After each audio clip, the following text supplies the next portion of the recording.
Fast cultivation, I became immortal from the start. Chapter 1. Tianxian Continent. East Continent border. Far north. A young man in white, like a white crane shivering in the cold wind, bent over and walked with difficulty on the ice. His figure was in a miserable state, as if he would fall at any time.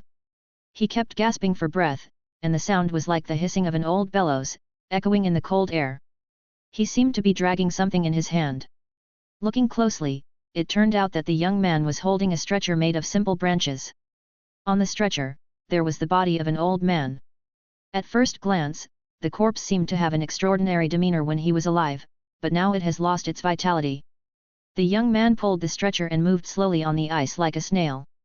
Every step made a sharp sizzling sound, as if the ice was groaning in pain.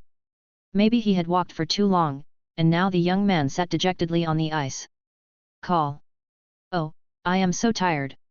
I should not have followed this old guy to this crappy place. There is not even a bird in sight. Oh, heaven!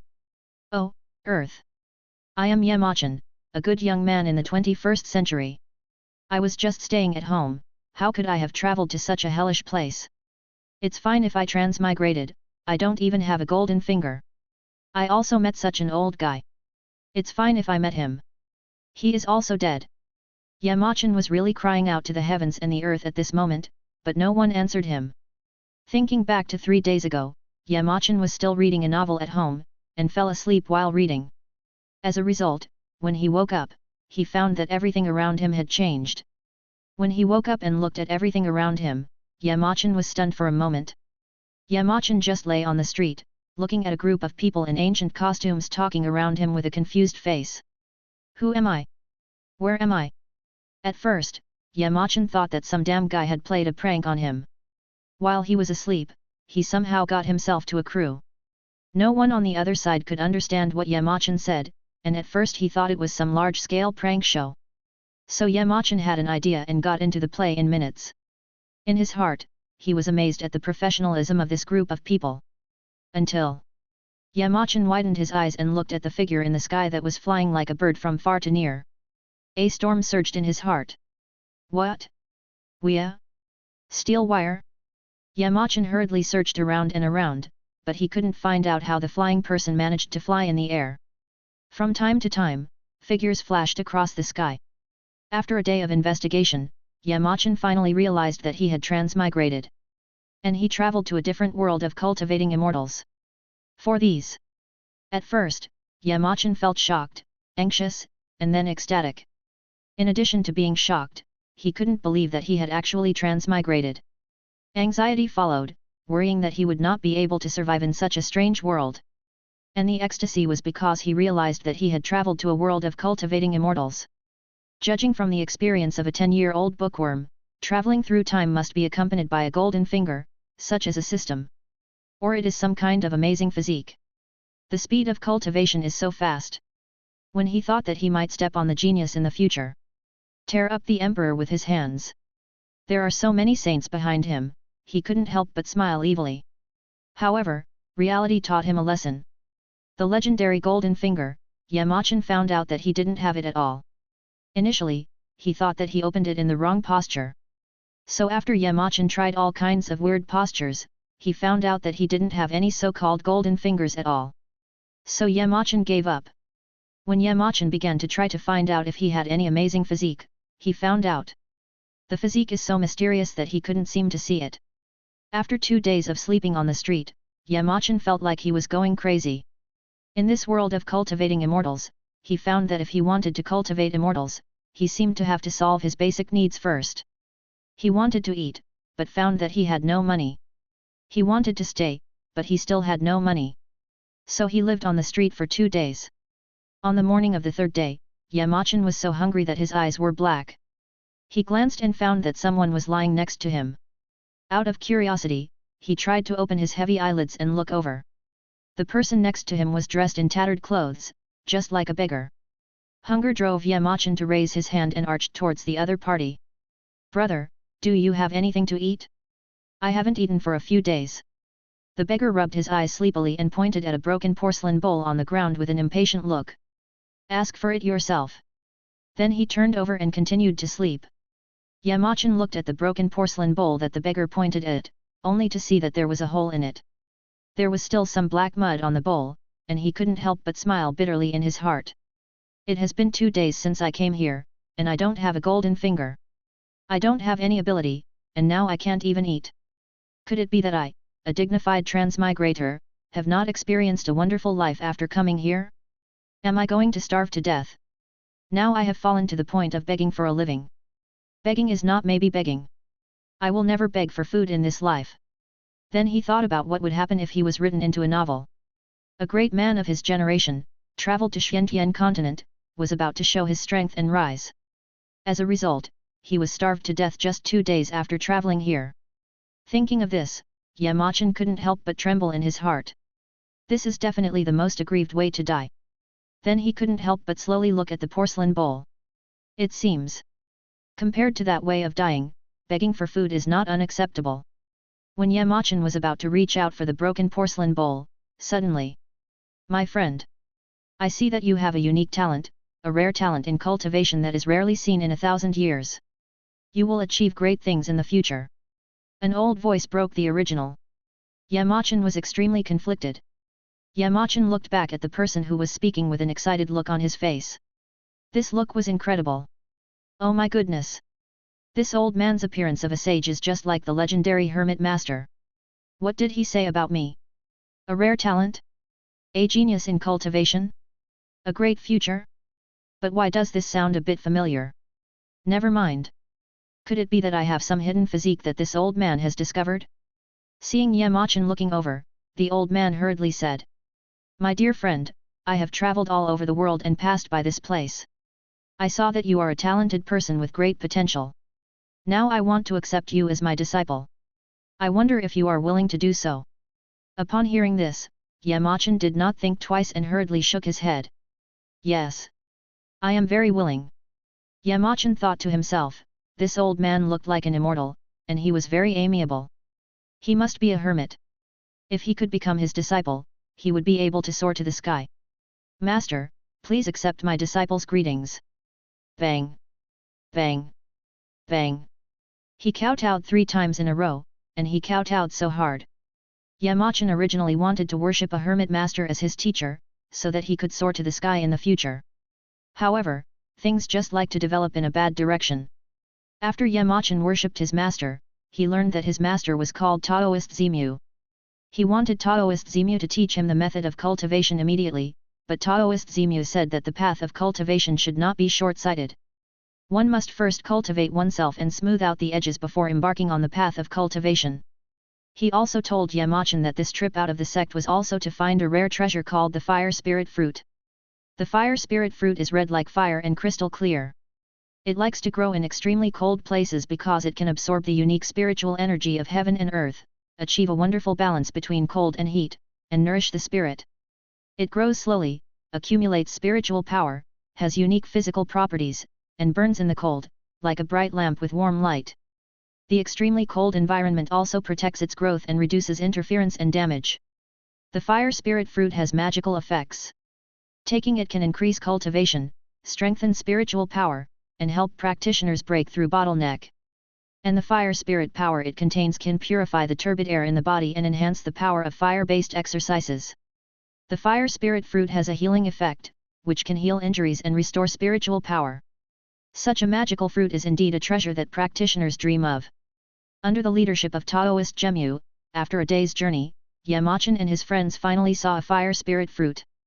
However, because the fire spirit fruit grew on the waist of a mountain, Taoist Zemu had to leave Yamachan to wait and climb up alone. While Yamachan was still sighing at the agility of his cheap master, he suddenly realized why this master didn't fly up.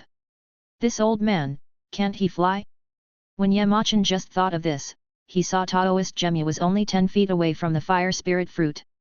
Taoist Zemu tiptoed to measure the distance, and was about to try whether he could reach it with one hand. Taoist Zemu was caught off guard and fell. The speed of the fall was as fast as an arrow feather. After a few breaths, there was only a sound. Bang! Yamachan was shocked and hurried to Zemu Dao. He stretched out his hand to check on the ladder, and it seemed that he had not breathed. He passed away peacefully. His cheap master who had just met him for a day was dead just like that? Yamachan couldn't help but scream in fear. Master! Don't die! Master! You haven't taught me how to practice yet! Master! Cough, cough cough! A cough interrupted Yamachan's shouting, and Yamachan was overjoyed. Master, you are not dead!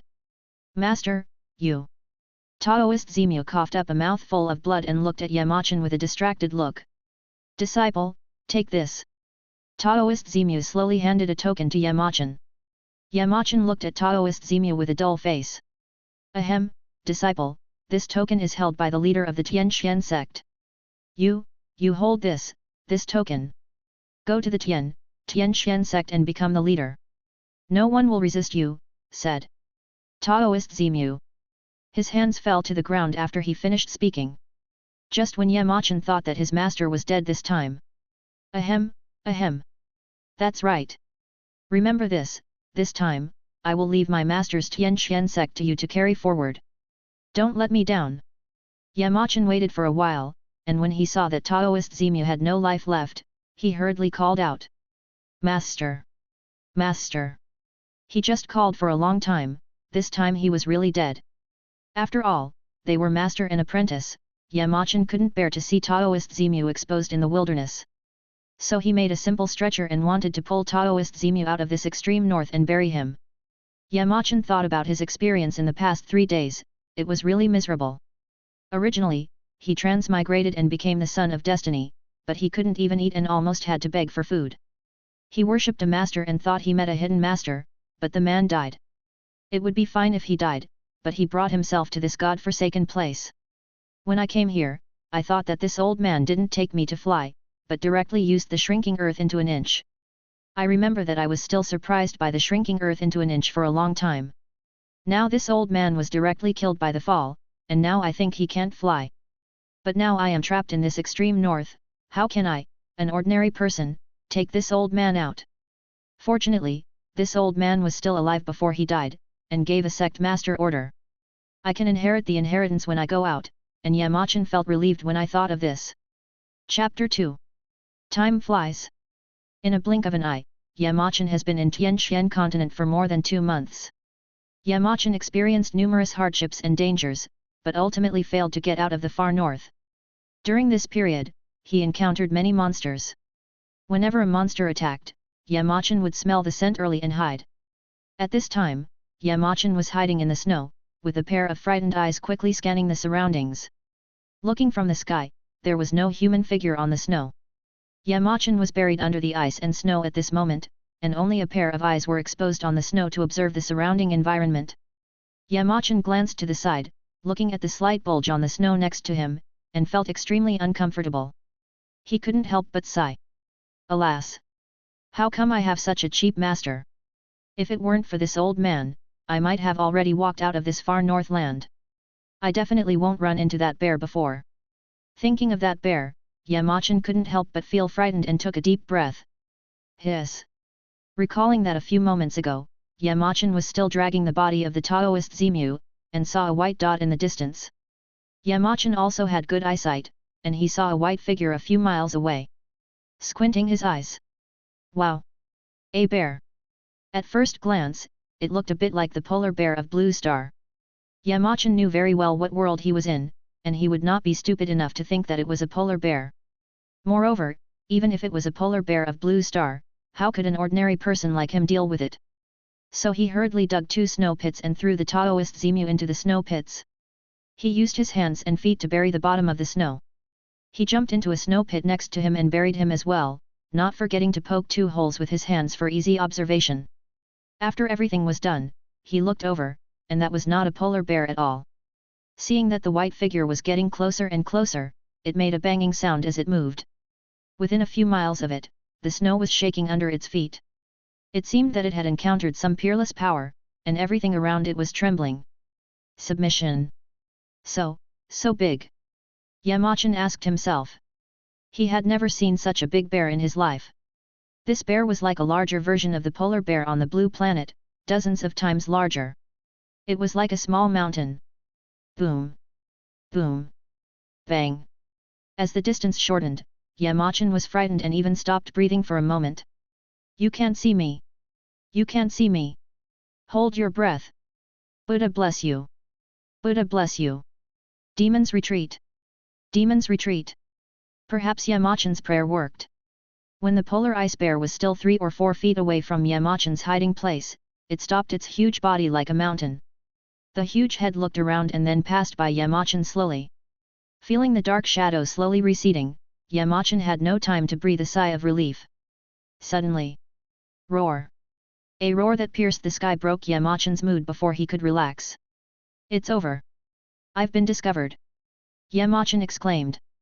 The polar bear raised its huge paw like a mountain and slapped it towards Yamachan quickly. It's over. I'm going to die. It's over. It's over. It is said that when a person is on the verge of death, life is like a slideshow, showing every bit of his life. Yamachan quickly reviewed his life in his mind at this moment. Before the transmigration, he was ordinary, and after the transmigration, he was still ordinary, and even lived a miserable life for 2 months. Yamachan recalled his life, elementary school, middle school, high school, college, and entering society. Running for life and 3 meals a day. Now think about it, that kind of ordinary life is not a kind of happiness. It's okay, although I am only in my early 20s, I can barely survive. Yamachan looked at the bear paw that was only a foot away from him, and closed his eyes in despair. 2 drops of crystal clear tears appeared in the corners of his eyes. Tick! Tick tick! Tears flowed down his cheeks and dripped onto the snow. At this moment, Yamachan only felt that the sound was so crisp and pleasant. This might be the last sound he would hear in his life. Forget it, everyone has to die, some are heavier than Mount Tai, some are lighter than a feather. It seems that the description is a bit wrong? Forget it, never mind, just die. Ding! System loading completed. Detected that the host is currently in crisis. Do you want to receive the initial cultivation gift pack? Golden finger? System. Yamachan was overjoyed and immediately opened his eyes. Although he was puzzled as to why the system had only appeared now, he could not care less and shouted. Receive. Ding. The initial cultivation gift pack has been distributed. Please check it carefully. Yamachan's mind moved, and he hurriedly opened the gift pack. Ding. The initial cultivation gift pack can provide the host with a cultivation realm to ensure the host's basic safety in this world. The host can choose whether to use it. Use. Yamachan only felt a strange power entering his body, and his cultivation was rising steadily. With the Xianhuang Qi entering his body, Yamachan only felt physically and mentally comfortable, sweeping away all the discomfort. Only then did Yamachan officially step into the threshold of cultivation. Qi Induction Realm. Induce the qi of the Xianhuang of heaven and earth into the body, the spiritual energy into the body, and shed the mortal body before you can officially step into the path of cultivation. Yamachan knew that qi induction was just the beginning, not the end. If the system only gave qi induction, how could he protect himself? As Yamachan's bones crackled all over his body, Yamachan felt that his body was stronger than ever before. Officially stepped into the body refining realm. Boom! The realm of supernatural power. Once you enter the realm of supernatural power, you can fly. Yamachan recalled his cheap master who was killed by falling while picking herbs, and was speechless. He didn't even reach the realm of supernatural power. But now think about it, just the ability to shrink the ground into an inch is not far from supernatural power, but it died young. No. It can't be said to be died young, the old man looked white-haired at a glance, who knows if he is hundreds of years old. Boom. Discussing the realm of Tao. Boom. The realm of enlightenment. Boom. The imperial realm. Boom. Entering the Holy Land. The void around Yamachan had already twisted, and the laws of heaven and earth were manifesting on his body. Feeling carefully, every inch of flesh and blood was hiding the terrifying power of laws. Sage Realm. After the Sage Realm, the cultivation entered the body slowly. Sage Realm First Heaven. Sage Realm Second Heaven. The 7th level of the Saint Realm. The 8th level. Slowly came to the 9th level of the Saint Realm. Finally stopped at the great perfection of the 9th level of the Saint Realm. The initial cultivation gift pack has been used up. Cultivation irrigation has stopped. Ha ha ha ha. Feeling the majestic power of cultivation, Yamachan was ecstatic at the moment and laughed out loud. This laughter seemed to be able to penetrate the 9 underworlds and 10 lands, spanning the eternal sky. In the entire extreme north, within tens of thousands of miles, all the beasts surrendered.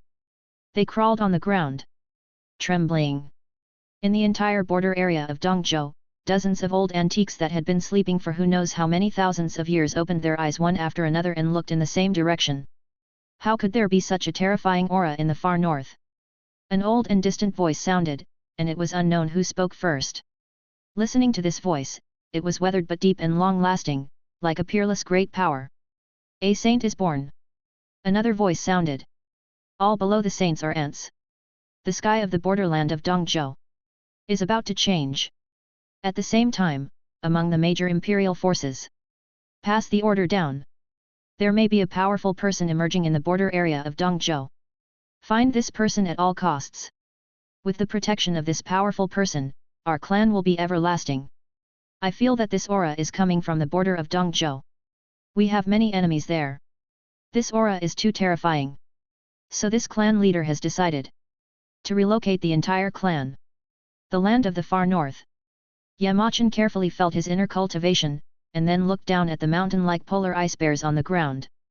The polar ice bears that were so terrifying before, which once made him feel like dying, were so tiny in his eyes at this moment, as if he could kill them with just one finger. Yamachan was right. When he reached the 9th level of the saint's great perfection, let alone one polar ice bear, even if there were another 1 or 200,000, it would only take a raise of his hand. However, Yamachan did not have a clear understanding of his own strength. It was like you were originally an ant, and suddenly one day, you gained the strength of an elephant. But in appearance, you were still the same as an ant. All ants were just a matter of moving your hands for you, and even if you met a slightly stronger ant, it would not change anything. In your eyes, all ants were the same, and although you looked like an ant, you could burst out the strength of an elephant with the appearance of an ant. Unless you met a slightly better one, such as an ant with the strength of a rabbit or a wolfhound. Other ants are just ants in your eyes, and they are all the elephant's business. If you can't kill them with one step, then step on them a few more times if you are a little stronger. Yamachan, at this moment, has no way to measure his own strength, unless he meets someone with the same level of strength as himself. Under Yamachan's gaze, the polar ice bear only felt that there was an ancient fierce beast watching him at this moment. This feeling, it has only felt it in the deep north of the land. No. It's even more terrifying than those few. When he thought of this, his hair exploded and he crawled on the snow. He tried to make his head sink deep into the snow, not daring to let the person in front of him look up at him. But the head was too huge, and after trying for a long time, he couldn't completely stuff it into the snow. Yamachan looked at the polar ice bear and wanted to get rid of it casually. After all, this guy wanted to beat him to death before. If the system hadn't appeared at the critical moment, he might have been a puddle of mud at this moment. Yamachan had gained a lot of skills and had long since abandoned the vision and mentality of an ordinary person. Since he had traveled to this world, he must be decisive in killing. If he acted timidly and indulged in sentimentality, he would not be able to achieve great success in this world. Thinking of this, Yamachan slowly raised his hand, and a terrifying aura suddenly appeared in his palm. Ding! The blood of the ancient mythical beast polar Yuanwu bear was detected. The host can tame this polar ice bear, which contains ancient blood. When it grows up, it will be qualified to become the host's mount. Chapter 3. Host, you can tame this polar ice bear. This bear contains ancient blood. When it grows up, it will be qualified to become the host's mount. A mount with ancient bloodline. Yamachan showed a trace of surprise. He didn't expect that a beast he met casually would have ancient bloodline. But when he thought about how he was almost killed by this bear, he felt quite unhappy. And since he transmigrated, the system has not appeared yet. If it hadn't appeared, I'm afraid the body would have been cold by now. Yamachan looked at the system panel with some dissatisfaction. System, do you know how I have been spending these past 2 months? Do you know how hard it was for me to walk this path? You just came out now, tell me honestly, do you want to wait until I die before coming out to collect my body? System. Ding. Replying to the host, it's not that I don't want to come out, it's just that the system takes time to load. Oh? Really? Why are you loading so slowly? Yamachan was puzzled. Ding. Back to host, I'm loading really fast. That's your problem, I don't care, there must be compensation anyway. System. Is the system loading slowly? The system asked itself that among the batches of systems, it was also a relatively outstanding existence. You know, some people transmigrated, and the system might not be able to load completely in 3 to 5 years. It may take 10 or dozens of years, or even hundreds of years. In this way, the system only took 2 months, and Yamachan still complained. Ding! A compensation gift package has been issued to the host. Please choose to use it. Use it. Yamachan was overjoyed and said anxiously. He didn't expect that he was just complaining casually, but he didn't expect the system to have a surprise. How could he not know that without the system, he would be dead now? Ding! Congratulations to the host for obtaining a top-notch sect. Ding!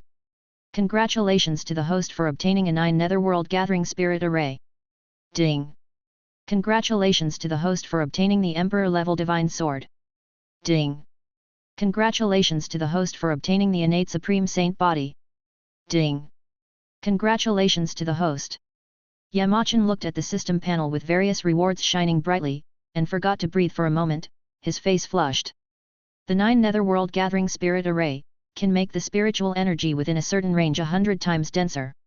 God-slaying sword, an Imperial-level magic weapon. An Imperial-level practitioner can fight against opponents of higher levels with this magic weapon. It can grow with the practitioner. The innate holy body, not suppressed by the great Dao of heaven and earth, close to the power of the laws, able to cultivate at a rapid speed, invincible at the same level. Super Top Sect. Super Top Sect has all the necessary training facilities, and you can freely choose the location to sit. Various bonus functions. Yamachan exclaimed that it was against the will of heaven. With a thought, a transparent sword emerged from the void in front of him. The sword body flashed with a light golden glow, like the dawn, and scattered golden fragments of light all over the ground. The space around it seemed to be pulled by a powerful invisible force. It twisted and deformed, and it kept rippling like ripples on the water. This force was the terrifying avenue rule emitted by the sword body itself. It was as turbulent as an endless torrent, which was heart-pounding. Yamachan's figure was like the wind, and he jumped up, holding the long sword tightly in one hand. He waved it lightly in front of him, and the sword energy was crisscrossed. I saw a sharp sword light suddenly burst out from the sword body, with a terrifying breath that made people's heart palpitate. The sword light slashed down from the air, and the ground suddenly cracked wherever it passed. It formed deep and unfathomable rifts, as if it was going to swallow all life. In the sky, the clouds were like a huge blank white paper. Suddenly, a huge crack tore it apart, forming a sharp contrast with the ground in the distance. This crack was regular and neat, as if it was cut by an invisible sharp blade. It extended so far that it seemed to penetrate the sky and earth and reach thousands of miles away, making it impossible to see where it ended. Hiss! Yamachan was suddenly filled with fear, and he involuntarily took a deep breath of cold air, and all the pores on his body seemed to tighten. A trace of heat slowly rose in the air, and Yamachan looked down along the heat, only to see that the polar ice bear had fainted at some point. With its snow-white fur, it was like a small snow mountain, motionless. His eyes slowly moved to its legs, and saw a hot spring with a trace of hot steam slowly flowing out of the mountain. The polar ice bear obviously didn't realize that it was scared to death. Since Yamachan's cultivation burst out, it had already retreated and had no power to resist. Seeing Yamachan use a terrifying divine weapon, with just one sword, the world collapsed. The shocking scene was unbearable for it, and it fainted immediately. Yamachan approached with the force of thunder, landing on the huge head of the polar ice bear that was as majestic as a mountain. He raised his foot and stepped down lightly. The polar ice bear suddenly woke up, and after noticing the person above its head, it still maintained a crawling posture. It did not dare to move at all. Evil beast! Are you willing to acknowledge me as your master and submit to me? The polar ice bear slowly and solemnly raised its huge and majestic head. But then it quickly and humbly lowered it. This silently expressed its deep submission and respect for the other party. Yamachan nodded with satisfaction. Very good. From now on, you will follow me and be my mount. Roar! The polar ice bear roared, indicating that it understood. Yamachan looked at the polar ice bear's small snow mountain-like body and asked in confusion. Can you become smaller? You are so huge that I am not comfortable sitting here. The polar ice bear nodded, and his body was like a deflated ball. In a few breaths, he had become the size of an adult brown bear. It automatically adjusted to the most comfortable posture for Yamachan to ride. Yamachan looked at the polar ice bear who was so sensible, and nodded with satisfaction. How could the polar ice bear dare not to submit? Ever since it saw Yamachan swinging the sword, it had been terrified. If that sword was swung at itself, it would probably not leave even a slag. Even if the ancestor came, it would definitely not make any difference. Now this human wants to take itself as a mount, although I am a polar ice bear, an extremely powerful emperor. It is quite embarrassing to be the mount of a human. But that also depends on who the human in front of me is. I know very well that in front of this human, I dare not have the slightest rebellious thought. Now think about it, being able to become the mount of this peerless power is also an opportunity. Yamachan didn't know the polar ice bear's psychological activities at the moment. Sitting on the soft back of the ice bear, Yamachan only felt that this was the most comfortable position he had ever sat in. I'll call you Xiaobai from now on. Roar. It seems that you are very satisfied. Yamachan rubbed Xiaobai's head lovingly. In response, Xiaobai rolled his eyes helplessly. He thought, isn't it you who decides what my name is? Do I dare to be dissatisfied? Do I dare? Do I dare? In this way, a bear carried a person and walked in the far north for half a day. During this half day, Yamachan had a general understanding of the functions of the system. Host, Yamachan. Sect, none. Cultivation, great perfection of the 9th layer of the Saint Realm. Disciples, none. Weapon, God-slaying sword. Constitution. Innate saint body. Mount, polar ice bear, with ancient bloodline. System task, none. Looking at the last system task on the panel, Yamachan was confused. System, when will this system task be available? Is there any reward after completing it? Of course, Yamachan would not pay attention to any system tasks. He only cared about the system rewards. Since there was a task, then completing it would definitely be linked to rewards. Ding! Return to host, the system task will release tasks from time to time. Complete system tasks and get rewards. This system is a sect promotion system. As long as the host continues to develop a strong sect, there will be rewards for each promotion. Yamachan's eyes lit up. As long as the sect is developed, it can become strong, which is undeniable. Yamachan is indeed very strong now, but he knows that there are mountains outside the mountains and people outside the people. Maybe one day he will meet a great emperor who jumps out and beats him, and then there will be no place to reason. Of course, in addition to having a strong strength, you must also have a background to get involved. You must know that in the current cultivation world, some powerful sect disciples go out and report that they are from a certain sect. There will be a lot of people who stay away from them and dare not offend them. Even if you go out and meet a strong person of the same level who you can't beat. If there is a powerful sect, you can go back to the sect to ask for help. When he thought of this, Yamachan immediately made up his mind that this sect can be done.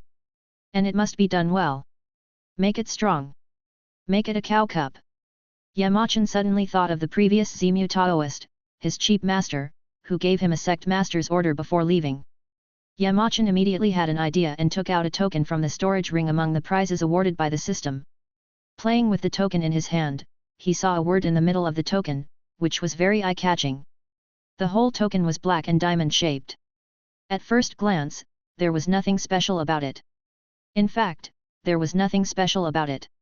Tianxian sect. Yamachan remembered that this was the location of the sect that Taoist Zemu told him. Immediately, Yamachan took out a yellowed map, which was also given to Yamachan by Taoist Zemu before his death. It seemed that he was afraid that Yamachan would not be able to find the location of the sect, so he prepared it for him. Old man, now that you are dead, I will definitely make your Tianxian sect the best sect in the world. It will be worth our relationship as master and disciple. Xiaobai, go here. Yamachan handed the map to Xiaobai. Roar. Xiaobai roared to show that he understood. Then the bear carried a man on his back and set off. Yamachan was stunned by the scene in front of him.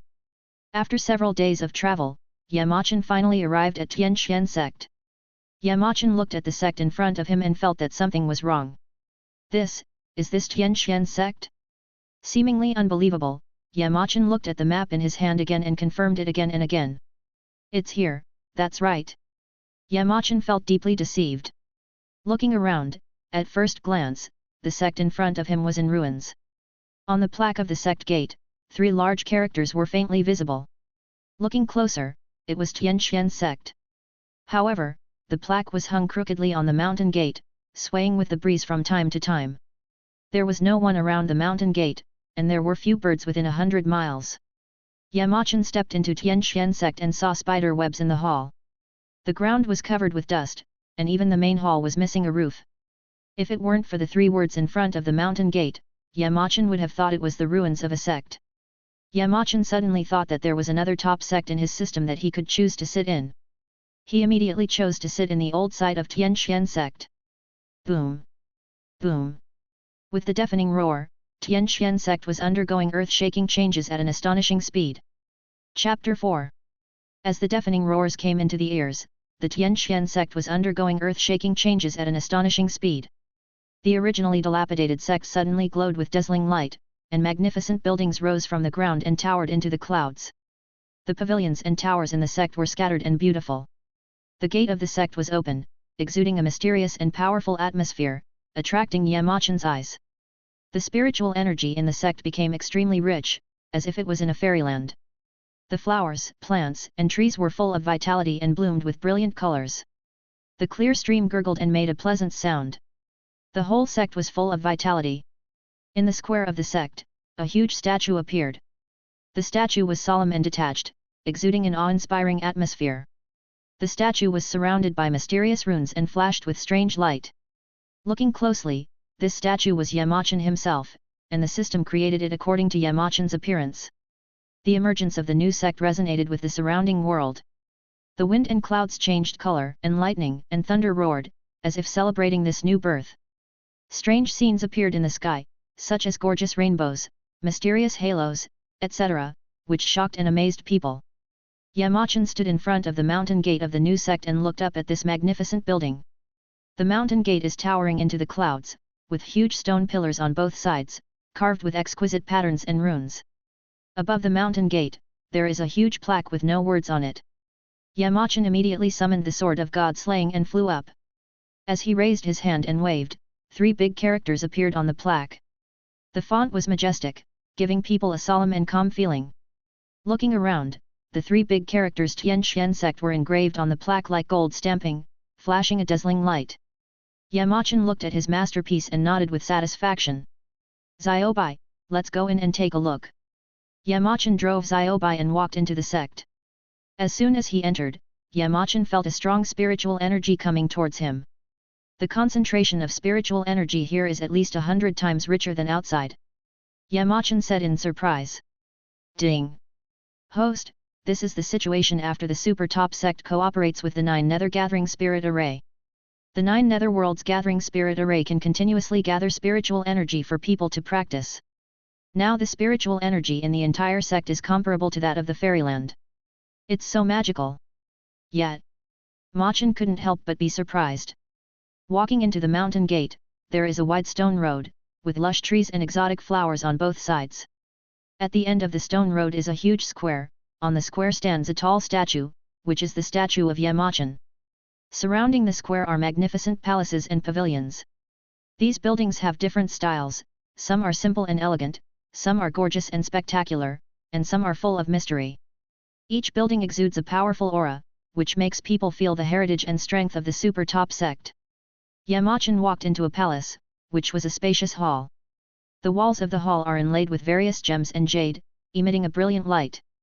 The hall is full of magnificent buildings. In the center, there is a huge throne inlaid with countless gems and runes, exuding a powerful aura. Yamachan sat on the throne, feeling the grandeur and power of this new sect. Yamachan nodded with satisfaction, this is more like it. He didn't expect that this super top sect would have such an effect. Yamachan walked around the sect and had a general understanding of the layout of the sect. The sect is fully equipped with alchemy rooms, equipment refining rooms, scripture pavilions, etc. Yamachan came to the scripture pavilion, where various secret manuals of Tianxian sect are stored. Yamachan walked into the scripture pavilion, and an ancient atmosphere hit him in the face. He picked up a book of skills at random, opened it, and was immediately stunned. This this is an emperor-level technique. Yamachan couldn't believe his eyes. He didn't expect that there was an emperor-level technique stored in this sutra library. You know, emperor-level techniques are extremely precious. Even some superpowers may not have them. But now, in the entire sutra library, there are countless emperor-level techniques. There are even more saint-level techniques. Yamachan couldn't help but sigh, how terrifying this super top sect is. You know, the entire sutra library is just a byproduct of the super top sect. Yamachan put the emperor-level technique back casually. He decided that when he has time in the future, he must study the sutra library carefully. Haha, I'm rich now. Yamachan said excitedly. Yamachan walked out of the sutra library, walked around again, and then returned to the main hall and sat on the throne. The sect is great, but there is no one here. I am the only one in this huge sect. Yamachan said helplessly. Perhaps sensing Yamachan's helplessness, the system's voice suddenly sounded. Ding! A genius with a natural talent for an immortal body has been detected. The host can go and accept him as a disciple. Oh? Accepting a disciple? Yet. Machan's eyes suddenly lit up. Has the system task finally come? Then he asked with a little surprise. System? What kind of talent is this immortal body talent? Ding!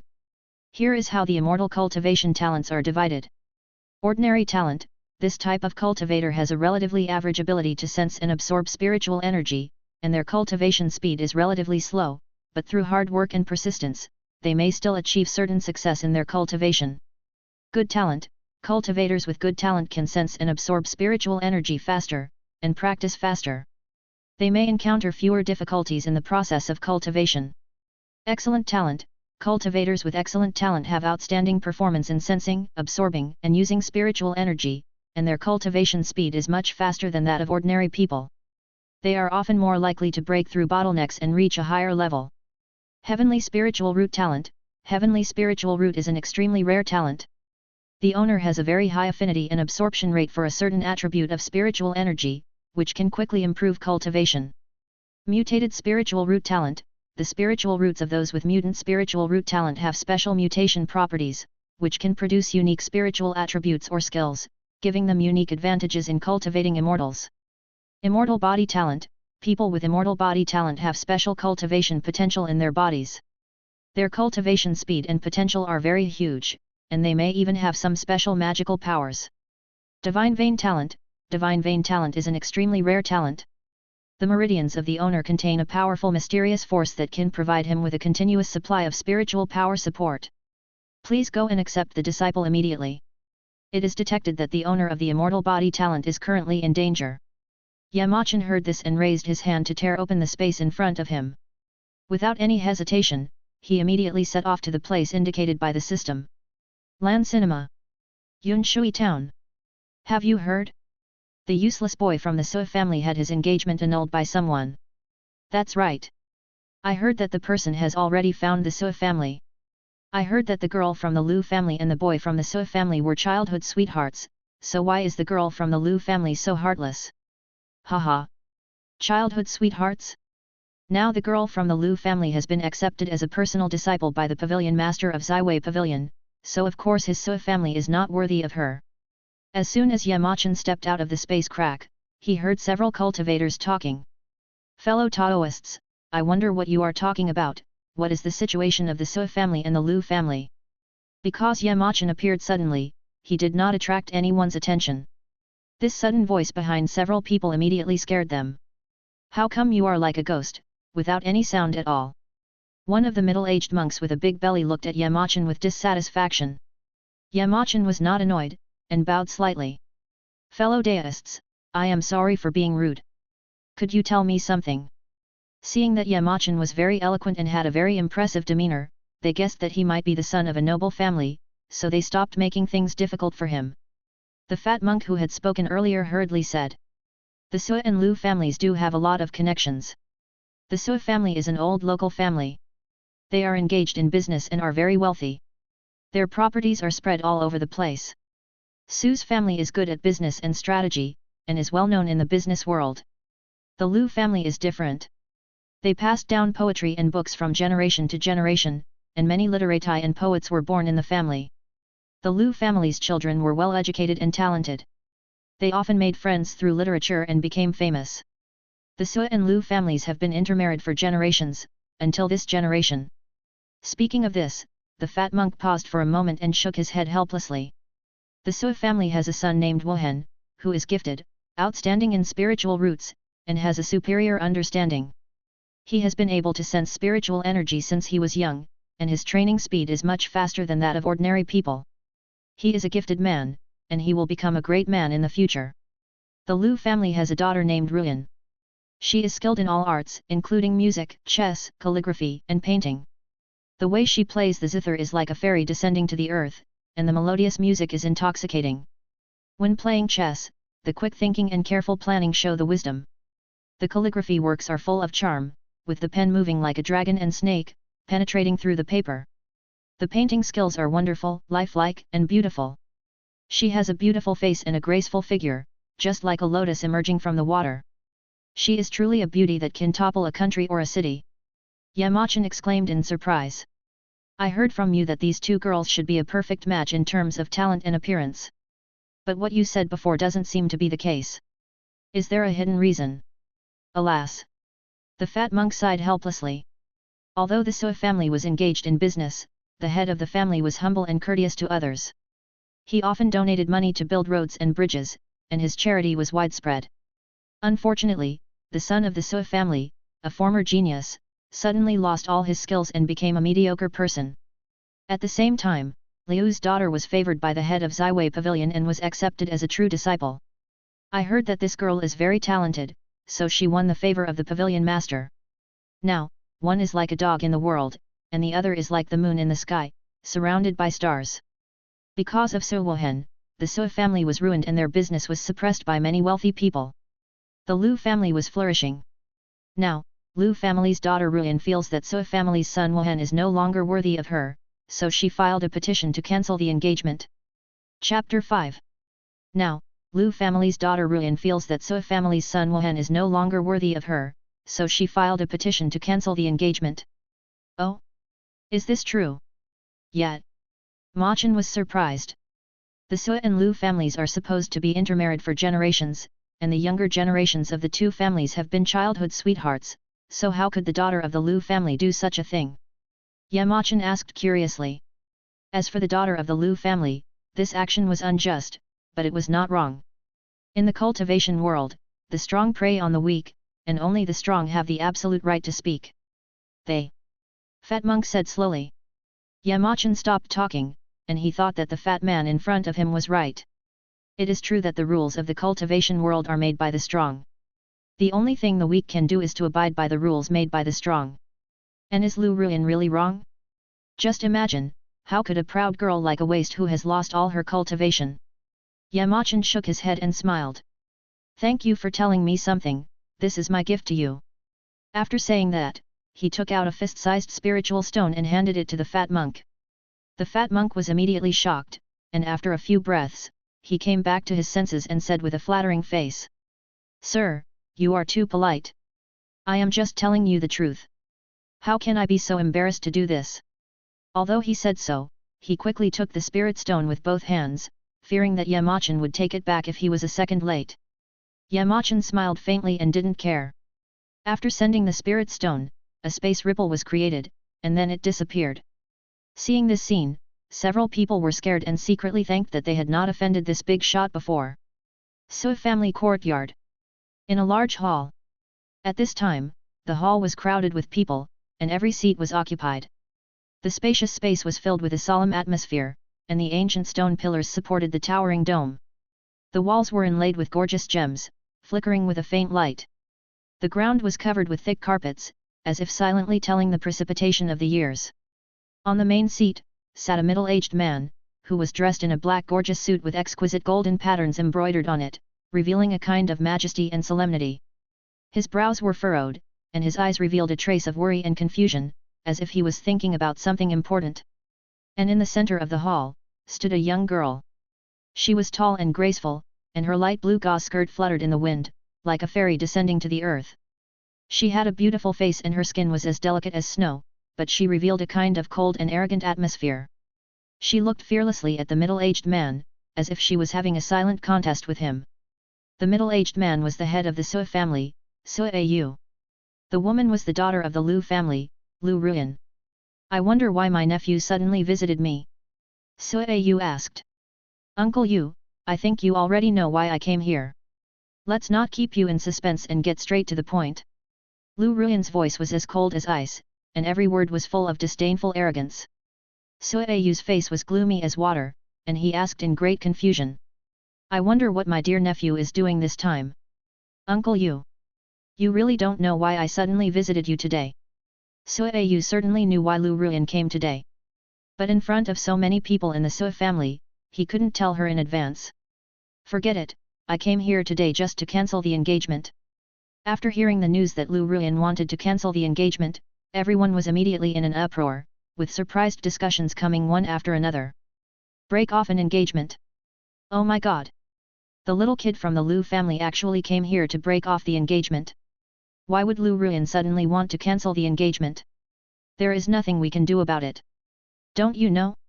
Lu Ruyan has already become the disciple of the pavilion master of Ziwei Pavilion. So Wuhan has become a waste now. If it were me, I would also cancel the engagement.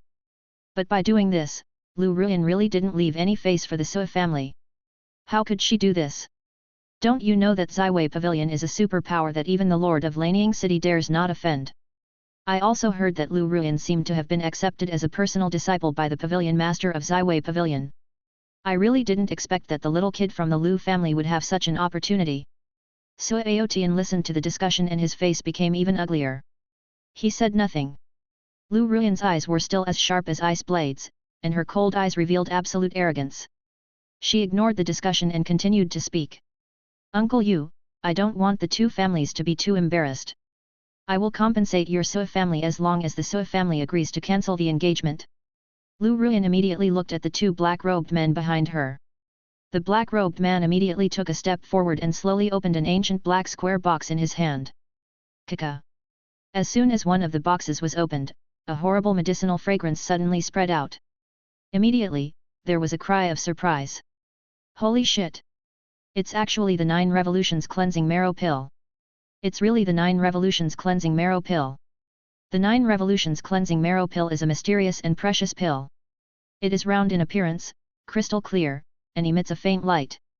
There are delicate lines on the surface of the pill, as if it contains endless mysteries. Everyone continued. The refining process of this pill is extremely complicated, requiring a large amount of rare medicinal materials and superb alchemy skills. It is said that only a very small number of alchemy masters can successfully refine the 9 Revolutions Cleansing Marrow Pill. After taking the 9 Revolutions Cleansing Marrow Pill, it will quickly dissolve in the body and release powerful medicinal power. This medicinal power will flow along the meridians, nourishing the internal organs, removing impurities and toxins from the body, allowing the body to be deeply purified and tempered. Not only that, the 9-turn marrow cleansing pill can also stimulate the potential of the human body, enhance the strength and toughness of the body, increase the speed of blood circulation, and greatly improve people's physical fitness. For practitioners, the 9-turn marrow cleansing pill is a rare treasure that can help them break through the bottleneck of cultivation and accelerate the improvement of their realm. Ordinary people can use this pill to directly skip the Qi induction realm and enter the body refining realm. And the body refining realm can directly rush into the divine power realm. It seems that the master of the family has only reached the realm of supernatural power at this time. Maybe, after obtaining this pill, he can enter the realm of Taoism. Is our Sui family finally going to produce a great figure in the realm of Taoism? Before everyone finished discussing, another black-robed man had already opened another box. An even more terrifying medicinal fragrance emanated from it. The crowd exclaimed even more than before, and their eyes lit up. What the hell? What the hell? It's actually the Lundao pill. The main effect of the Lundao pill is to improve the cultivation and realm. After taking it, it can accelerate the circulation of true Qi, widen the meridians, and make the practitioner's internal force deeper and purer. In addition, the Lundao pill also has the function of tempering the soul. It can nourish the soul, enhance spiritual strength, make the user's thinking more agile, and improve comprehension. When discussing the Tao and comprehending the Tao, it is easier to comprehend the mysteries and reach a higher realm. More importantly, with this pill, the Shentong realm, diligent practice will definitely enter the Luandeo realm. It's really Luandeo Dan. The girl from the Lu family is so generous. The head of the family, please agree to her. With these 2 magic pills, our Sua family will surely rise rapidly. Master, just agree to it. With this magic pill, our Sua family will definitely not be afraid of suppression from other families. Everyone said in unison, wishing they could agree on Sua Ayu's behalf on the spot, but the master of the family was not one of them. Everyone shut up. Sua Ayu shouted. Everyone shut up immediately. If Sua Ayu didn't have any prestige, he wouldn't be able to sit firmly on the position of the head of the family. His brows were tightly furrowed, forming deep ravines, showing his inner dissatisfaction and anger. The muscles around his eye sockets were tense, as if he was trying to suppress the anger that was about to erupt. Sua Ayu was indeed very tempted by what Lu Ruyan took out. Although he was tempted, he couldn't agree to Lu Ruyan's request. If he agreed to cancel the engagement, how would his son Sua Wuhan's face be saved? How would his face be saved? How would his Sua family's face be saved? He didn't have to have Lu Ruyan as his daughter-in-law, he just wanted to keep the last fig leaf of his Sua family. Ruyan, what you took out is indeed priceless, but my Sua family doesn't need it. Let's just call off the engagement. It's the parents' order and the matchmaker's words. If you really want to cancel the engagement, ask your father Lu Chengfeng to come in person. Otherwise, don't mention this matter again. Show me a way. Sua Ayu was about to leave after he finished speaking. But Lu Ruyan sneered. Hee, Uncle Yu, how do you know that my father didn't come? Sua Ayu froze and stopped when he heard the voice. What do you mean? The flames of anger flickered in his eyes, making people dare not look at him. This kind of gaze was full of oppression, as if it could penetrate people's souls, making people feel fearful. However, Lu Ruyan was not afraid and looked directly at Sua Ayu. Uncle Yu, let me tell you, breaking off the engagement is not only my idea, but also my father's idea. Lu Ruyan's cold voice was like a cold wind blowing through, making everyone shiver. Brother Su, why are you here? Suddenly, a middle-aged man in equally luxurious clothes walked out of the main hall. The man's eyebrows were 7 points similar to Lu Ruyan's. This man was the head of the Lu family, Lu Ruyan's father, Lu Chengfeng. Lu Chengfeng's eyebrows revealed a calmness and majesty. His eyes were deep and sharp, as if he could see through people's hearts. His posture was upright, his steps were steady, revealing a kind of confidence and calmness. Lu Chengfeng's appearance gave people a sense of majesty and solemnity, and his presence made people feel awe. Lu Chengfeng slowly walked up to him and bowed slightly. Brother Su, why is it so embarrassing? You also know what Wuhan is like now. Humph. Sua Ayu snorted coldly. To him, this meant that your son has become a waste. And my daughter has been favored by the pavilion master of Ziwei Pavilion and has become a favored daughter of heaven. Your waste son is not worthy of her. Brother Su, please don't blame me for speaking frankly. I don't really agree with the cancellation of the engagement, but this is Ziwei Pavilion's intention, and I can't go against it. Brother Su also knows that Ziwei Pavilion's sympathy is not something we can change. Chapter 6. Brother Su, please don't blame me for speaking frankly. I don't really agree with the cancellation of the engagement, but this is the intention of Ziwei Pavilion, and I can't go against it. Brother Su, you also know that Ziwei Pavilion is considerate, and we can't change it. Sua Ayu fell into thought after hearing this. Although the Lu family broke off the engagement, there was the intention of Ziwei Pavilion, but Lu Chengfeng must have agreed with both hands. Lu Chengfeng knew very well that with the size of the Sua family, they would definitely not dare to offend Ziwei Pavilion, so he used Ziwei Pavilion to put pressure on them, which was really a good method. Seeing Sua Ayu lost in thought, Lu Ruyan stepped forward and said, Uncle Yu, although it was my original intention to cancel the engagement, we all know that Ziwei Pavilion's intention cannot be violated.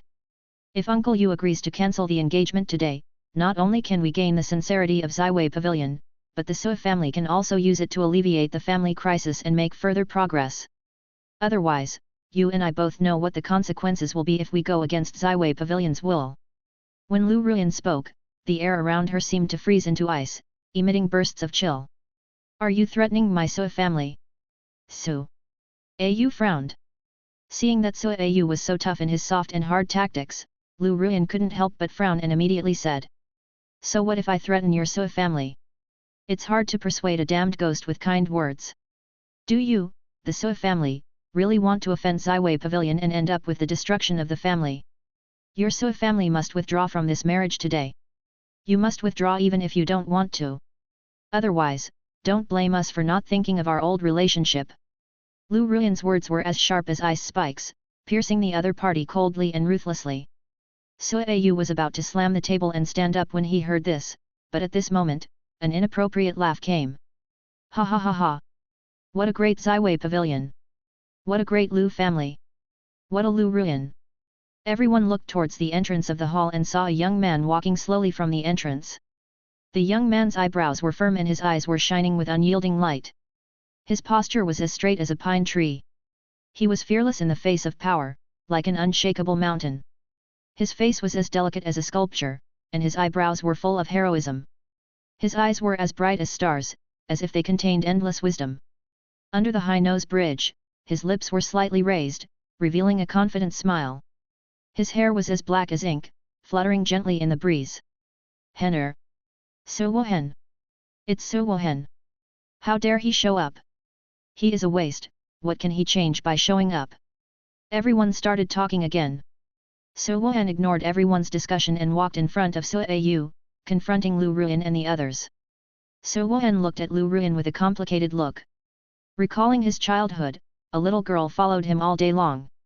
Brother Wohen, wait for me. Wow! Brother Wohen is so awesome. Brother Wohen took first place in the family again this time. Brother Wohen, will you marry Yanner when you grow up? Little Wohen looked at Xia Ruyan with a doting smile. Of course. As long as you don't change your mind, I will marry you. The two children made a promise. Suddenly one day. Brother Wohen, I have been accepted as a personal disciple by the master of Ziwei Pavilion. I will definitely surpass you. The young boy smiled bitterly and reached out to touch Xia Ruyan's head. Xia Ruyan also enjoyed Xia Wohen's pampering and noticed the unnatural look in Xia Wohen's eyes. Brother Wohen is unhappy. No, I am very happy that Yanner has achieved such success. Then why is Brother Wohen unhappy? Yanner, now I have become a useless person and have lost all my skills. I'm afraid I won't be able to protect you in the future. What? Xia Ruyan was shocked by this sentence, and her thoughts were flying. Xia Wohen reached out his hand, wanting to comfort Xia Ruyan and tell her not to feel sad for him. Don't touch me. Xia Ruyan shook off Xia Wohen's hand and walked away quickly. Yanner. Xia Wohen was left sitting alone, looking puzzled. He seemed to feel that something was broken invisibly. From then on, Lu Ruyan no longer stayed with Xia Wohen. The two rarely met and gradually became estranged. A few years later, Xia Wohen never saw Lu Ruyan again. During this period, Xia Wohen went to the Lu family many times to look for her. But he was rejected every time because she was practicing in Ziwei Pavilion. The exchanges between the two families also became less frequent. Until today. Xia Wohen. How dare you show up? Lu Ruyan questioned, with a look of dissatisfaction and no trace of guilt. Why not? This is my Xia family, why can't I show up? Xia Wohen responded calmly, neither humble nor arrogant. Henner, let your father handle this matter. You are not suitable to come forward. Father. Now that the Lu family has come to cancel the engagement, as the person involved, if I stay here, wouldn't it be a disgrace to the Xia family? Xia Wohen said forcefully. Hehe, you are losing face? Besides breaking off the engagement, do you have any other options today? Xia Wohen, what can you, a waste, change by showing up? Agree to cancel the engagement and bring out the marriage certificate. Then take the charity from my Ziwei Pavilion, and you can practice again. Xia Wohen was extremely disappointed after hearing Lu Ruyan's words, and his heart was filled with anger and humiliation. He used to be a genius boy of the Xia family, but now he was humiliated like this. He gritted his teeth and suppressed the anger in his heart. Lu Ruyan, don't go too far.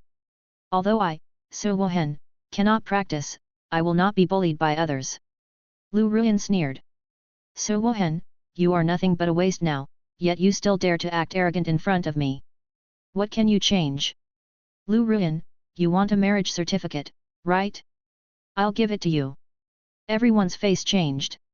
Henner, no. Does Xia Wohen really want to take out the marriage certificate? This is also a helpless move. Now that the Sua family has agreed to cancel the engagement, this is the only way to save the Sua family. Among the people present, only the Lu family was calm, as if they had already known the result. Su Wuhen took out a yellowed roll of paper from his ring, placed it on the table, picked up the brush beside him, and wrote with a flourish. Then he threw the marriage certificate in front of Lu Ruyan and said, "Lu Ruyan, you are going too far. I, Su Wuhen, will sever all ties with you today and we will have no relationship from now on." Lu Ruyan immediately picked up the marriage certificate. Her face instantly turned red, her eyes flashed with anger, her lips were tightly closed, and her eyebrows were tightly knitted. Everyone was puzzled when they saw this. "Su Wuhen, you dare to divorce me?" Lu Ruyan's pretty face turned red with anger, and her clear eyes were now burning with rage, as if she wanted to burn everything in front of her. She clenched her teeth tightly, her lips trembled slightly, and the breath of anger continued to emanate from her. "What? This is a divorce letter. How dare Su Wuhen?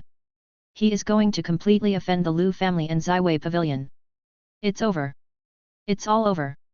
Let's pack up and run for our lives." Everyone was shocked and talked about it in panic. Su Wuhen looked at Lu Ruyan firmly, without any fear.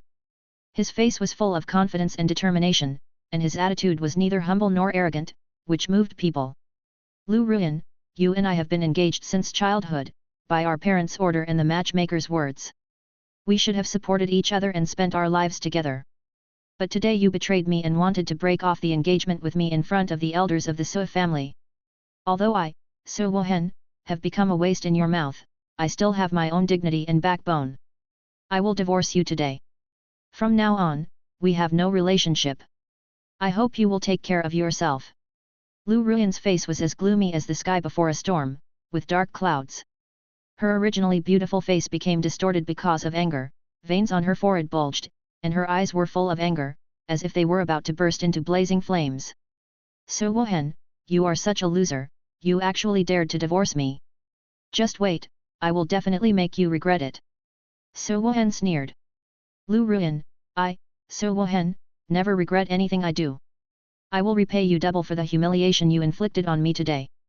"Hehe, Su Wuhen, you are a piece of trash, how dare you speak such nonsense? Do you think you are still the genius boy you used to be? You are just a useless waste now, double the return? It is just a foolish dream. Lu Ruyan, don't be too proud. Things change over time. Don't look down on the poor young man. Although I, Su Wuhen, have become a waste now, I will definitely become a strong man. Within 3 years, I will make you regret what you did today." The young man spoke in a loud voice, and every word was like a pearl, like the sound of gold and stone hitting each other, sonorous and powerful. His tone was firm and confident. "Haha! Regret? You probably don't have 3 years left." Lu Ruyan's laughter was filled with a hint of anger and shame, and her tone was sharp and sarcastic. In her opinion, being engaged to a loser would be a stain on his life. As the pavilion master's direct disciple, this stain was destined to be laughed at by the disciples of the sect. This was also a knot in her heart. If the knot was not resolved, her future achievements would definitely be limited.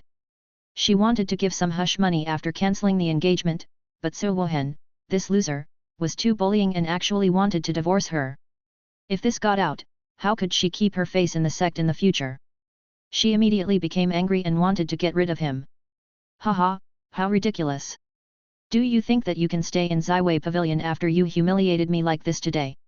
Lu Ruyan turned around and looked at the black-robed man beside her. "Please help, elders." The 2 black-robed men were full of aura, erupting like a volcano. A powerful aura seemed to form around them, and the sharp breath swept over like a hurricane, making people feel awe. Everyone was immediately panicked, fearing that they would be affected, and ran to the pillars behind the hall. "Henner, stand behind me."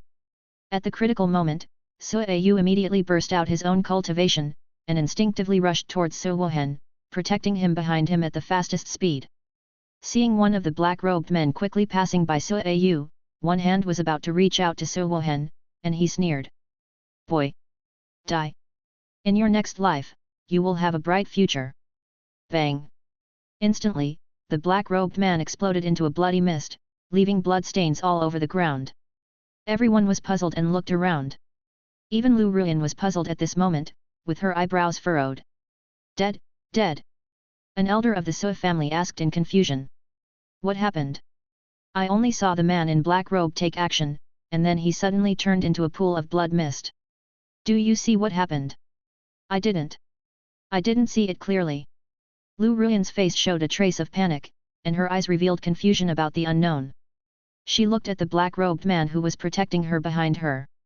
Seventh Elder, what happened?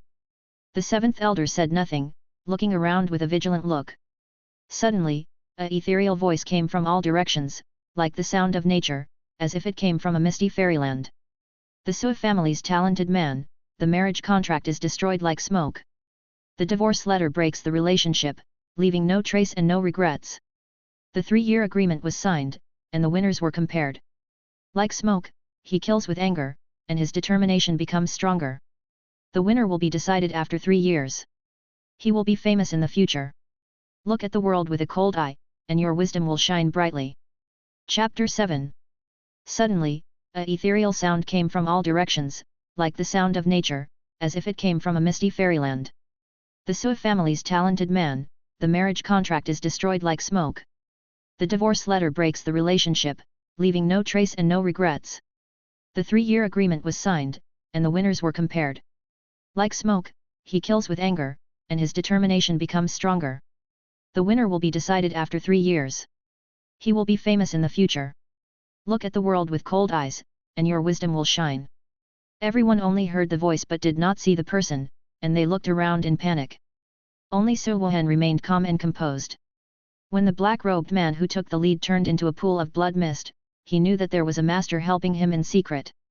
Then the person who helped him spoke eloquently, using a poem to describe his relationship with Lu Ruyan and his optimism for him. Who is coming?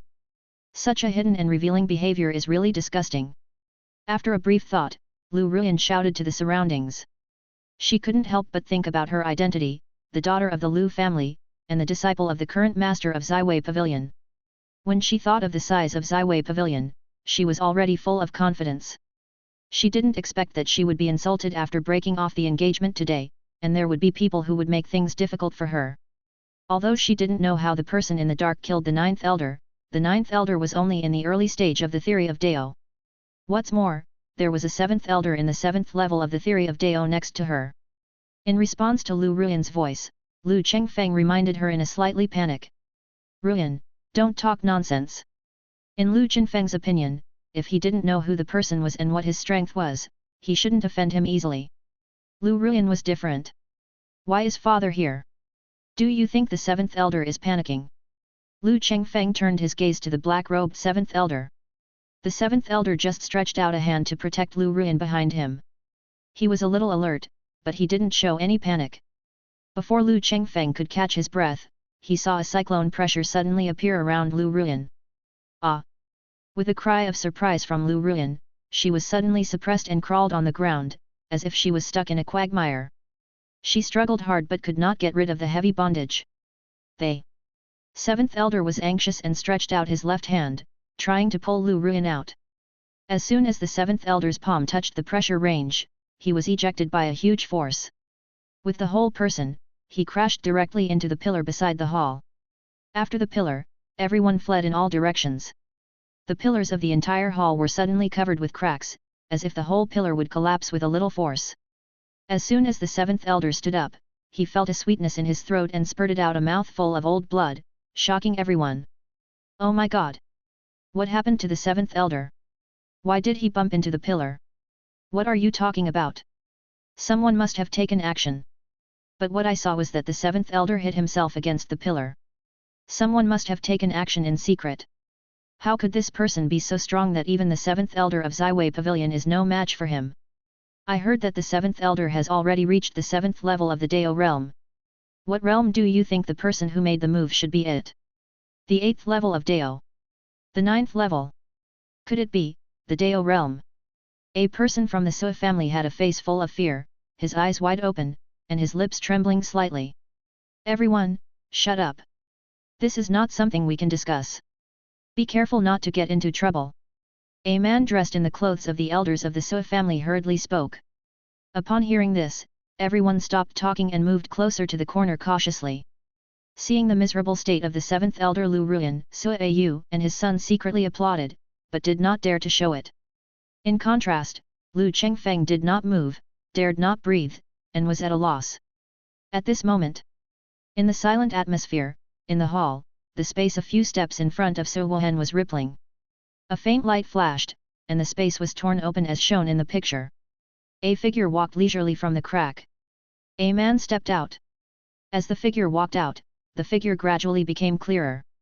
Everyone looked at the scene in front of them in disbelief.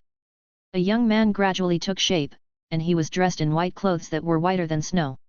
Under his sword-like eyebrows, his narrow eyes were like the gurgling spring water, warm as the spring breeze. His nose was like a hanging gallbladder, as straight as a distant dark green mountain. His eyes were like warm snow that had not yet melted in spring, shining, crystal, soft, dazzling, and seemed to have an unnoticed sharpness. His lips were as white as warm jade, and his mouth was slightly curved, with a faint smile, like March sunshine, comfortable and cozy. The man stood there quietly, but his clothes fluttered gently without wind, as if there was a mysterious power surrounding him, ethereal like an immortal. The power of space. The seventh elder was secretly shocked. Those who can use the power of space must at least have achieved the great perfection of the theory of Taoism to be able to glimpse a trace of the power of space, and they must be very close to the Tao of space. Only after the attainment of the Taoism can one truly master a trace of the power of space and can perform a short-term space teleportation. But the young man in front of him, looking at his early 20s, how could he use the power of space? This person must be good at the art of disguise, and he is slightly older than himself, and should be 1 or 2 realms higher than himself. Using the power of space is definitely because of the use of some space teleportation talismans. It's just that this person is good at hiding, and I can't see it for the time being. Before, I was knocked away by the recoil force, and it was definitely because this person used some magic weapons. It must be so. Yamachan didn't know that his appearance had been supplemented by the seventh elder, and of course he didn't care. Yamachan looked at Su Wuhan and opened the system panel. Name, Su Wuhan. Sect, none. Cultivation, none. Talent, immortal body talent. Physique, none. Introduction, Su Wuhan, the only child of the Su family, is gifted. He began to draw qi at the age of 3, to refine qi at the age of 8, and to master supernatural powers at the age of 12. 7 years ago, when he was out, he encountered a damaged eternal object and entered his sea of consciousness. He cleverly took its spiritual energy and cultivation day and night to repair himself. His methods are clever, and he never absorbs too much, so as not to damage its foundation or steal its vitality. Often, as soon as he has a little cultivation, it is completely absorbed. He becomes like an ordinary person, without any cultivation. Oh! So that's how it is. Yamachan said with a little emotion. Senior. Senior. Su Wuhan looked at the person in front of him with a panic expression and spoke softly. Yamachan had been staring at Su Wuhan since he appeared, which made Su Wuhan feel uneasy. Su Wuhan wondered if the master in front of him had any special hobbies. Or maybe he couldn't stand Yamachan's gaze, so Su Wuhan had to ask. You are Su Wuhan, right? Yamachan's words were like the spring breeze in March, blowing slowly, making people feel comfortable and kind. I am Su Wuhan. I wonder why you are here to see me. Su Wuhan looked at the person in front of him and asked in confusion. He is neither arrogant nor impatient, neither humble nor overbearing, and is indeed a talented person with great potential. Su Wuhan. I am the leader of the Tianxian sect. Are you willing to be my disciple? Yamachan suddenly became serious and said. Before Su Wuhan could speak, everyone started talking again without caring about their own safety. Tianxian sect? Have you heard of it? No, it seems that the person is extraordinary, and he must be from a big section. If it is really a powerful sect, why have we never heard of it? If Su Wuhan becomes my disciple, maybe my Su family can also receive the protection of this sect. But this Tianxian sect? I have never heard of it. Judging from the appearance of this person, he is at least much stronger than the seventh elder of Ziwei Pavilion. He is also the leader of a sect, so his sect must be at least a first-rate force, right? Even the first-rate forces cannot compare to the superpower like Ziwei Pavilion. I heard that the pavilion master of Ziwei Pavilion had already entered the realm of enlightenment 1,000 years ago, and his current cultivation level is unknown. The seventh elder was angry and asked. Seeing the seventh elder speak, everyone stopped talking. Do you really want to be an enemy of Ziwei Pavilion? Yamachan completely ignored the seventh elder and spoke in a calm voice again. Are you willing to take me as your master? Faced with Yamachan's question, Su Wuhan was at a loss, fidgeting, looking at the seventh elder from time to time, and then at Yamachan from time to time. Yamachan was still gentle and elegant, looking at Su Wuhan expectantly. Su Wuhan was speechless. My brother. It's already this time, you should consider the occasion before accepting a disciple, don't you consider the feelings of others? Seeing Yamachan's attitude, the seventh elder was furious. Good. Good. Good. You are acting so arrogantly. Are you really not afraid of my Ziwei Pavilion? At this time, Lu Ruyan, who was still crawling on the side, spoke. Seventh elder. Kill him. Why are you still wasting words with him? Lu Ruyan's face was distorted and in a state of disgrace.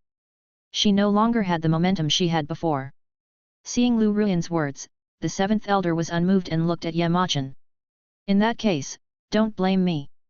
Before the seventh elder finished speaking, Yamachan suddenly turned his head and shot a look at the seventh elder. In an instant, the seventh elder turned into a ball of blood mist just like the ninth elder before. Hiss! Everyone gasped. Yamachan's extremely dissatisfied voice followed.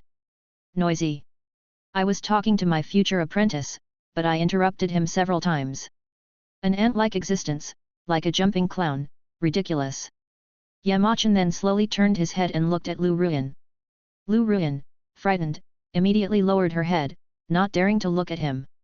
Secretly clenching her silver teeth, she believed that Yamachan would not dare to kill her. Her status as a direct disciple was higher than that of an ordinary elder. She swore that when she returned to the sect, she would definitely let the master avenge her. She would torture Yamachan severely and make him live a life worse than death.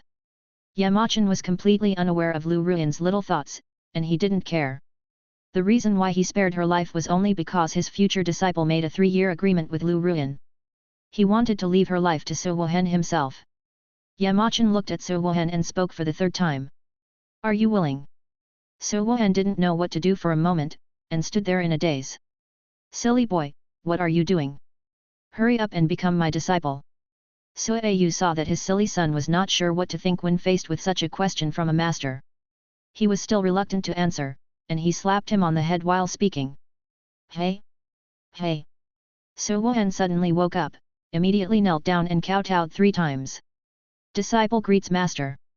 Yamachan looked at Su Wuhan with satisfaction. Seeing the gleam in his eyes and his thirst for knowledge, and looking at his childish and determined face, a feeling of genuine satisfaction spread in Yamachan's heart. Ding! Congratulations to the host for successfully accepting a disciple. Reward for God-level alchemy skills.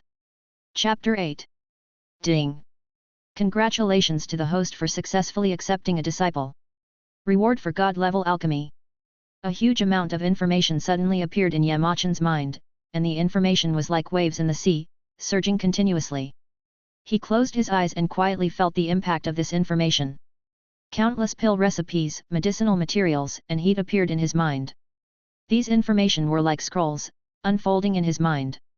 Within a moment, Yamachan had already comprehended the essentials of various alchemy. He opened his eyes, and a hint of surprise flashed in his eyes. He didn't expect that he had mastered the God-level alchemy level. Yamachan was not too excited about these, and he was thinking in his heart that he would test this God-level alchemy level when he had time. Yamachan calmed down a little and said to Su Wuhan. Disciple, please follow me back to the sect. Master, before we return to the sect, please wait for a moment while I explain things to my family. Ha ha ha, Henner, go ahead. Don't worry about your family. Your father is here. Su Yu raised his big hand and placed it on Su Wuhan's shoulder. He thought that since Su Wuhan had become a disciple of such a great master, he should not have to worry about his safety. Although he had never heard of the Tianxian sect, seeing that Yamachan had an extraordinary temperament, his sect should not be too weak. When Ziwei Pavilion came to take revenge, Su Wuhan would also have a place to stay. Father! Let's not talk about anything else. If Ziwei Pavilion comes to take revenge, you must let me know. Even if I die, I will do my best for the family. Brat, just go back with your senior and practice hard. You don't need to worry about anything else. Don't worry about the family affairs. If my father doesn't agree, I won't go. You, Su. Au was angry. This brat is just stubborn like me. If I don't agree to his request today, he won't leave. No, I have to calm him down first. Su Au thought to himself, but his expression softened. Henner, don't be anxious. Your father promises you. Father, I know you are doing this for my own good, but I have made up my mind. I cannot watch my family fall into crisis. Henner, you, Su. Au looked at Su Wohen's determined eyes and felt a lot of emotion in his heart. He knew that his son had grown up and had his own ideas and responsibilities. Father, don't worry, I will definitely visit Zaiwei Pavilion when I return. Before that, please take care of yourself. Su Au looked at Su Wohen, feeling relieved. After he finished speaking, Su Wohen looked at Lu Ruyan, who was in a state of embarrassment. Lu Ruyan. Today we have broken off all ties. Please go back to where you came from. I will come to you to ask for advice someday. As soon as Su Wohen finished speaking, Yamachan raised his hand slightly and released Lu Ruyan. Lu Ruyan suddenly felt her whole body lighten, and immediately stood up, staring at Su Wohen and Yamachan fiercely. The death of the 9th elder and the 7th elder made her know that she could not kill Su Wohen today. Hehe, Su Wohen, you are a piece of trash with no cultivation at all, and you still want to compete with me. A trace of disdain flashed across Lu Ruyan's face. You go. Su Wohen didn't want to waste time talking to Lu Ruyan. Lu Ruyan waved her sleeves and followed Lu Chengfeng to the entrance of the hall. Before leaving, she turned back and said, Su Wohen, I will never forget the humiliation you inflicted on me today. Letting me go today will be the decision you will regret most in your life. He he he. With Lu Ruyan's ethereal laughter, the Lu family father and daughter slowly disappeared from everyone's sight. After Lu Ruyan and others left, Yamachan turned back to look at Su Wohen and said, Since you have already worshipped me as your master, I will naturally give you a little gift. Yamachan searched the system space and saw a long sword lying in a corner. He immediately decided to take out the sword and give it to Su Wohen. After that, Yamachan slowly raised his palm, and saw a flash of golden light, and a long sword appeared out of thin air in his palm. The whole body of the long sword was as black as ink, exuding a suffocating breath.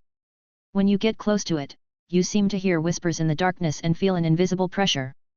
This breath is full of the smell of death and destruction, which makes people shudder.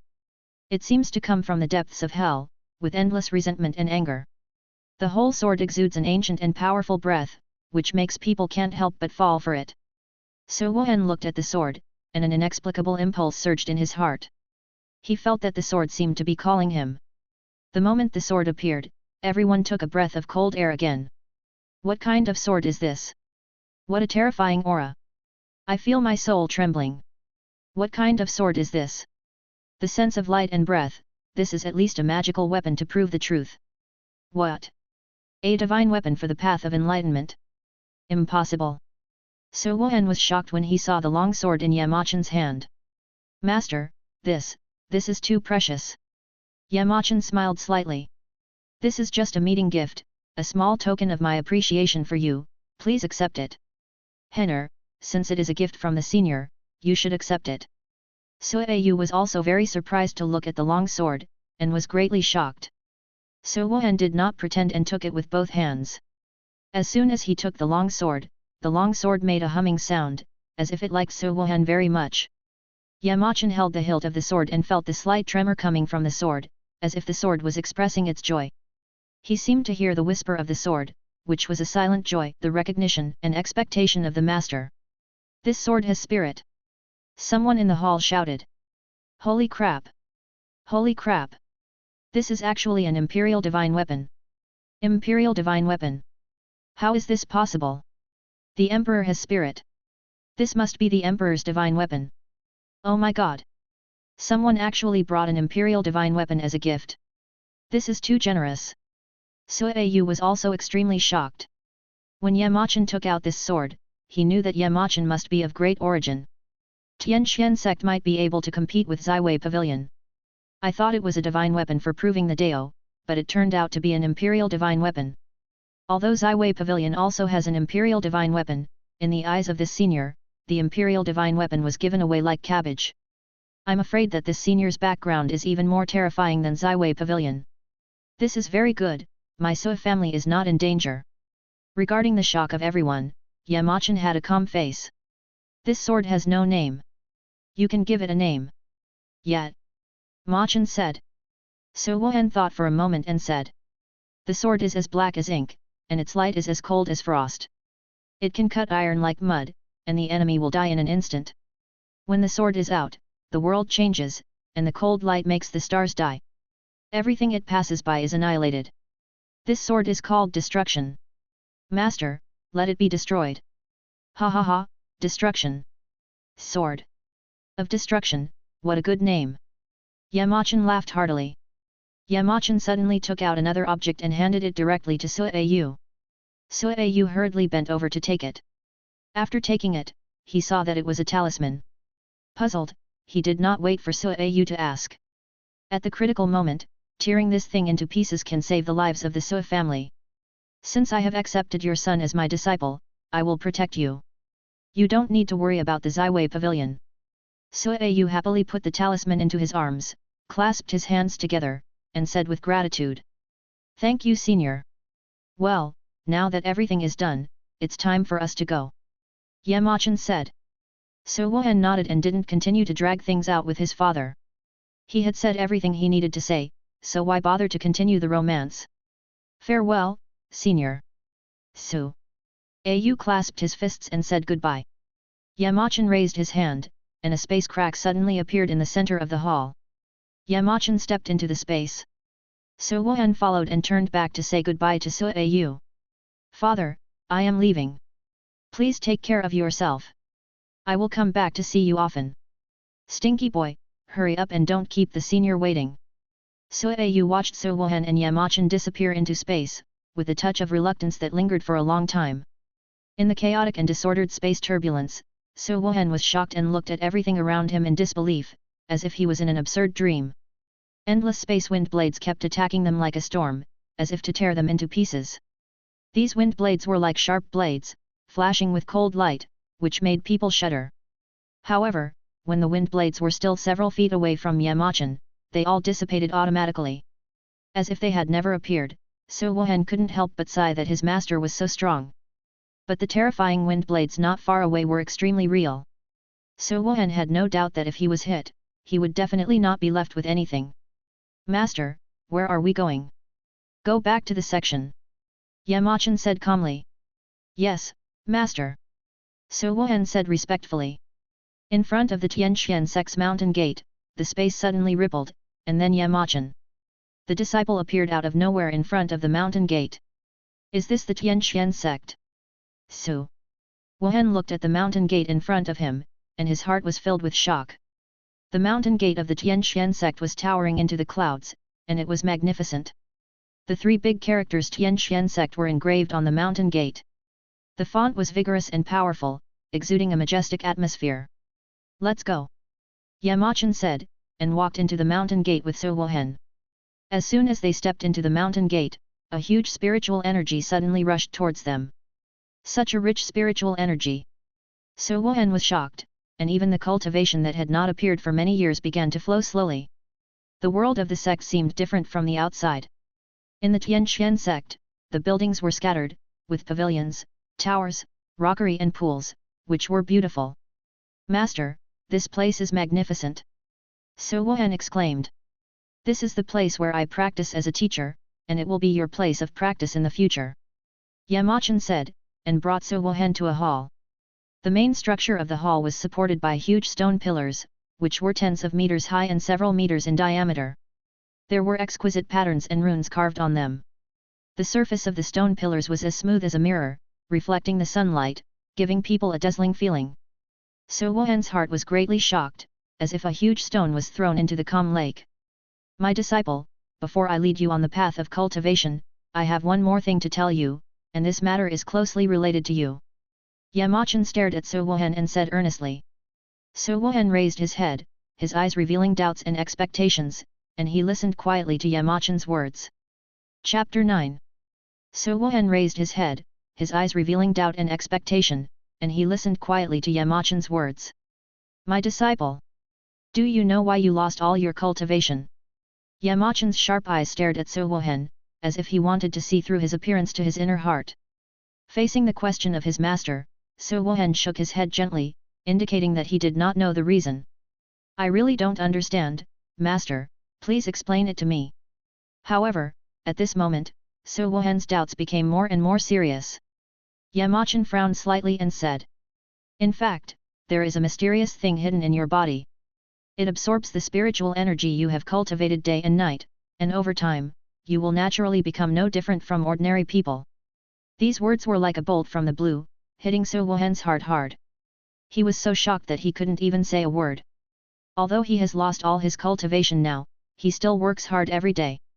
Who would have thought that his efforts for so long would be in vain? It turned out that there was an unidentified object secretly stealing his own achievements. He couldn't figure it out. He had been practicing diligently and wholeheartedly, but why did he end up like this in the end? Thinking back to the past days, every time he felt that his cultivation had improved. That joy didn't last long before it quickly shattered like a bubble. Now it seems that everything has finally found an explanation. It is because of that weird existence. It concerns himself, how dare Su Wuhan take it lightly, and said anxiously. Master! Do you have any solution? Don't be anxious, disciple. Since your master can see it, he naturally has a way to solve it. It's just that the process is extremely painful. Can you endure it? Master, no matter how painful the process is, I am not afraid. I have been a waste for 7 years, and have been ridiculed. This is my chance to change my fate. No matter how painful the process is, the disciple will persevere. Su Wuhan said firmly, recalling the ridicule and humiliation he had suffered in the past 7 years. He longed to get rid of his identity as a waste, longed to gain the respect of others, and longed to win back his dignity. In the past 7 years, he didn't care much in front of Su Yu. He laughed and laughed, as if becoming a waste was no big deal. But what Su Wuhan didn't know was that how could Su Yu not know the illusion his son showed in front of him. Whenever he saw Su Wuhan practicing alone until late at night, he saw it in his eyes and felt pain in his heart. Su Yu knew that Su Wuhan was a strong child, so he didn't ask, let alone expose Su Wuhan's poor acting skills. Yamachan looked at Su Wuhan's firm eyes and was very relieved. Disciple, please come forward and meditate. Su Wuhan walked to the side of the cushion with excitement in his eyes and sat cross-legged. Yamachan slowly came behind Su Wuhan. Hold on, the master is about to take action.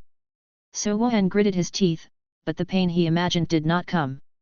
Yamachan put one hand on Su Wuhan's back, as if looking for something. Yamachan invested his spiritual consciousness in Su Wuhan's sea of consciousness, only to see that the sea of consciousness had already dried up, without any spiritual energy. Yamachan looked around and saw a palm-sized tortoise shell lying on the ground in the center of the dry sea of consciousness. Its existence seemed to be a witness of time, witnessing the passage of time and the reincarnation of life. Looking closely, the tortoise shell was covered with spider-web-like cracks. These cracks crisscrossed, as if they were deep marks left on the tortoise shell by the years. Each crack seemed to tell the vicissitudes and changes that the tortoise shell had experienced, making people sigh at the ruthlessness of time and the tenacity of life. I found you. Yamachan smiled faintly. He raised his hand and released a strong suction force towards the tortoise shell. Ah! At this moment, Su Wuhan suddenly felt a sharp pain. It was as if thousands of ants were gnawing at the deepest part of his heart, and every bit of it was filled with unspeakable suffering. It was a kind of pain that seemed to penetrate from the bone marrow, following him like a shadow, lingering. Yamachan knew that this was Su Wuhan's scream, and he could not stop the transmission of pain. After all, forcibly taking something from a person's sea of consciousness must be extremely painful. It is better to suffer a short pain than a long one, so Yamachan slightly increased his strength. Suddenly, the tortoise shell shook back and forth a few times as if it was frightened, and it actually pulled against Yamachan's strength. Yamachan was a little surprised. Oh? Still alive? He couldn't help but increase the strength in his hands. Su Wuhan was enduring the severe pain at this moment, her face was pale, and beads of sweat rolled down her forehead like raindrops, soaking a few strands of her hair. Who the hell is disturbing Master Turtle here? A burst of curses came from within the sea of consciousness. Haha, it can actually talk. Yamachan looked at the tortoise shell with interest, but he was not in a hurry to make a move. Suddenly, a tortoise head stretched out from the tortoise shell, staring at Yamachan with anger in its eyes. "You are the one who disturbed my sleep? Who are you?" Yamachan said nothing, looking at the turtle with a smile. The turtle was even more angry. He had never been so angry in his life. "Get out of here if you know what's best for you. Otherwise, I'll make you pay. If you know what's best for you, leave here. I don't want to do anything." Yamachan looked at the turtle and said calmly. "Yo! You were born to be a cucumber, right? You deserve a pat. If Grandpa Turtle doesn't teach you a lesson today, you won't know why the flowers are so red." Yamachan laughed in anger. He didn't expect that the turtle was so clever. However, the turtle did make Yamachan feel a little familiar. After saying that, the little turtle jumped into the air, raised a short claw, and rushed straight towards Yamachan with great momentum. Maybe the distance was too far, or the little turtle didn't estimate the distance well. When the whole turtle was still several meters away from Yamachan, it suddenly fell to the ground. It rolled several times and rolled to Yamachan's feet. The little turtle, head drooped, eyes were full of stars, and white foam came out of the mouth. It looked very funny. Ha ha ha ha! Yamachan couldn't help laughing. After the little turtle took a breath, it stared at Yamachan angrily and said, "Laugh, laugh, laugh as much as you want." "Ha ha ha, sorry, I don't usually laugh easily unless I can't help it." Yamachan teased while opening the system panel and looking at the little turtle. Name, Black Shadow Turtle. Eternal Thing. Cultivation, unknown. Bloodline, bloodline of a divine beast. Introduction, Black Shadow Turtle, descendant of the ancient beast Suanwu, contains pure bloodline of a divine beast. Because of its almost infinite lifespan, it is also called an eternal thing, and it contains a magnificent vitality. So far, no one has ever seen the Suanwu lineage die. Because it was framed tens of millions of years ago, it was kept in captivity day and night to extract its vitality for alchemy. It escaped 10,000 years ago, and because of the loss of vitality, it was seriously injured, running around, and barely surviving. 7 years ago, it met Su Wuhen by chance, and seeing his extraordinary talent, it quietly drilled into Su Wuhen's sea of consciousness, absorbed Su Wuhen's cultivation and spiritual power, and repaired itself. Yamachan looked at the information on the system panel, and couldn't help but be surprised in his heart. He really didn't expect that this unprepossessing little turtle in front of him would be a descendant of the beast Suanwu, and also possessed such a strong vitality. It turns out that he is the descendant of the mythical beast Suanwu, no wonder he is so extraordinary. Yet, Machan couldn't help but mutter to himself. When the little turtle heard Yamachan's words, a trace of surprise flashed in his eyes, but he quickly regained his composure. He looked at Yamachan coldly and said, "Since you know Mr. Turtle's identity, then leave here quickly. Mr. Turtle will not bully the weak." While speaking, he clenched his short tortoise claws and raised them in front of Yamachan. Yamachan smiled and said, "What if I don't leave?" The little turtle taunted. "I have to say that your stupidity is like the brightest star in the night sky, illuminating your ignorance." The little turtle jumped up again and was about to attack. Yamachan didn't want to waste time talking to him. He raised his hand and a suction force several times stronger than before fell on the little turtle. The little turtle wanted to resist, but found that he couldn't resist at all. He watched himself fly into Yamachan's hands. Yamachan squeezed his hand hard. "Ugh! I'm dead." The little turtle's eyes rolled back and its tongue stuck out. "If you didn't know, you would think it was a dead turtle." Yamachan shook his head helplessly. He was not interested in the little turtle's poor acting skills. He increased the strength in his hand. With a click, the crack on the little turtle's shell deepened. "No, no, no. Brother, I was wrong. I was wrong. My home is gone. My home is gone. Stop pinching me."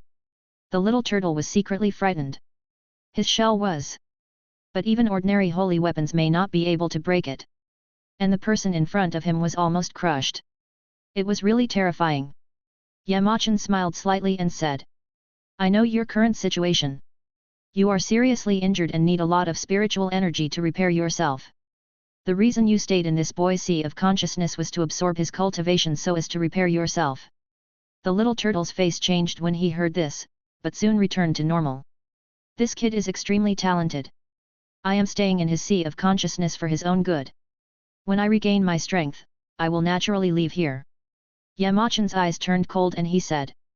Humph. For his own good? Not to mention that the little spiritual energy you absorbed will take time to recover. You keep stealing other people's spiritual energy, causing them to spend years practicing hard just to serve you. How can I keep you if you are so selfish? Now I give you a chance. If you accept me as your master and leave here, I can help you recover your cultivation quickly. Otherwise, you will die. Recognize the master. The little turtle was stunned, as if it was unbelievable. Someone actually dared to let him recognize the master, but his strength has not yet recovered, and he can't beat the person in front of him. He agreed to it for the time being. After his cultivation is restored, who knows who will recognize who as the master. The little turtle hesitated for a moment and said, if I recognize you as the master, can you really help me recover quickly? Yamachan nodded and said. Of course, I don't want to see a descendant of a mythical beast like you die here. The little turtle thought for a moment and said. Okay, I believe you. But I have one condition. Yamachan frowned and said. What conditions? I want you to swear that you will take good care of this kid and not let him get hurt. Yamachan was slightly stunned, quite surprised. He didn't expect the little turtle to make such a condition.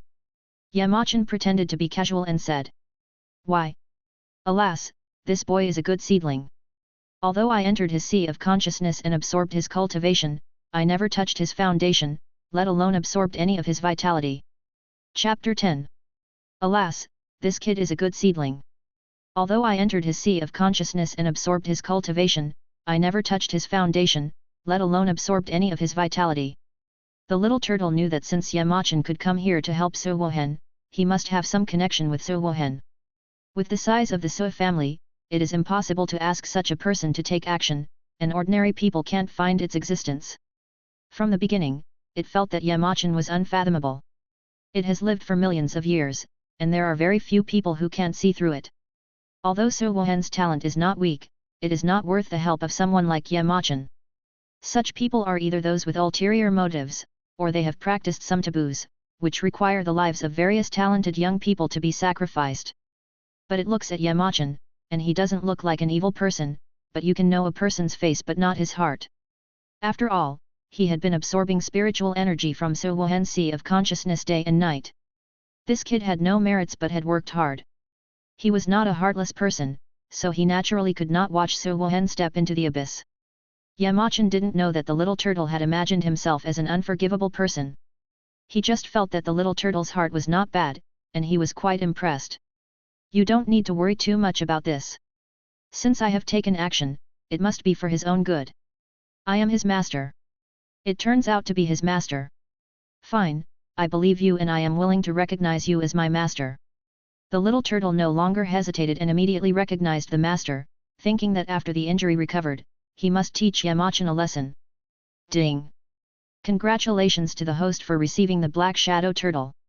The reward of the 11 peaks of Tianqian has been automatically generated for the host. Before Yamachan could wonder what the 11 peaks of Tianqian were, he felt that something had changed inside the Tianqian sect. At the end of the Tianqian sect's square, majestic peaks rose from the ground and floated in the sky. Looking around, the peak in the middle was the largest, and it was the main peak. 5 peaks on each side were lined up in order, for a total of 11 peaks. Feeling it carefully, the spiritual energy in each peak was 1,000 times richer than that in the outside world. Silently feeling the changes in the sect, Yamachan had to put aside his doubts. What's your name? Yamachan looked at the Black Shadow Turtle. Master, I don't remember my name anymore. The Black Shadow Turtle thought for a moment and shook its head. It had lived for too long, so long that it had forgotten its own name. Its memories of the past were already blurred. Yamachan thought for a moment after hearing this, and then his evil taste was aroused. In that case, you will be called Kamita from now on. Yamachan smiled evilly. Kamita. When Swaniagui heard the name, he felt something was wrong, but he couldn't tell what was wrong, so he shook his head. Master, can I not call you by this name? Said the Black Shadow Turtle cautiously. Are you dissatisfied with this name? Yet. Machan looked at the Black Shadow Turtle with a stern look in his eyes. When the Black Shadow Turtle saw the momentum exuded by Yamachan, how could he dare to be dissatisfied? Hello Kamita. Wonderful Kamita. Master, your talent is as bright as the stars, and your wisdom is like the mystery of the universe, which is breathtaking. In front of you, I realize how insignificant I am. Your talent is what I will always pursue. The name Kamita is very clever, I will be called Kamita from now on. Swaniagui flattered Yamachan with a flattering face. Yamachan was quite pleased and continued to deceive. Do you know where the name Kamita comes from? Kamita was very cooperative and immediately shook his head. I don't know about Kamita, please teach me. Yamachan's aura was stern, his brows slightly wrinkled, and his eyes became focused and sharp. The originally relaxed expression gradually disappeared, replaced by a serious look, as if thinking about something. After a moment, Yamachan said slowly. In the ancient times, the world was in chaos, and Pangu created the world. When Pangu split the chaos with his giant axe and the heaven and earth were separated, his body turned into mountains, rivers, plants, birds, animals, and other things in the world. And his soul ascended into the unknown realm, becoming a being praised by the world. As time went by, the spiritual energy between heaven and earth gradually gathered together to form a mysterious existence. This being possesses infinite wisdom and power. He is called the Supreme Lord by the world. Kamita was shocked when he heard this. Although it has existed since ancient times, it is far behind the ancient times. During the ancient times, it had only heard a few words, and many of its previous memories were already blurred. The master actually knew it so clearly. What on earth had he experienced? Yamachan continued to deceive seriously. The Supreme Lord possessed unparalleled wisdom and power, and he soon became the master of this world. He created all things, established the laws of heaven and earth, and taught all living beings the way of cultivation. The appearance of the Supreme Lord marks the beginning of the establishment of order between heaven and earth. He uses his wisdom and strength to guide the growth and development of all things, making the world full of vitality and vigor.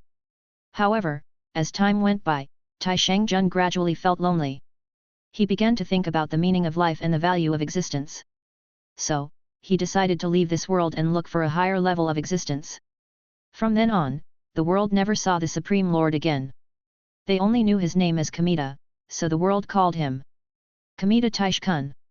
Kamita was amazed when he heard this, and expressed deep respect for such a great power. He couldn't help but say the name with awe. Kamita, Supreme Lord. What a powerful name! I didn't expect that the name given to me by my master would have such a great origin. Kamita was worried that he could not live up to the name Kamita and bring shame to this name. Yamachan saw that Kamita was stunned by his trick and laughed secretly. After calming down a little, he said seriously. Although you are far less mysterious and powerful than the Supreme Lord, I believe that you will not bring shame to this name. You are definitely not as good as him, but you can also. One day, I believe that you will be 1/10 or 1/12 as good as the Supreme Lord, and it will not be a disgrace to the name of Kamita. Kamita Taejun. Kamita's eyes widened, his heartbeat quickened, his breathing became rapid, and he called out this name. Kamita was ecstatic, dancing with excitement. The master was really too terrifying. Not only did he know so many secrets of the ancient times, but he also gave himself such an awesome name, Kamita Taejun. Just hearing it made me feel awesome. Thank you for the name, master. I will definitely live up to your high expectations. Kamita raised his two short tortoise claws and bowed to Yamachan. Yamachan smiled secretly, cleared his throat, and said seriously. Ahem, there is no need to do that.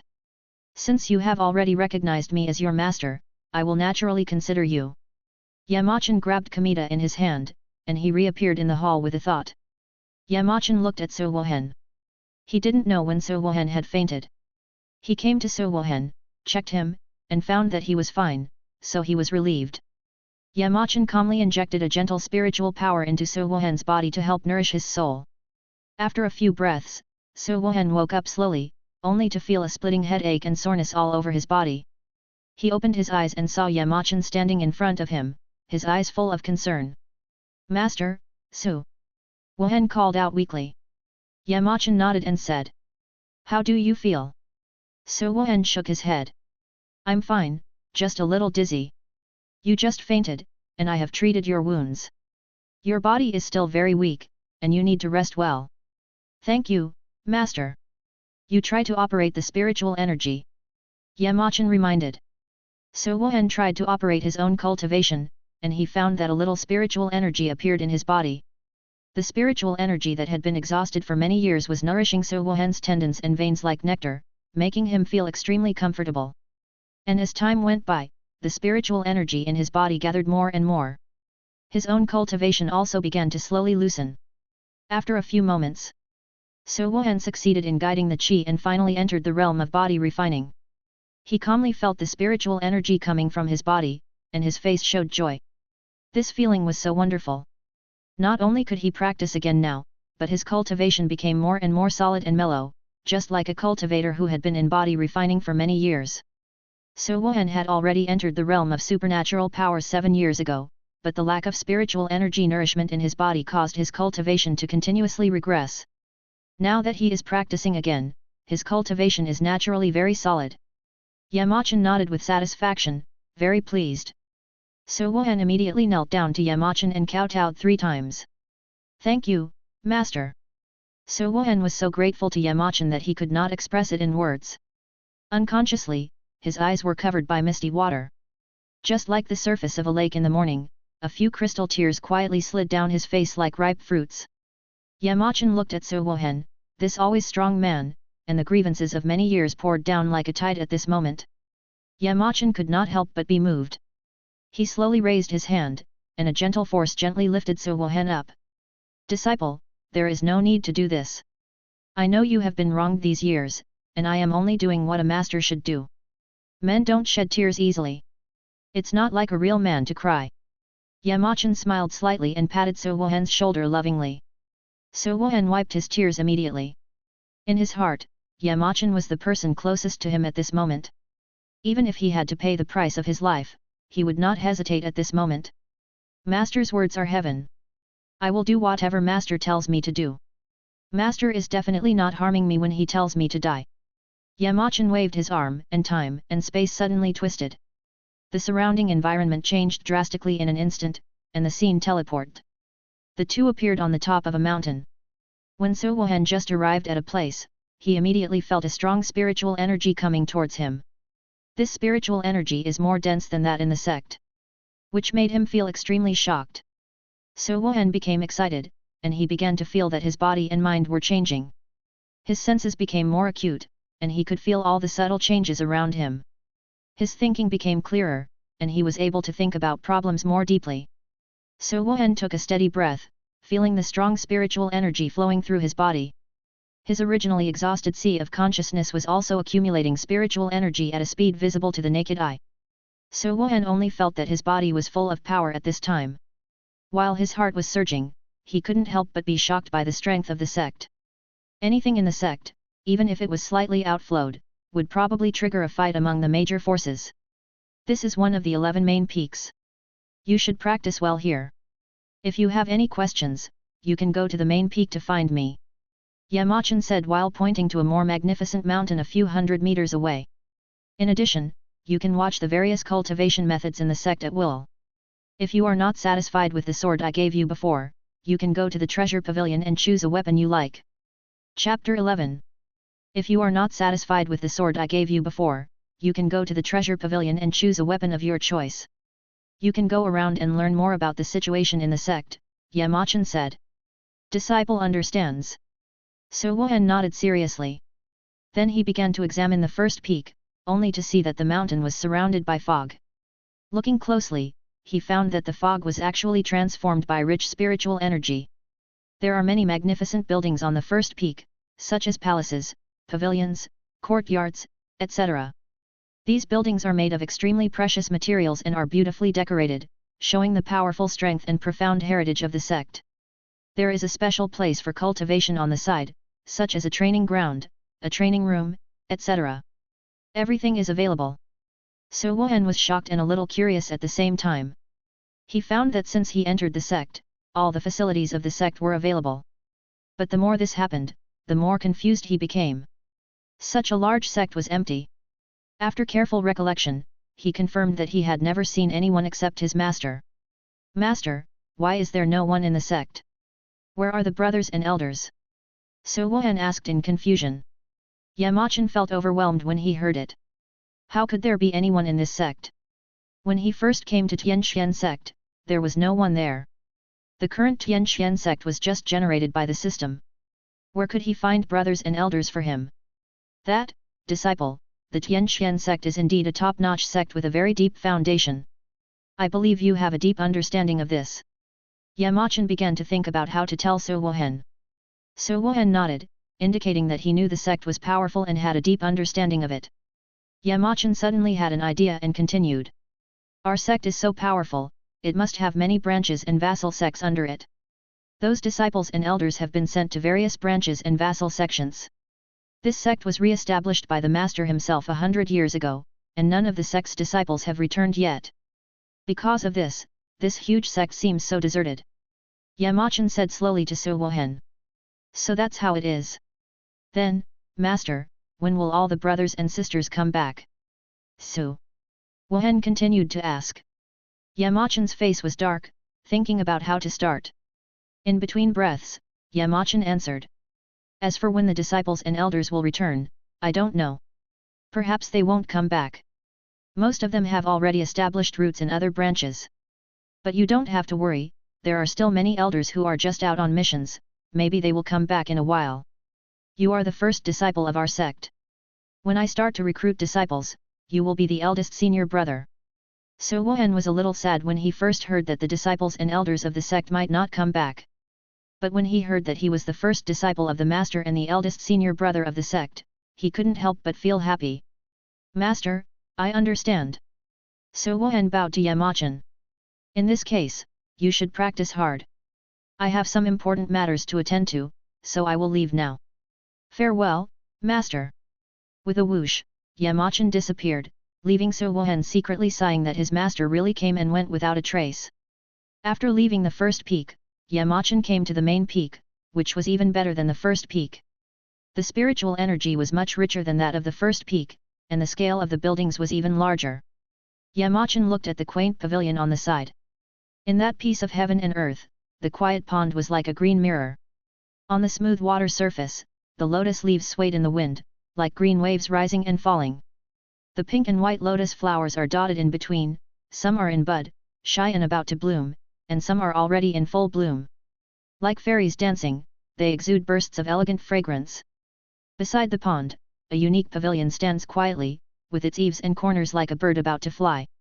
It is like a silent guardian, witnessing the passage of time. The mottled marks on the pavilion pillars tell the story of time. The pavilion is surrounded by a trace of fairy air, which is as light as a tulle, and sparkles with a dreamy light under the sunlight. The breeze blew by, and the lotus leaves and lotus flowers swayed gently, causing ripples in the pond. The circles of ripples slowly spread toward the pavilion, as if to draw the pavilion into this quiet artistic conception. The sun shone through the gaps in the lotus leaves, casting dots of golden light on the water surface, interweaving with the reflection of the pavilion, creating a dreamlike, quiet and beautiful atmosphere. It makes people's hearts become clear and peaceful at this moment. Yamachan walked slowly towards the pavilion, sat in the pavilion, and admired everything around him. Yamachan raised his hand and stretched it into the void beside him. As he stretched it out, a cry of surprise rang out. Holy shit! Such a rich spiritual energy, has Grandpa Turtle reached the fairyland? No. There is no such rich spiritual energy in the fairyland. The source of the voice came from Kamida's mouth. This is my sect, the Tianxian sect. Yet. Machan looked at the Kamita in his hand. Tianxian sect? Never heard of it. Kamita curled his lips. As soon as he finished speaking, he felt that the world around him seemed to be spinning. No. It seemed to be me who was spinning. Plop. A pleasant sound of falling into the water came, and Kamita found that he had fallen into the water. He wanted to float to the surface, but before he could make any move, he felt a strong sense of comfort. He closed his eyes and looked very happy. After a few breaths, Kamita slowly floated to the surface, his back facing down, his paws resting on the back of his head, his legs crossed, looking very happy, and a comfortable moan came. Ah! Oh! So comfortable! He he he! Yamachan looked at Kamita who was enjoying himself, with a black line on his face, speechless. Kamita! Yamachan suppressed his anger and shouted. When Kamita heard the voice, he trembled all over. He didn't look like he was enjoying it at all. He quickly swam under Yamachan in the pavilion. He, master, you called me. Kamita looked at Yamachan with a flattering look on his face. Enjoy it, hey? I haven't had turtle soup for a long time. Yamachan looked at Kamita with a wicked smile. Kamita saw Yamachan's expression and thought to himself that it was not good. Master, my flesh is bitter. Kamita wanted to cry but had no tears. Whether it is bitter or not, I will taste it myself. Yet, Machan's expression remained unchanged. No, master. Oh my, master, you are the embodiment of wisdom. Every decision you make is like a shining light, guiding me in the direction of progress. You must be able to see that the meat of the little turtle is not delicious. Master, your temperament and demeanor are simply unmatched. You can overshadow everyone else when you walk on the street. Oh? Master, I didn't realize before that your outfit today is a perfect combination of fashion and nobility. It's so stylish. Master. Listening to Kamita's words, Yamachan felt much happier, and couldn't help but sigh that Kamita's flattery skills were at the pinnacle. Every word was as sweet as honey, and every word could accurately scratch the other person's itch, making the other person feel flattered. His flattery seemed to be innate, and he could flatter people with an artistic sense. That's all. Yamachan said. Master, you are like that light. Kamita was flattering Yamachan non-stop, and when he saw that Yamachan was unmoved, he felt uneasy. When Yamachan interrupted him, he couldn't help but breathe a sigh of relief. This ancestor is really getting harder and harder to deal with. Previously, he had used all his life's knowledge for thousands of years. He almost pushed himself to his limit. What do you think of this pond? Yet. Machan looked at Kamita and said. Master, the water in this pond is actually a liquid condensed from extremely rich spiritual energy. The water in this pond can be said to be a pond of spiritual fluid. Kamita came back to his senses and was greatly shocked. Staying here might help you recover. Yamachan said with a faint smile. Yes. It's absolutely possible. There is no place more suitable than here.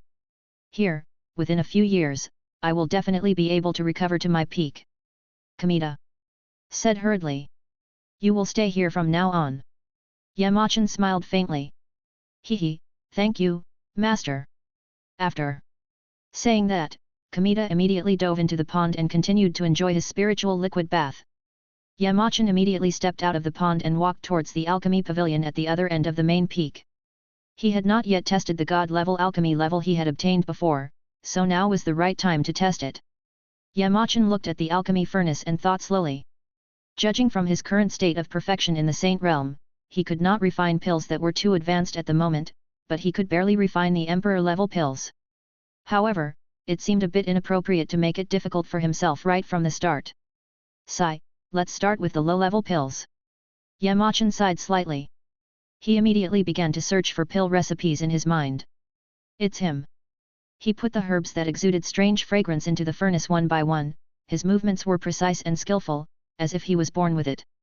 The order of putting each herb in was not messed up at all. As he put them in, he chanted something. That's right, why does it feel like there is no difficulty at all? Yamachan now has a god-level alchemy level.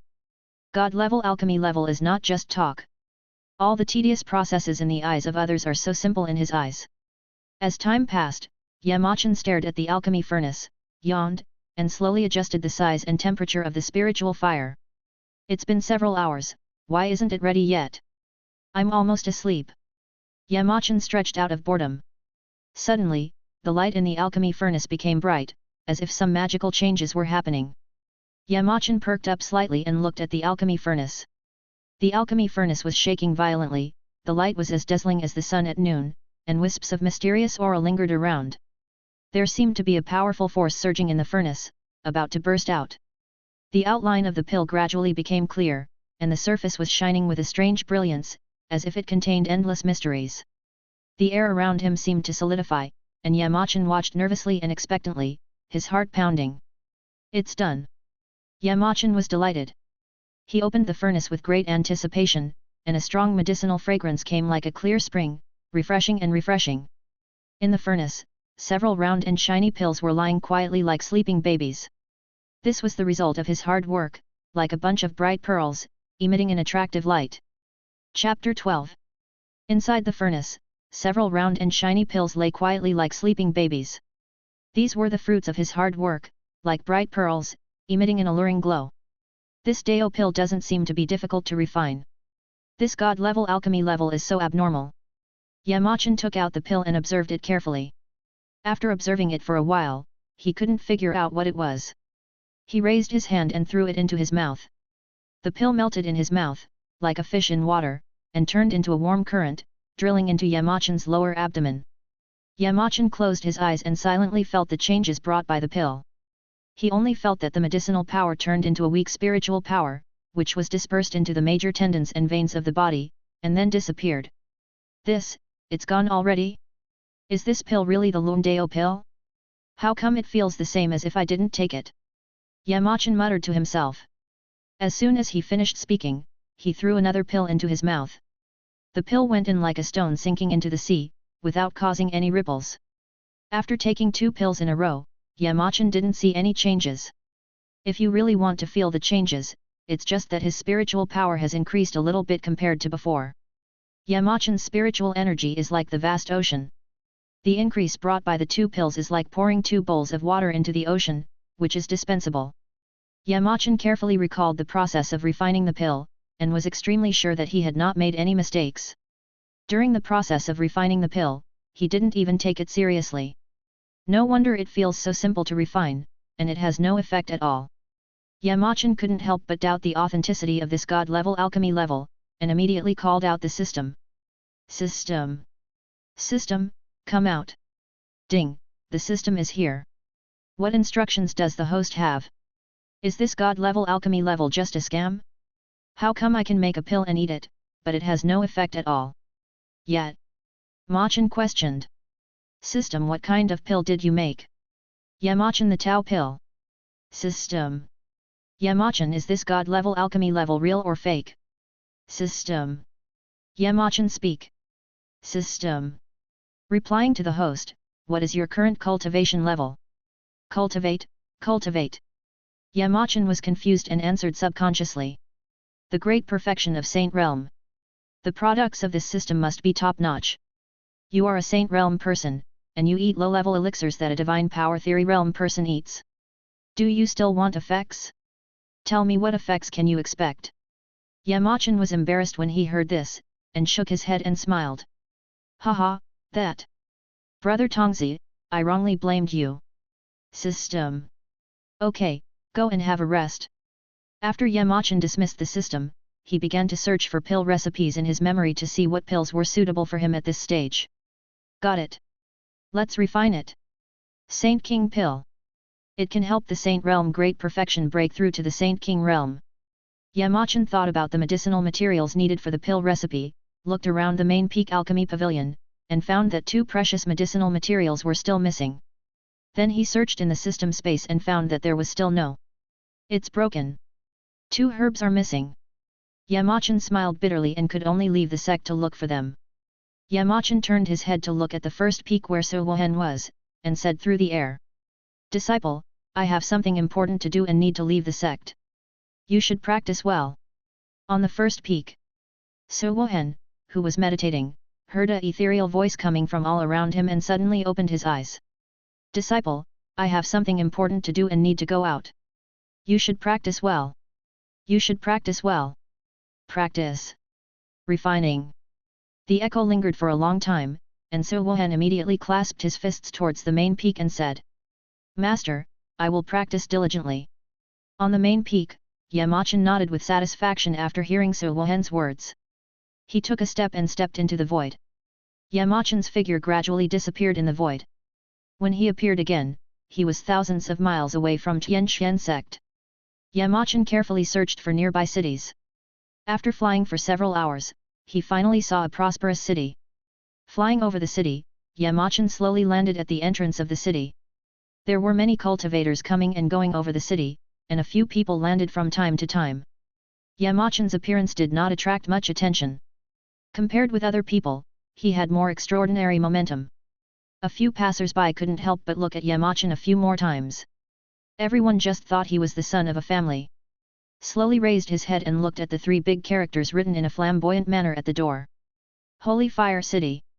This name is quite impressive, but I wonder if there are any herbs I need in this city. Yamachan muttered to himself. As soon as he entered the city, he found that the city was huge, with tall buildings, spacious and clean streets, and a constant stream of cars and pedestrians. On the streets of the city, many people were wearing gorgeous clothes, some were driving carriages, and some were riding exotic beasts, showing a prosperous business atmosphere. Above the city, many cultivators were flying with swords, or riding monsters, or flying in the air. Suddenly, a voice sounded behind Yamachan. "Fellow deist, please stay."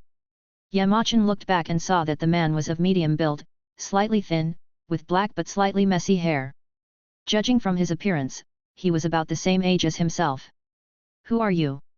Yamachan said calmly, looking at the newcomer with a hint of doubt. "Deist friend, you are also here to take part in the entrance test of the Holy Fire sect, right?" The visitor smiled and said. "Sect entrance test? Yet." Machan was puzzled and looked at the person who came. "Ah? Aren't you here to take part in the Holy Fire sect's entrance examination?" The young man seemed even more confused than Yamachan. "Why should I take part in this sect entrance test? And who are you?" Yamachan said impatiently. "Haha, don't blame me, I am Chen Hong, a casual cultivator. Seeing your extraordinary demeanor, I thought you were here to take the sect entrance test." Chen Hong explained. "What is the origin of this Holy Fire sect?" Yamachan looked at Chen Hong and asked. "Deist friend, is this your first time in Holy Fire City?" Chen Hong asked in return. Seeing that Yamachan did not deny it, he took it as a tacit agreement and continued. "The Holy Fire sect is one of the 5 great superpowers, as famous as the Zaiwei Pavilion, the Thunder Palace, the Frost Gate, and the King Mu Hall. The origin of Holy Fire City is because of this Holy Fire sect. Today is the day when the Holy Fire sect opens its doors and accepts disciples. Most of the people around here are here to take the test for joining the section. As long as you can pass the test, you can join the Holy Fire sect and become an outer disciple of a super section." Chen Hong's eyes showed yearning. Then Chen Hong couldn't help but smile bitterly, shook his head slowly, and then continued. "Although the Holy Fire sect is powerful, the entrance test is also extremely harsh. Outer disciples must cultivate their bodies by the age of 50, and inner disciples must cultivate their supernatural powers by the age of 100. "Oh? How old are you?" Yamachan asked curiously. "Alas, I am not talented. I am exactly 49 this year. I have just started to practice body cultivation. I barely meet the requirements for joining the sect." Chen Hong said helplessly. Yamachan was shocked. Seeing that this person was about the same age as himself, he didn't expect that he was already 49 years old. What Yamachan didn't know was that on the Tianxian continent, 49 was considered relatively young. "Since you have met the requirements to join the sect, why are you sighing?" "Yet?" Machan asked. "Deist friend, you don't know. This Holy Fire sect has a big competition every month, and the disciples who rank low will be disqualified from being disciples of the section. I have just started to practice body cultivation, and my cultivation has not yet been consolidated. How many mediocre people can pass the requirements of the Holy Fire sect?" Chen Hong said pessimistically. "Why did you start to refine your body at the age of 49? Yamachan asked. "I am dull and untalented. I am afraid I will not achieve anything in this life." Chen Hong was sad. Yamachan did not know what to say. He was just curious why Chen Hong had to cultivate until he was 49 to reach the stage of body refinement. His apprentice Su Wuhan had already achieved supernatural powers when he was 12 years old, but what Yamachan did not know was that some people were in the stage of Qi induction. This stage of Qi induction lasted a lifetime. Seeing Chen Hong like this, Yamachan could not help but comfort him. "Don't be so pessimistic. The low level of cultivation is only temporary. As long as you work hard and persevere in cultivation, you will have a breakthrough one day. Think about those predecessors who once had low cultivation but eventually achieved extraordinary success. You can do it too. The level of your cultivation at a certain moment cannot determine everything. You still have a long way to go. Keep your confidence and you will always have a turning point. Pessimism cannot solve problems, it is better to face them positively, accumulate experience from each practice, and gradually become stronger." Chen Hong heard Yamachen's words and his favorable impression of him increased greatly. I don't know, what should I call you, fellow Taoist? I am Yamachen. It turns out to be brother Mo Chen, nice to meet you. Chen Hong clasped his fists and bowed. Brother Mo Chen, since you are not here to take the sect entrance test, then why are you coming to the Holy Fire City? It's nothing big, just looking for some medicinal herbs. Yet. Ma Chen said calmly. I don't know Mo Chen. What medicinal herbs are you looking for? I am familiar with this Holy Fire City, so maybe I can help you. Dragon grass, 9 sunflower. What? Chen Hong was shocked. Seeing Chen Hong's reaction, Yamachan became very interested. Could it be that this guy knew where to find this kind of medicinal material?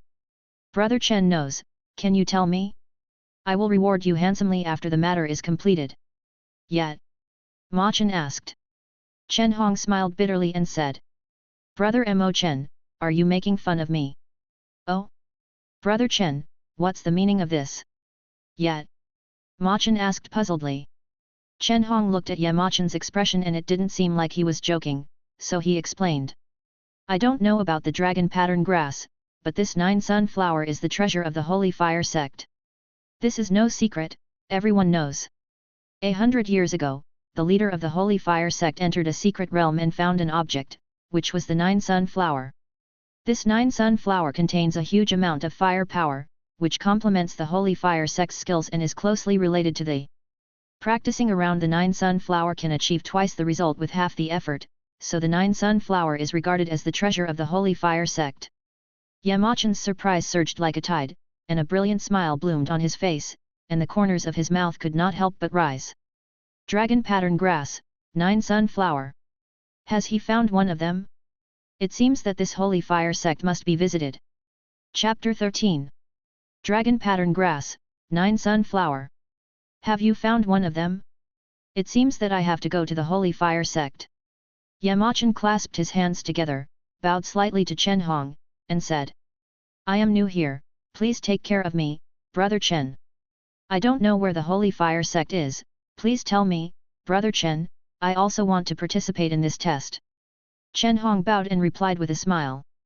In fact, the Holy Fire sect can be found out by asking around in Holy Fire City. I also want to go to the Holy Fire sect to take the test, so I can go with Brother Mo Chen. Chen Hong suddenly paused, frowned slightly, and asked softly, as if he had doubts. I just don't know why Brother Mo Chen suddenly changed his mind? Is it because of the 9 sunflower?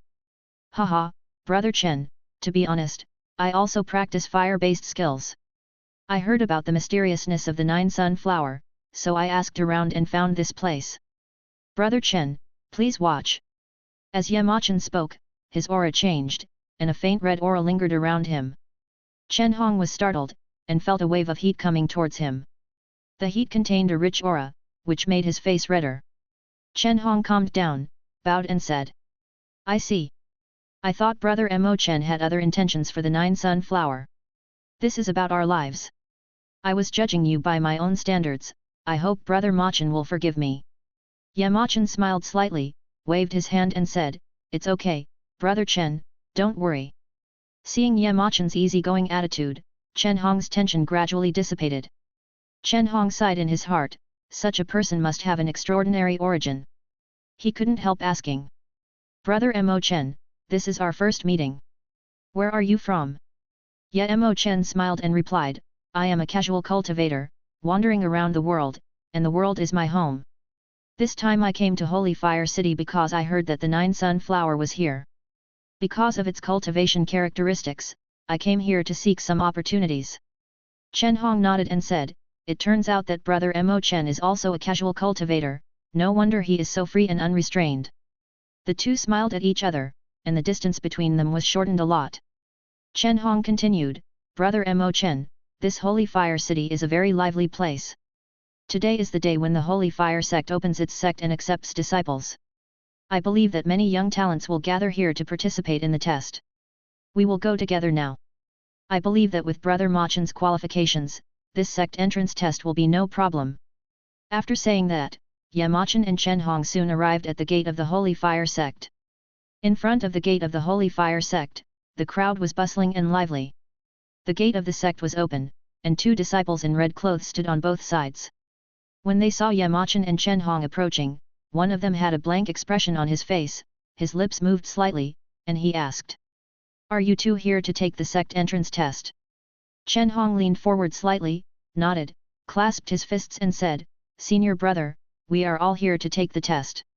The disciple looked Chen Hong up and down, then turned his gaze to Yamachan. Seeing that Yamachan had an extraordinary demeanor, he said, "You have also seen that there are many people coming to our holy fire sect to take the entrance test." The red-clothed disciple said, pointing to the front of the mountain gate. Yamachan and Chen Hong turned their heads and saw that the front of the holy fire sect was crowded with people coming to take the test. At a glance, the team in front of the mountain gate was like a long winding dragon, with people rubbing shoulders and bustling. Some of them were talking excitedly, while others were nervously waiting for the test to begin. Yamachan and the others frowned when they saw the number of people. At this time, the red-clothed disciple continued. "If you queue up to enter, I don't know when it will be your turn." He shook his head slightly while speaking. "I wonder if senior brother can take us in?" Chen Hong asked anxiously. "There is a way, but it is a little difficult." The red-clothed disciple shook his head and sighed, looking a little embarrassed. He pinched the middle of his index finger with his thumb and rubbed it back and forth. "Haha, we will certainly not make things difficult for you, senior brother." Chen Hong understood and immediately took out a cloth bag from his bosom and quietly handed it to the red-clothed disciple. The red-clothed disciple took the bag calmly and checked it out. He saw several thumb-sized spiritual stones in the bag. His face suddenly changed, and a nameless anger surged in his heart. He immediately threw the bag at Chen Hong's feet. "Humph! Are you sending away beggars?" The red-clothed disciple was furious, his eyes full of anger, staring at Yamachan and the other 2 with anger on his face. "Brother, why do you say that? This is what I have been supplying for the past few days," Chen Hong said in panic. The red-clothed disciple stared at Chen Hong angrily, then turned his gaze to Yamachan and said, "You look so well dressed, but you are so stingy.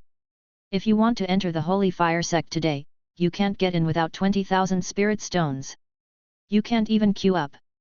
Yamachan was shocked when he heard this. He didn't expect that the red-clothed disciple was so greedy that he asked for 20,000 spirit stones before letting him go.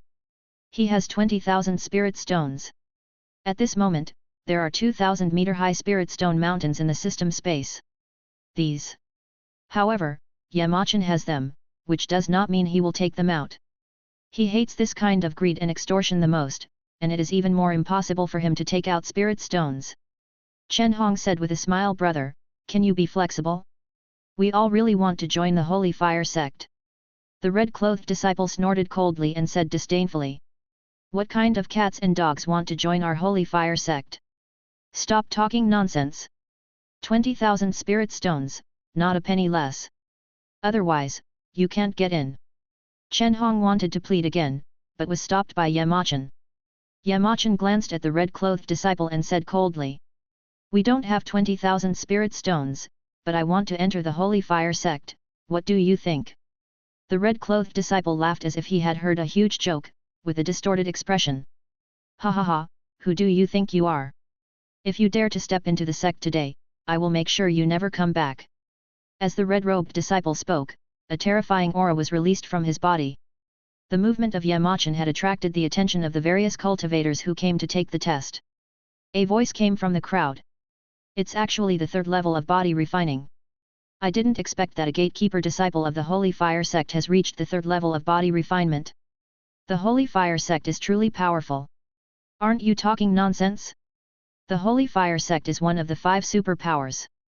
The gatekeeper disciple is at the 3rd level of body refining. What's the big deal? Alas!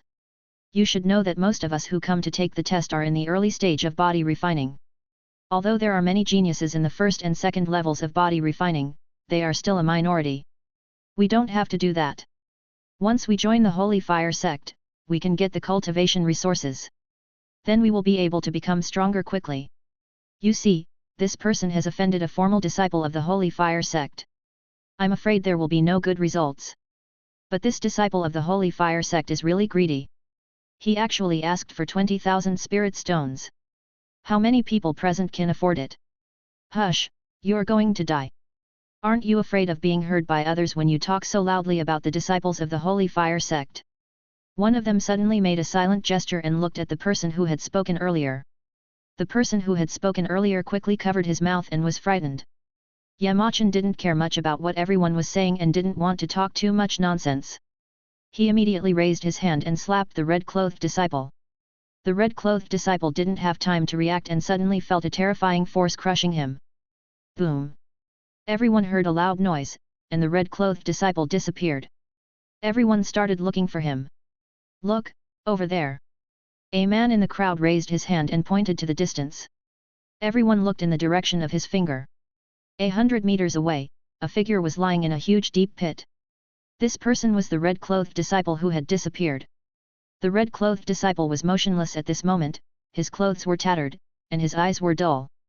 His limbs were in a strange posture, and his life or death was unknown. The red clothes on his body were even brighter. Seeing the miserable state of the red-clothed disciple, everyone forgot to breathe for a moment, and their faces turned red. When they reacted, they couldn't help but take a breath. Hiss! A slap? The realm of supernatural powers. This person is definitely in the realm of supernatural powers. Fuck! The realm of supernatural powers. Whose son is this? Does anyone know this person? Everyone looked at each other and shook their heads. I don't know. I've never seen this person before. He should not be from our area. Maybe he is a son of a powerful family who traveled here. Be sure to remember this person's appearance. After joining the Holy Fire sect, do not offend him. This person has obviously reached the standard of an inner sect disciple, but I don't know what his bone age is. If he is under 50, he must be a saint of the sect. The Holy Son of the sect. If this person really reaches the Holy Son level, wait or you will witness the birth of new history. Just think about it, how could the so-called Holy Son appear so easily?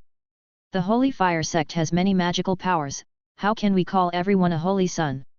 Yes, it is so difficult to become the Son of God. How can you just appear? When Yamachan slapped him, Chen Hong was already frozen in place. Chen Hong was impressed by Yamachan's outstanding temperament and decent manners, so he made friends with him. Unexpectedly, this casual friendship turned out to be a magical realm. Brother Chen, Brother Chen. Seeing that Chen Hong had not come back to his senses for a long time, Yamachan said in a deep voice. Hey! Chen Hong reacted and immediately clasped his fist towards Yamachan and said.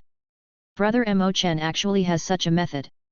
I lost my composure, please don't blame me, Brother Mo Chen. It doesn't matter, it's just an ant.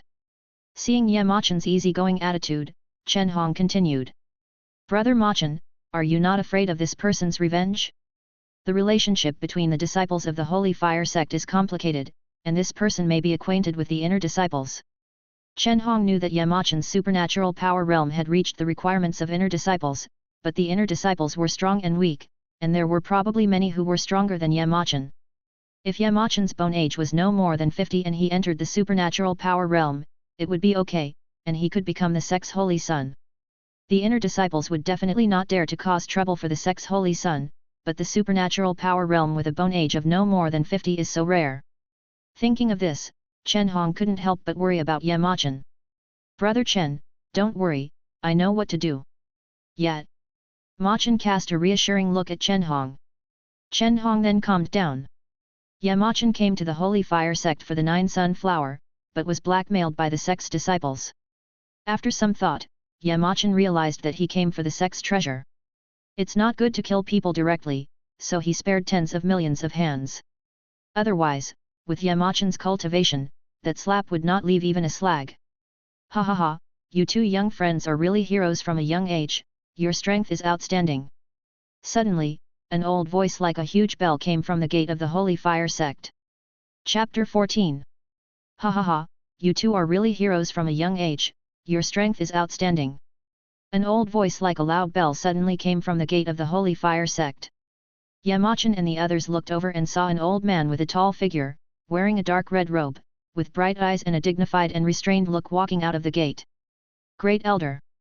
With the appearance of the Great Elder, the crowd began to stir again. What? He is the Grand Elder of the Holy Fire sect. Why is the Great Elder here? Everyone was puzzled and looked at the great elder. The old man slowly came to Yamachan and the others and said, "Just now, I passed by the mountain gate and saw a commotion in front of it. Just arrived here, I saw my friend take action. Young friend is so young, but his cultivation is so extraordinary. I can't help but be curious. May I ask how old you are?" When the elder saw Yamachan attack, he could feel that Yamachan did not use his full strength. He estimated that Yamachan should be about 60 years old. To be able to enter the realm of supernatural powers at the age of 60 years, so young, he is a genius. If he can be accepted into the sect, his future achievements will surely reach the level of elders. Thinking of this, the elder's appreciation of talent came to his mind. 21. Yamachan said calmly. "Well, not bad, 20, more than 20. The elder's hand, which was stroking his beard, froze. 21. Yamachan said impatiently. He thought to himself that this old man, not only was he old, but his ears were also not working well. He was also a pitiful person. Everyone laughed at him. Ha ha ha, how old did he say he was? 21? That's not the way to brag. Ha ha ha, 21, he said he was 21? I heard it wrong. You heard me right, that's what he said. At the age of 21, the divine power realm, the saints and saint daughters of the 5 superpowers would be ashamed to hear it. At this time, a person in the crowd imitated the tone of the great elder and said to the person next to him, "My dear friend, you are so young but your cultivation is so extraordinary. May I ask how old you are this year?" The person being asked was also very cooperative and said in an extremely strange tone, "Just turned 18. Ha ha ha ha." The two's actions caused everyone to laugh loudly. Some people couldn't control their emotions and even laughed to tears. "Are you kidding me, young friend?" The elder was slightly angry and disappointed. He thought he was a genius, but he didn't expect him to be so flashy and boastful. Chen Hong, who was standing aside, did think about it. He felt that since he met Yamachan, his words and deeds were not like those of a boastful person. At the age of 21, it was hard to believe that he was in the realm of supernatural powers. Although they had not been together for a long time, he still felt that Yamachan was not the kind of person who talked nonsense. A bold idea spread in his heart. Could it be true? The more Chen Hong thought about it, the more possible it was. His eyes looking at Yamachan became hot. If Yamachan was really only 21 years old, then his talent was simply too terrible, and his future achievements were limitless. Any saint son or saint daughter would be eclipsed in front of him. Chen Hong took a deep breath and calmed down. He decided to find an opportunity to ask Yamachan. Seeing that Yamachan didn't speak, the elder thought that he was guilty and felt even more disappointed. "My friend, on the path of cultivation, you should be down to earth and take one step at a time. Don't be too ambitious or underestimate yourself." The elder said earnestly. "I don't like to explain to people." "Yet," Machan said calmly. The elder was furious when he saw Yamachan acting like this. "Humph! Facing the teachings of your elders, you are so rebellious. Didn't your elders teach you to respect teachers? Haha, why should I explain to others?" "Yet," Machan said with a smile. "Ha ha ha, good, good. You are so arrogant, I will teach you a lesson today on behalf of your elders." The elder laughed in anger. After that, he turned into a dark red stream of light and rushed straight towards Yamachan.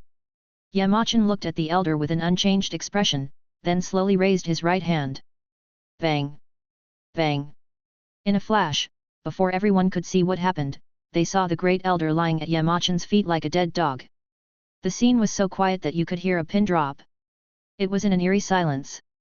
After a moment, "Great Elder! The Great Elder, defeated. Who is this person? Is he really only at the divine ability level? Divine power realm? Are you still asleep? I heard that the Great Elder had reached the great perfection of the Dao realm 100 years ago. In the entire Holy Fire sect, his cultivation is second only to the sect master. Ah! If that's the case, then this person must have achieved the Dao realm." The person who spoke had trembling teeth and dull eyes, as if he had lost his soul. "The realm of enlightenment? Who on earth is this person?" "Hush! Don't say anything, look at that person moving, be careful not to attract his attention." Everyone quieted down and looked at Yamachan. Yamachan was holding the elder in his hand like a dead dog. Wake up! He gently patted the wrinkled face of the elder. The elder slowly woke up. As soon as he woke up, the first thing he saw was Yamachan's face.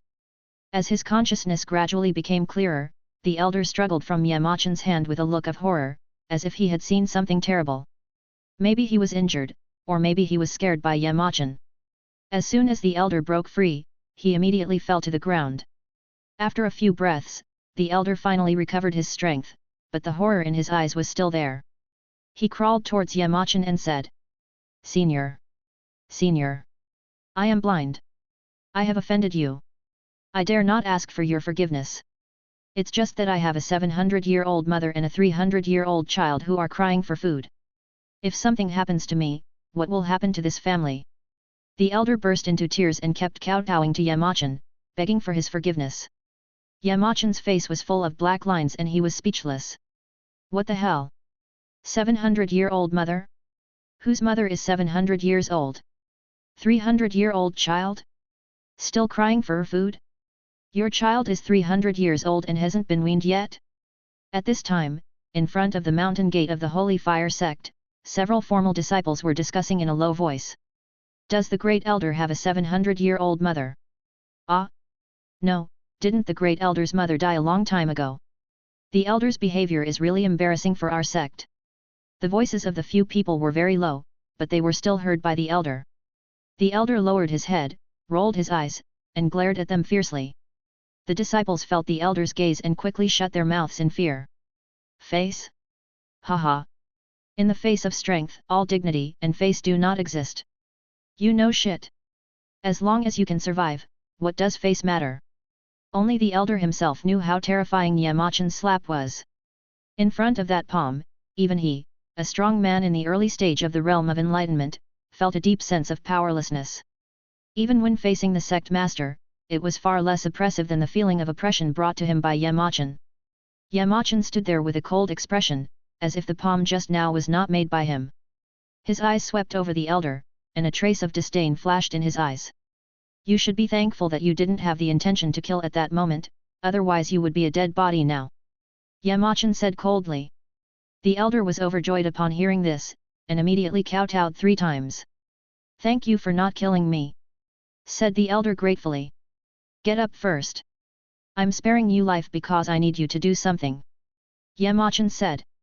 The elder stood up slowly as if he had been pardoned. Senior, if you have anything to say, just speak up. I will go through fire and water for you. The elder patted his chest as he spoke. It's not suitable to talk here, find a quiet place, Yamachan said. The elder understood what he said and led Yamachan and Chenhong into the Holy Fire sect. When the people around saw Yamachan and others leave, they gasped. Horrible! Holy Fire sect!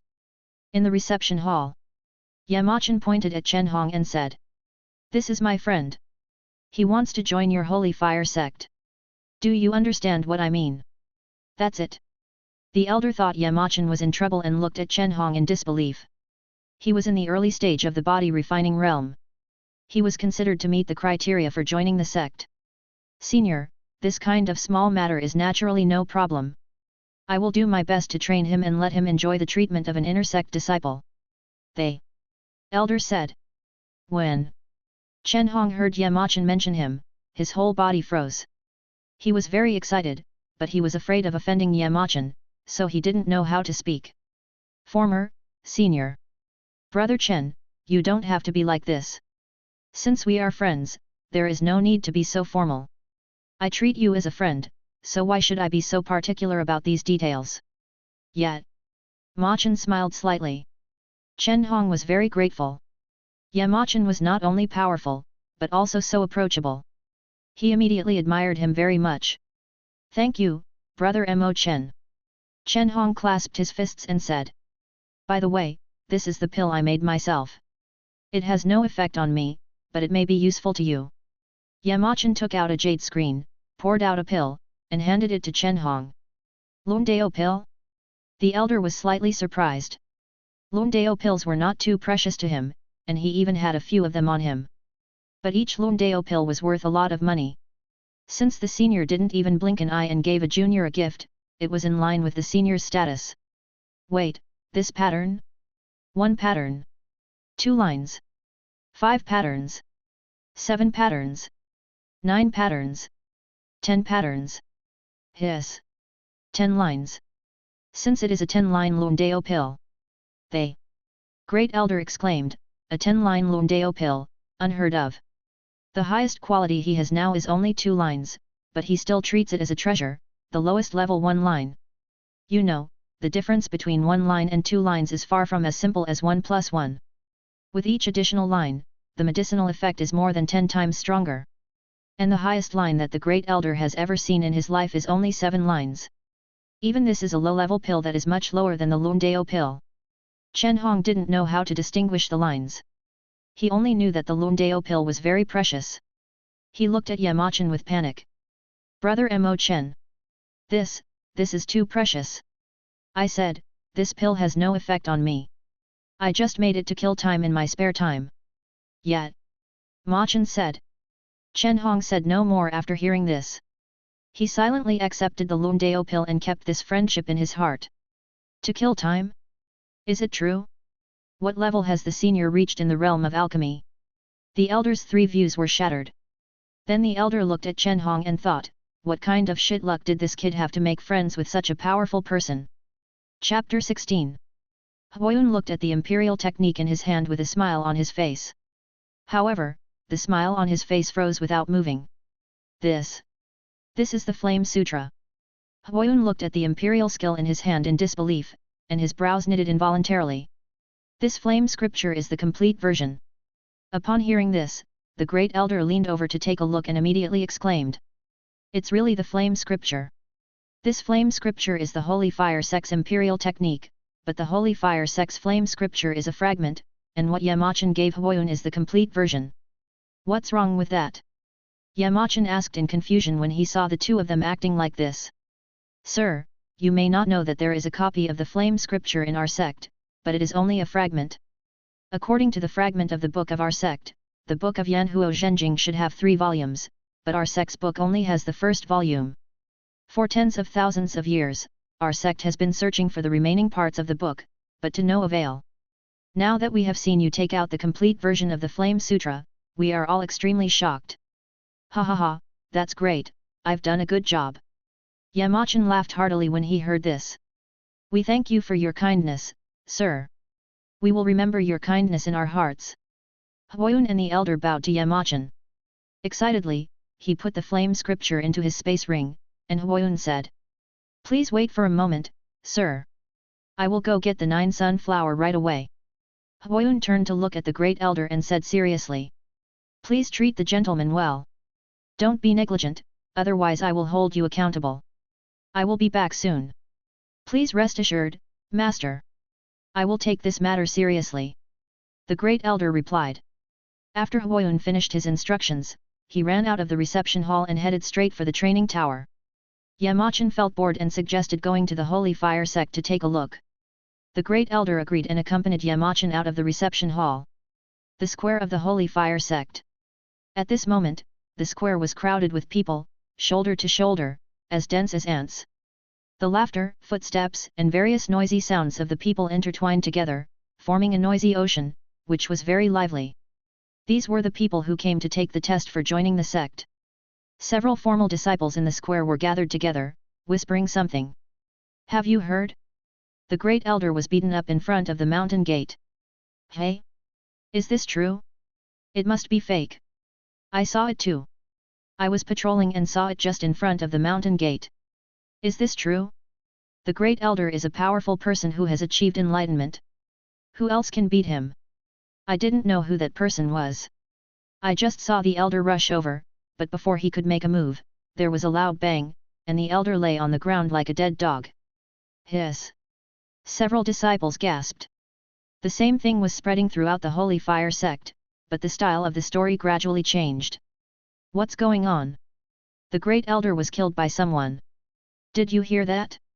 The Great Elder was beaten to his knees and called him Daddy. What? The Great Elder was forcibly. The Great Elder actually has a masculine preference. No way. No way. The Great Elder is actually interested in the sect master. The elder was completely unaware of the discussion among the disciples. At this moment, the elder was carefully accompanying Yamachan to the sect square. He just felt that many disciples looked at him strangely along the way. Before he could think about it, Yamachan's voice rang out. Your holy fire sect is really bustling. Yamachan couldn't help but sigh as he looked at the crowded square. He secretly sighed that the Tianxian sect was not comparable to this place. Although the Tianxian sect was dozens of times larger than the Holy Fire sect, it was not as lively as this place. In the entire Tianxian sect, there were only 2 people, Su Wohen, and if you had to count, there was also a turtle and a bear. Yamachan felt that he should develop the sect well. Sir, our sect is a super sect, and the number of disciples it recruits must be large. Every 50 years, our sect will open a new sect to recruit disciples. And the scale of recruiting disciples is getting larger and larger each time. The elder said proudly. Yamachan thought for a moment, and a wonderful idea came to his mind. Although your sect is powerful, it is still far behind ours. Yet, Machan said. The elder was shocked when he heard this. Is it finally coming? Sir, you are right. Our sect is naturally not as good as yours. May I ask which sect you are from? The elder said respectfully. He couldn't help but think that someone like you could easily take out a lot of imperial divine weapons and imperial skills, and even have many holy weapons. Those are holy weapons. Even the top 3 sects can't have such a big hand. This seed comes from. The elder was so nervous that he listened attentively, even using his spiritual energy to enhance his hearing, fearing that he would mishear a word. Tianxuanzong. Tianxian sect. The elder was shocked when he heard the 3 words Tianxian sect, and then he was even more confused. Is Tianxian sect the sect you belong to? Judging from the name, it must be extremely powerful. But what kind of sect is this Tianxian sect? Why have I never heard of it? Your sect gave me the 9 sunflower, which is what I need for alchemy. I will naturally give your sect some benefits. How about this? Your sect can select 5,000 talented geniuses to study in my section. Yamachan couldn't help but secretly praise his own wit. He could send disciples from other sects for free, but wouldn't these 5,000 people be too many? What? 5,000 disciples? The elder was overjoyed when he heard this. If 5,000 disciples of the sect could be sent to Tianxian sect for further study, then the Holy Fire sect could be said to have a certain relationship with Tianxian sect. Although he had never heard of Tianxian sect, it was the sect where Mr. was from. How could his sect be weak if he could easily take out a holy weapon? However, these 5,000 people were indeed pitifully few compared to the huge base of the entire Holy Fire sect. After all, Mr. would definitely not give out too many places. It seems that only the most outstanding disciples can be selected, the elder thought. Yamachan seemed to feel that his request was a bit excessive, and was about to speak. 5,000 places indeed. It is indeed a little less, but this is because you value our Holy Fire sect, so we dare not complain about it. We will definitely remember your kindness. The elder said passionately. Yamachan. Finished. Less. After Huoyun arrived at the training tower, he rushed straight to the top floor, attracting many disciples' attention. Isn't that the sect master? Why is the sect master so anxious? All the disciples couldn't help but wonder. After Huoyun reached the top floor, he came to a secret room on the top floor. He didn't breathe a sigh of relief until he saw the 9 sunflower in the center of the secret room. The 9 sunflower was bright and beautiful like a flame, with a faint glow on the edge of its petals and a golden stamen, like a bright pearl, emitting charming light. The flower was like a gorgeous flame. In addition, the 9 sunflower exuded a hot and rich fragrance, which made people feel the powerful power it contained.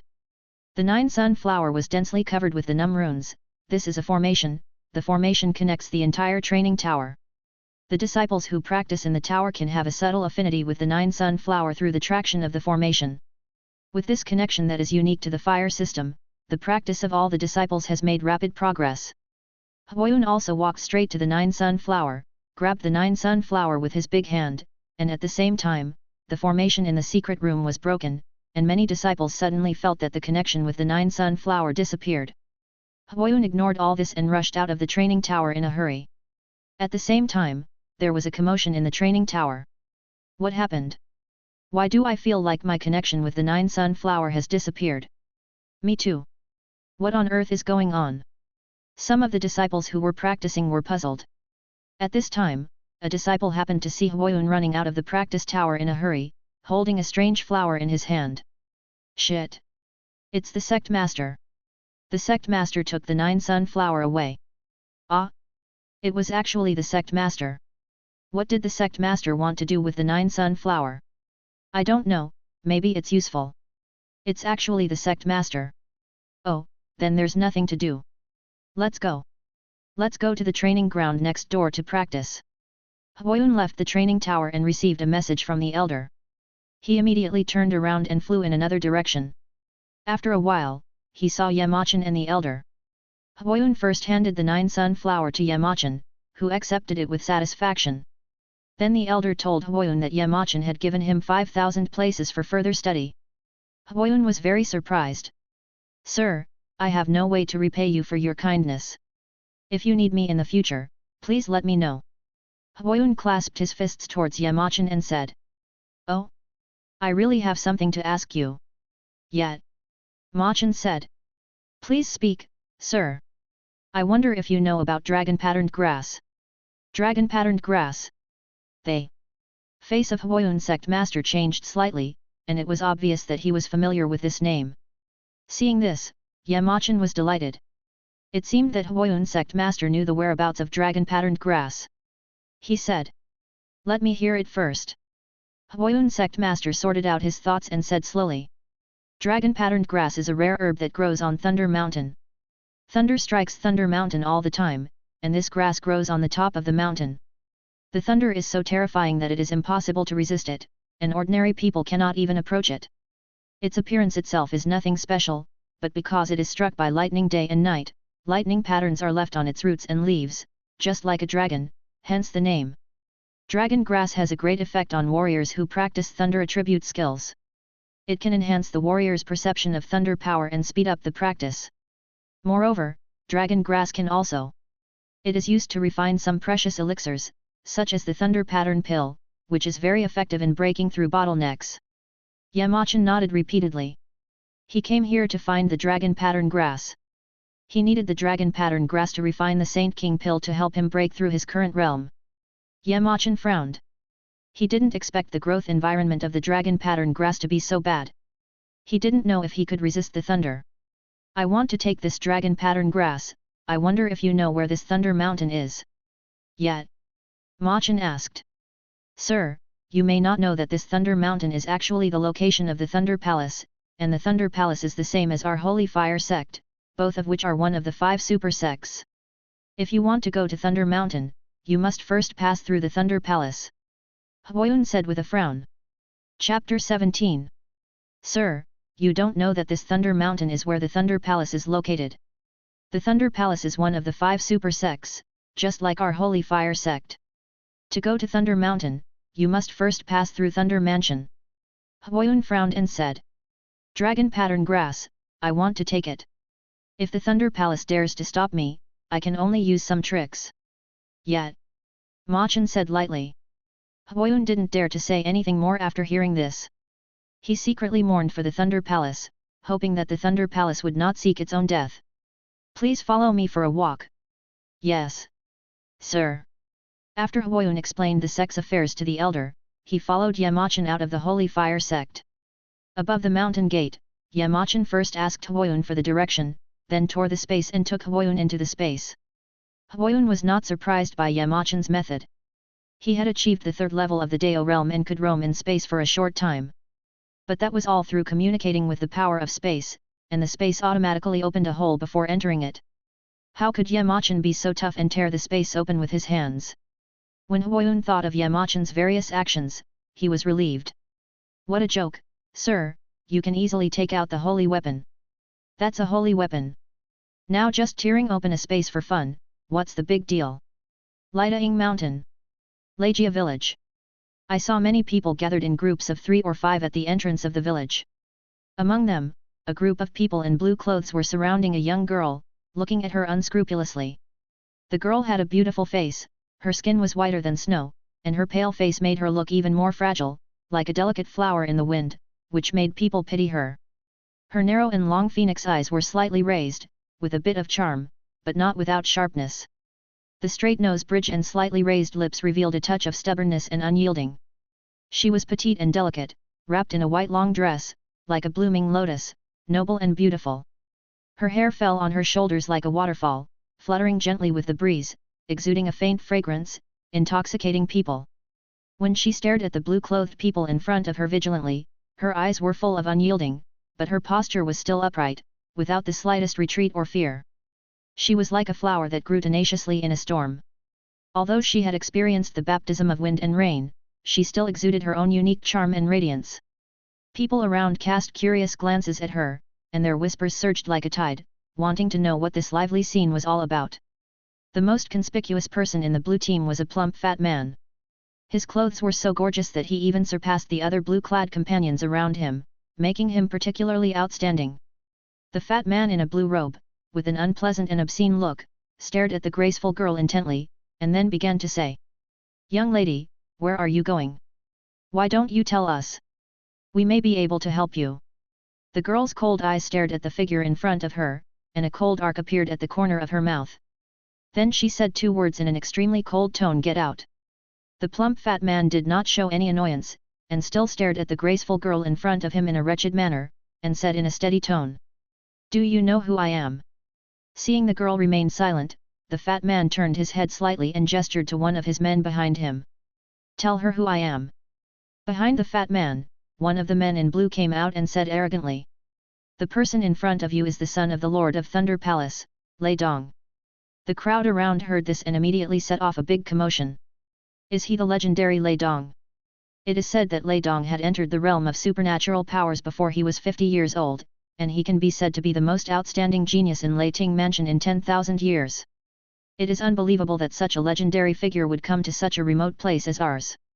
Lei Dong enjoyed the discussion around him. Very good, this is the effect he wanted. Soon, the discussion gradually changed. I heard that Lei Dong not only killed people and set fire to them, but also used extremely cruel methods.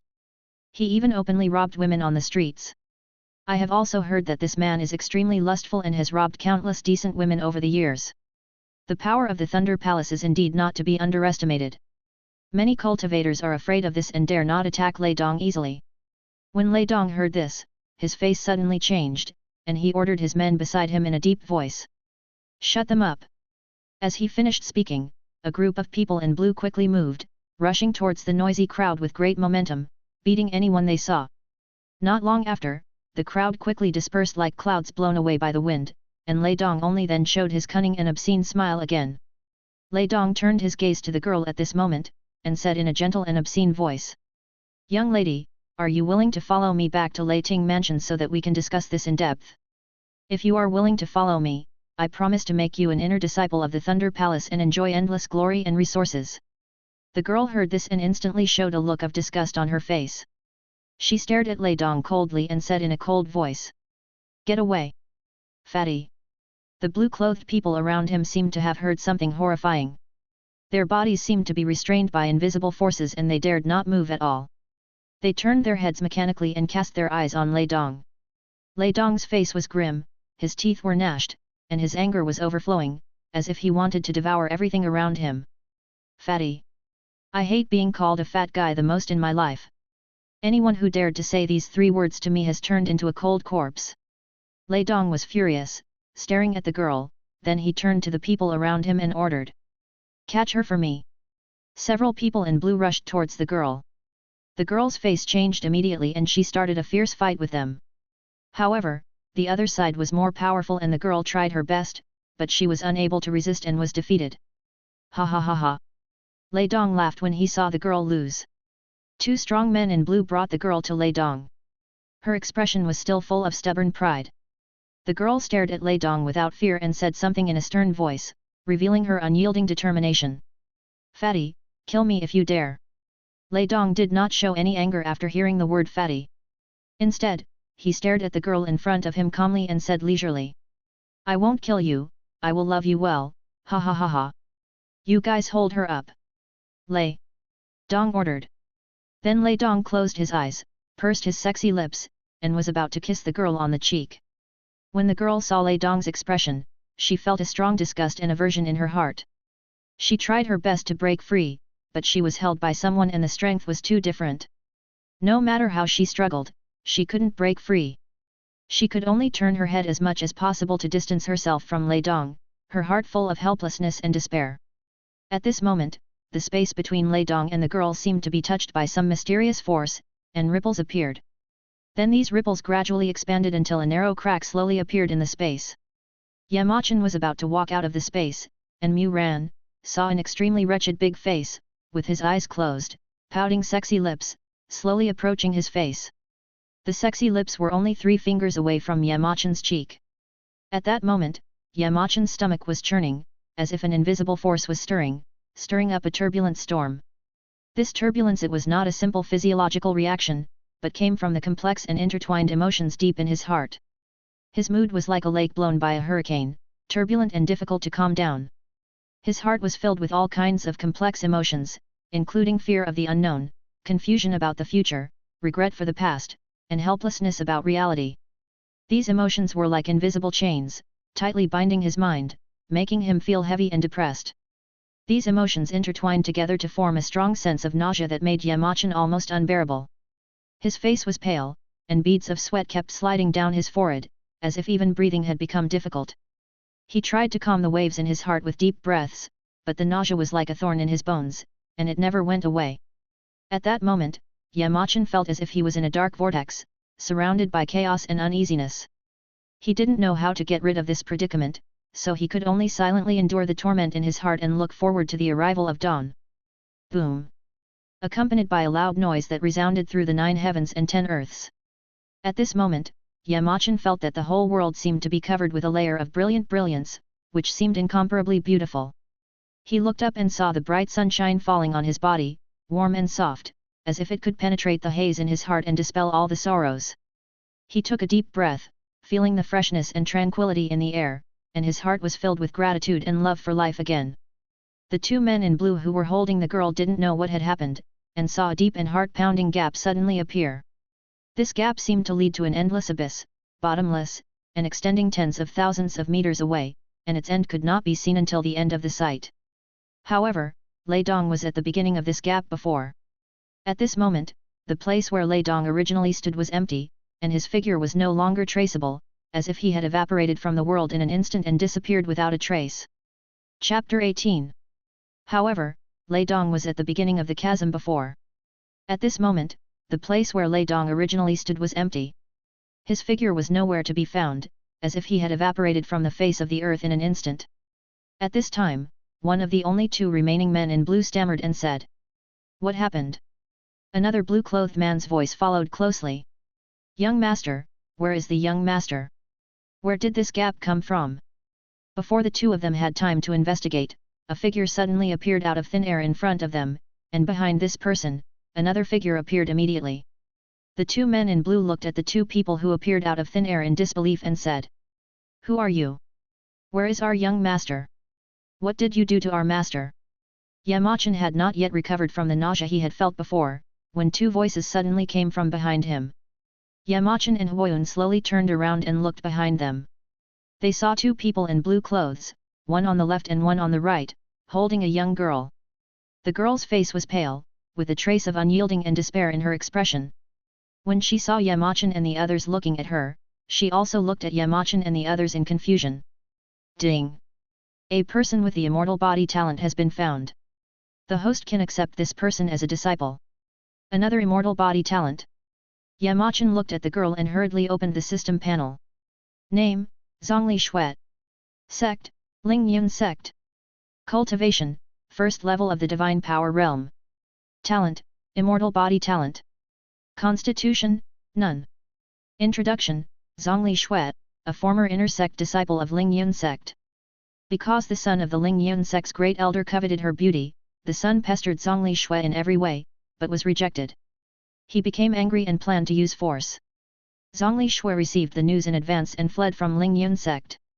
The great elder's son sent people to hunt her down, and Zhongli Xuet fled all the way here. Before Yamachan stepped forward to ask, 2 untimely voices suddenly sounded again. I'm asking you a question. Are you dumb? What on earth did you do to our young master? Young master? Yamachan couldn't help but recall the face he had just seen when he first arrived here, which made him unforgettable for the rest of his life. Suddenly, a feeling of nausea was stirring in his body again. Huoyun stepped forward and asked. Are you two from Thunder Palace? Knowing our identities, you still act like this? I ask you, where is our young master? The man in blue said. Young master? Are you talking about Lei Dong, the son of the Lord of Thunder Palace? That's right, stop talking nonsense. What on earth have you done to our young master?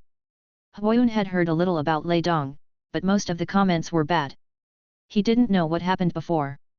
Before Yamachan walked out of the space, he was behind him and was still in the space, so he didn't see clearly what happened.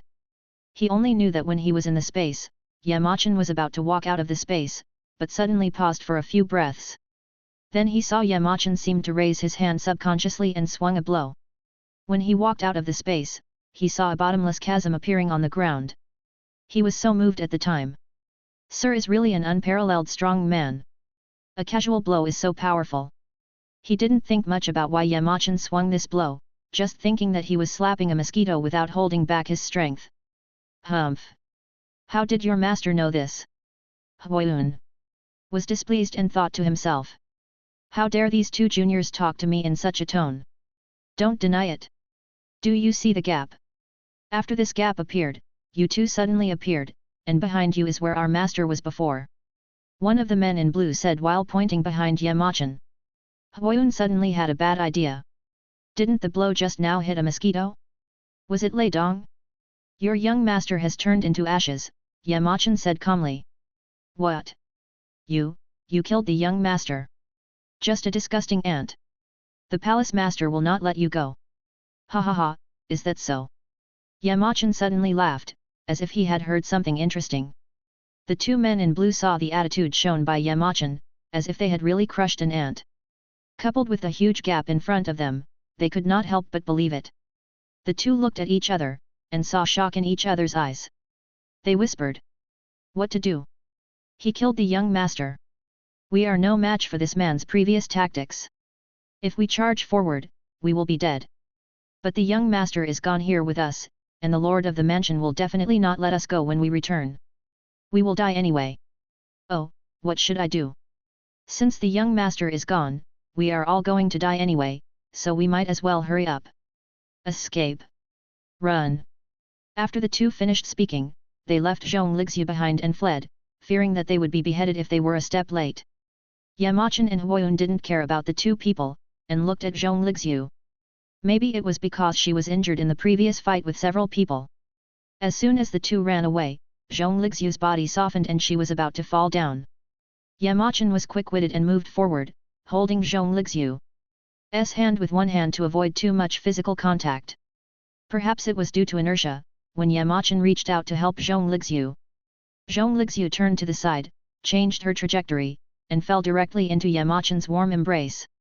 And Zhong Lixiu's originally white jade-like face, at this moment, she couldn't help but blush, like the rising morning glow, adding a bit of shyness and sweetness to this warm moment. She knew that Yamachan meant well, but her body was out of control, and she fell into Yamachan's arms due to inertia. Yamachan was speechless, but he was not a frivolous person. At this moment, he held Zhong Lixiu's hand with one hand, and the other hand was indifferent, trying his best to avoid too much physical contact. Zhong Lixiu looked at the man in front of him intently. He was wearing a long robe as white as snow, and the hem of his clothes fluttered in the wind, showing his elegant and calm temperament. He was graceful, and his manners revealed an indescribable charm that made people can't help but. The blush on Zhong Lixiu's face became even more intense, just like the beauty of the morning glow. Her heartbeat also quietly accelerated at this moment, as if a little deer was jumping happily in her chest. Seeing this scene, Huoyun quickly turned his head to the side, pretending to be indifferent, looking at the scenery, for fear of disturbing Yamachan's good deeds. Yamachan couldn't stand this atmosphere, and whispered. Miss, if you are not seriously injured, why don't you sit down and rest for a while? Zhong Lixiu hurriedly broke free from Yamachan's arms, lowered her head, and dared not look him in the eye. At this moment, she had recovered her strength, clasped her fists and saluted. Thank you, Senior, for your help. After thinking it over for a while, she finally decided to address him as Senior. After all, the attack that Yamachan had shown not long ago was beyond her reach. Who is this girl? Where are you going? Although Yamachan knew Zhong Lixiu's identity through the system panel, he still pretended not to know and asked. Senior, my name is Zhong Shuet, I am a casual cultivator. I have traveled around and finally came here. Zhong Lixiu felt that Yamachan was kind enough to help, so she must not cause trouble to Yamachan, so she lied. Yamachan would know what Zhong Lixiu was thinking, and he didn't care about the little lie she told. Miss Zhong is a casual cultivator, do you have a master? Huayun, who was standing by, heard what Yamachan said and turned around quickly, looking at Yamachan in surprise. Sir, are you thinking of accepting a disciple? This little girl is really lucky to have you as her master. Zhong Lixiu was puzzled. Why did she ask about a master? Although she was puzzled, she still said truthfully. To answer the elders, I don't have any master. Then are you willing to take me as your master? Yet. Machan said with a smile. Huayun was still a little surprised to hear what Yamachan said, although he had already guessed it. Zhong Lixiu was also a little surprised to hear that. Senior actually wants to take me as his disciple? But now I am being hunted by Lingyun sect. Will it cause trouble for you to take me as your master? From that attack, it seems that you should be very strong, but Lingyun sect is huge. Will I cause trouble for you? Now that I am being hunted and fleeing everywhere, why not follow you first? If Lingyun sect finds me, I will escape in advance to avoid causing trouble for you. Zhong Lixiu thought about it and decided to take you as his master. Disciple Zhong Shuet. Greetings to master. Boom. Boom. Bang. After knocking his head 3 times in a row, a faint blush appeared on his forehead, which was originally as white as jade, making people feel distressed. Ha ha ha. Good disciple. Get up quickly. Yamachan laughed happily and quickly lifted Zhong Lixiu up with a gentle aura. Ding. Congratulations to the host for successfully accepting a disciple. Special reward item, Emperor Deadpool X2. Bonus special skill, Speedy Training. What the hell? Emperor Deadpool? Just the name sounds awesome. Yamachan quickly opened the system panel to check. Emperor Deadpool has independent consciousness, no different from normal people, absolutely obeys the host's will and unconditionally obeys the host's orders. Before using, you can freely choose to decompose. Speedy cultivation. After using special skills to cultivate quickly, members of the Tianxian sect can obtain 1,000 times the speed of cultivation, depending on their talent. The higher the talent, the faster the cultivation. Including the host, only for the sect, no limit on the number of people. Yamachan was deeply attracted by the introduction column in front of him, staring at it in amazement, and his heart was instantly filled with an indescribable shock. Emperor Deadpool. Cultivating at a rapid speed. With these 2 things, why worry about the sect not being strong? Yamachan regained his composure and looked at Zhong Lixiu. He was very satisfied with his new disciple, not only because of his talent, but also because of the things that the system rewarded him for being a disciple. Disciple, please follow me first. I still have some things to deal with. When I am done, I will take you back to the section. Master, I understand. Zhong Lixiu nodded obediently, and then stood beside Yamachan. Huayun saw that the 2 had finished their work, so he stepped forward and said. Sir, this Lei Dong is the son of Lei Sanqian, the master of Lei Ting Mansion. Lei Sanqian has only had this one son for millions of years, and Lei Sanqian dotes on this son extremely much. Chapter 19. Sir, this Lei Dong is the son of Lei Sanqian, the lord of the Thunder Palace. Lei Sanqian has only had this one son for millions of years, and Lei Sanqian dotes on this son extremely much. Sir, now that you have killed Lei Dong, I am afraid that this journey will not be smooth. Yamachan heard Huayun's words without any change in expression, and said calmly. It doesn't matter. If the Thunder Palace dares to stop us, I don't mind destroying them. Sir, you are right. I have worried too much. Huayun flattered. He was calm on the surface, but his heart was actually surging with astonishment. He did not doubt what Yamachan said. Alas! Sir, you are really an extraordinary person. The Thunder Palace, one of the 5 superpowers, is destroyed if Sir says so. It is really amazing. At the same time, I am extremely grateful in my heart. Fortunately, my holy fire sect did not offend you. I heard that a disciple of my sect had offended you. I will expel him from the mountain gate when I go back. In the future, we must rectify the atmosphere of the sect and strictly restrain the behavior of disciples to prevent them from offending those big guys who should not be offended. Zhongli Shui was also secretly shocked on the side. His master wanted to destroy the Thunder Palace? Although the Thunder Palace was far from Lingyun sect, one of the top 3 sects. But if Lingyun sect wanted to destroy it, it would take some effort. His master actually said to destroy the Thunder Palace. Wasn't he just bragging? Thunder Mountain. Thunder Mansion. In front of the mountain gate, a group of disciples in blue robes were coming in and out, busy and bustling. It was very lively. At this moment, ripples appeared in the space not far from the mountain gate, and Yamachan and his 3 companions walked out of the space. As soon as they walked out of the space, Huoyun hurriedly looked around, and then he clasped his fists to Yamachan and said, "Sir, this time you are right. The Thunder Palace is right here." Yamachan looked up at the Thunder Palace. As far as his eyes could see, the Thunder Palace was located at the foot of the mountain, with buildings scattered in an orderly manner. It meandered up the mountain and stretched all the way to the mountainside. It was majestic and solemn. "It's quite impressive," Yamachan said. Huoyun pointed to the top of Thunder Mountain and said, "Sir, the dragon pattern grass is on the top of Thunder Mountain." Yamachan's eyes were cast towards the top of Thunder Mountain, which was towering into the clouds. He saw thunder gathering on the top of the mountain, like 1,000 horses galloping, with a mighty momentum. The roars were deafening, as if to shake the whole world. From time to time, thunder cut through the sky, hitting the top of the mountain with a thunderous force, stirring up a dazzling spark and smoke. Yamachan carefully felt the power of thunder and smiled slightly. He found that although the thunder was powerful, it could not do anything to him. Yamachan and his party walked to the gate of Thunder Mansion. The 2 gatekeepers saw the visitors and shouted, "Who is coming? This is the Thunder Palace. All outsiders should leave immediately." The 2 saw that the newcomer had no intention of stopping, and the momentum of the body refining realm suddenly burst out. "One more step forward, and you'll die." As soon as the 2 finished speaking, one of the newcomers suddenly burst out with a powerful aura. Compared to them, it was a world of difference, as if a powerful torrent swept over them in an instant. The 2 of them were like deflated balls, with no aura left in their bodies. At this time, the man with the explosive aura shouted in a deep voice, "Humph! I am the leader of the Holy Fire sect, Huoyun. How dare you, a bunch of scoundrels, be so disrespectful? Lord of the Holy Fire sect." They 2 gatekeepers hurriedly apologized. "Senior, please forgive me. We didn't know you were coming. Please forgive me." "Forget it, ignorance is not a crime, go and report it quickly," Huoyun said.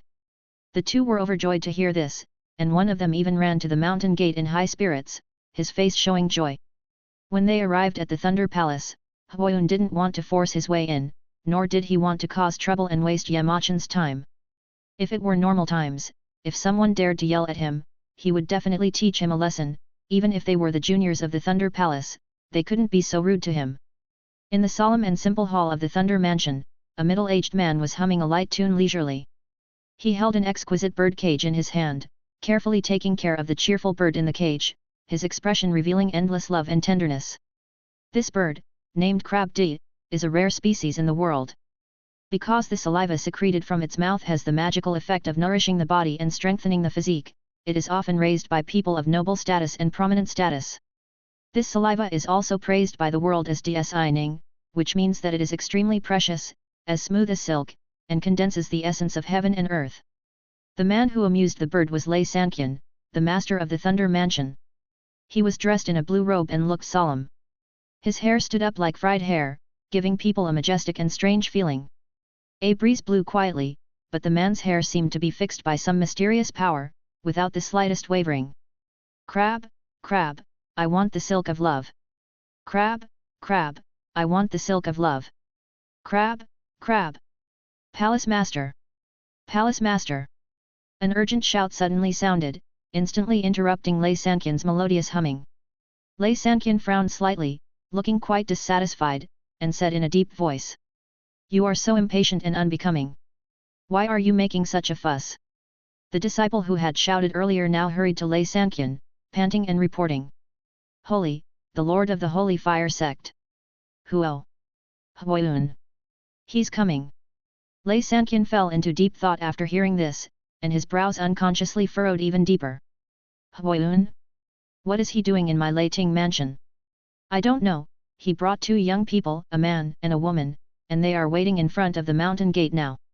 The disciple replied. Let them in first. I want to see what Huoyun is going to do in my Leiting mansion. Yes.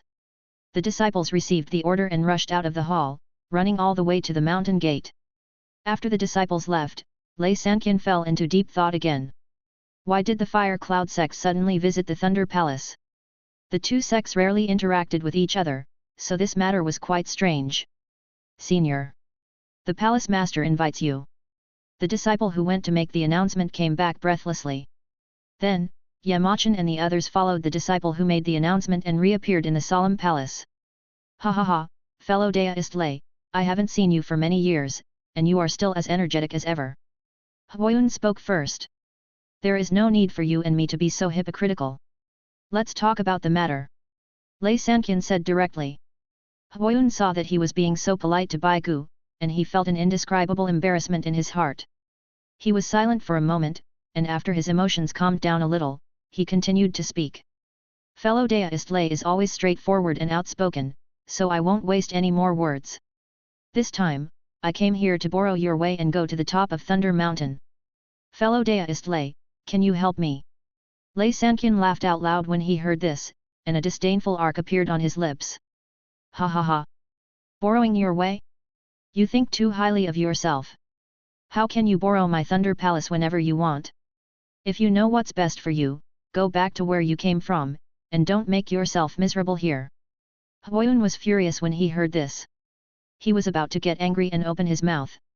Suddenly, a quick and loud shout came from afar. Master, something bad has happened. Master, something bad has happened. An old man dressed in elder's clothes rushed into the hall with a panicked look on his face. Lord! Not good! Before the elder finished speaking, Lei Sanqian slapped the old man away with a slap. The elder struggled in pain and then stood up. I am safe and sound, so stop lying. Otherwise, I will not let you off easily. Tell me what happened that makes you so panicked. The elder stood up. Although he was in pain all over, he had no time to care about anything else. He said anxiously. The mansion master is not. It's the young master. The young master is in trouble. Lei Dong heard this, and his aura rose sharply like a mountain torrent. A terrifying aura quietly brewed from his body, like a strong wind in the dark night, sweeping around. Say clearly. Move him. What happened? Lei Sanqian's voice was low and suppressed, making the air around him seem heavy. An ominous feeling arose spontaneously. The elder saw Lei Sanqian's momentum and did not dare to let him wait any longer, so he hurriedly said. The young master, his life token, is broken. What? At this moment, Lei Sanqian's accumulated might was like a flood and beast, finally being released to its fullest, pouring out without restraint. The entire Leiting mansion seemed to be in a state of trembling, and some disciples and elders who did not know why stopped to look in the direction of the hall. The shock in their hearts surged like a tide, and it took a long time to calm down. The palace master, what happened to him? Why is the palace master angry? What on earth happened? In the hall, Zhong Lixu was trying her best to resist the powerful momentum.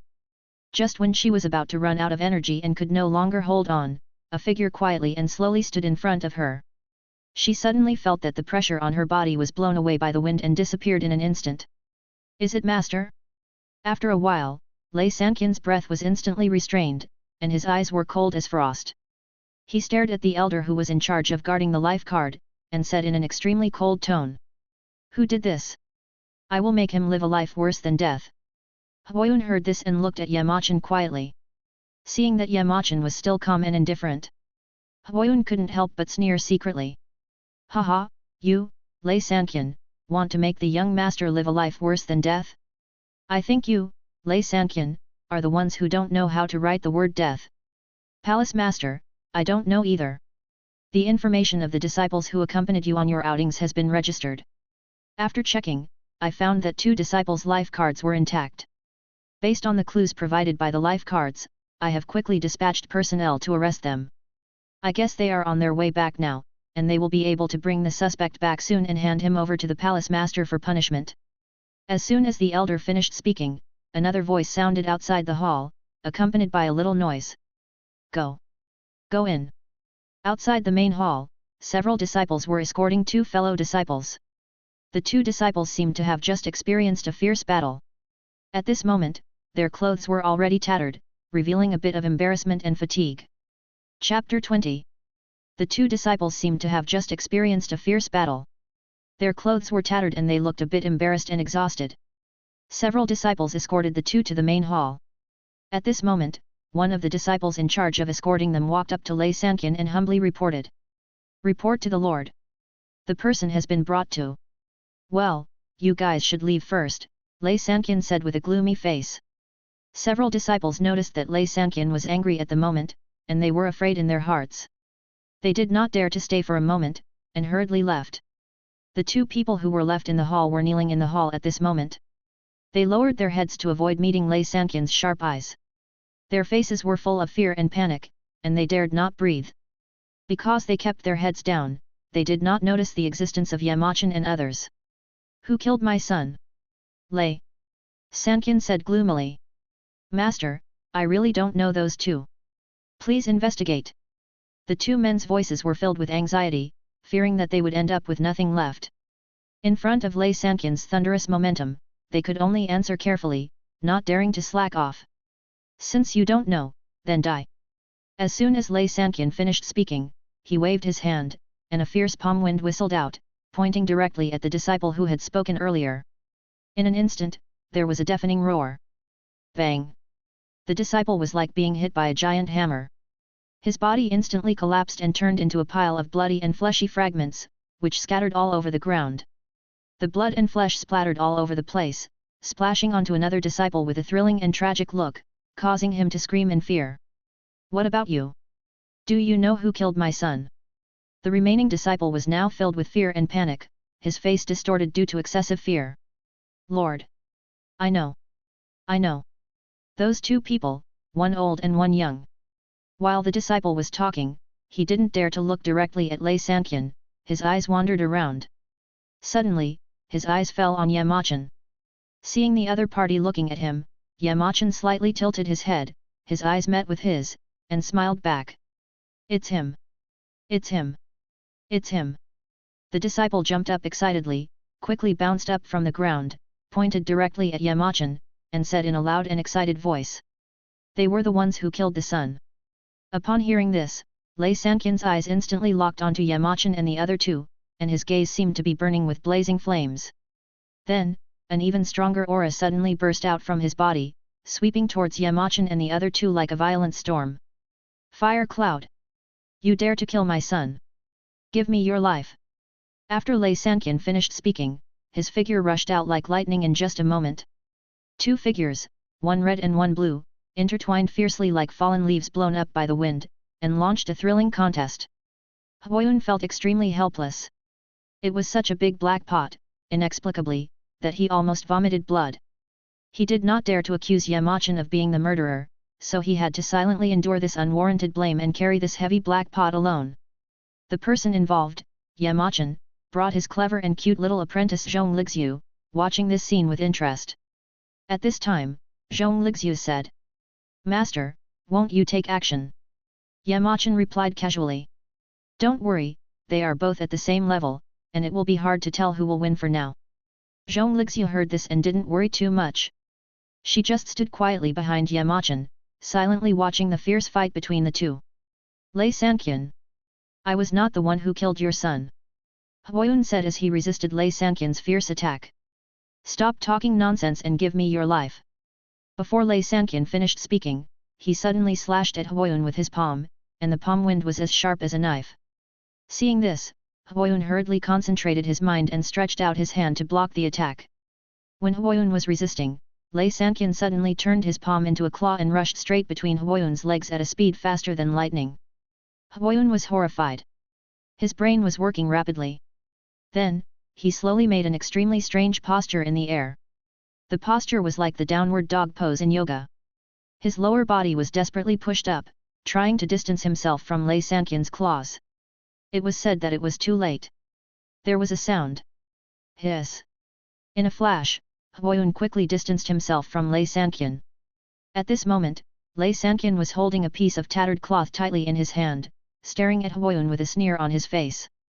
Huoyun stared at the rag, and suddenly felt a piercing chill in his lower body, and an indescribable fear surged in his heart.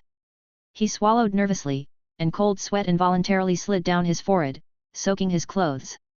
Then, endless anger surged out from the depths of his heart like a violent torrent, unstoppable.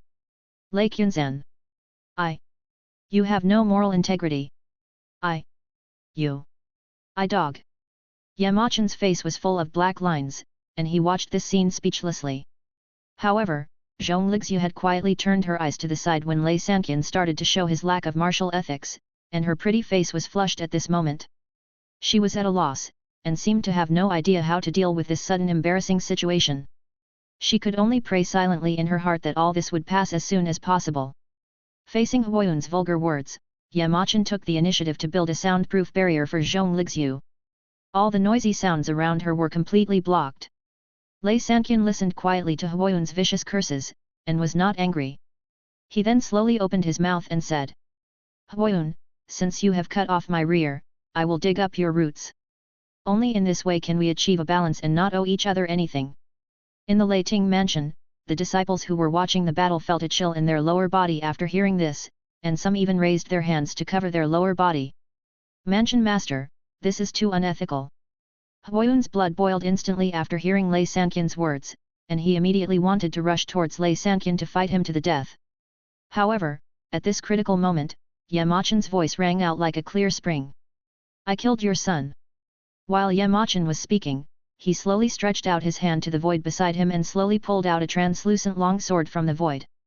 When Lei Sanqian heard Yamachen's words, he seemed to be firmly bound by an invisible force, and the whole person seemed to be cast under a spell, unable to move at all.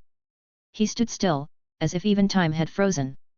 After a moment, he turned his head slowly and with difficulty, like a machine.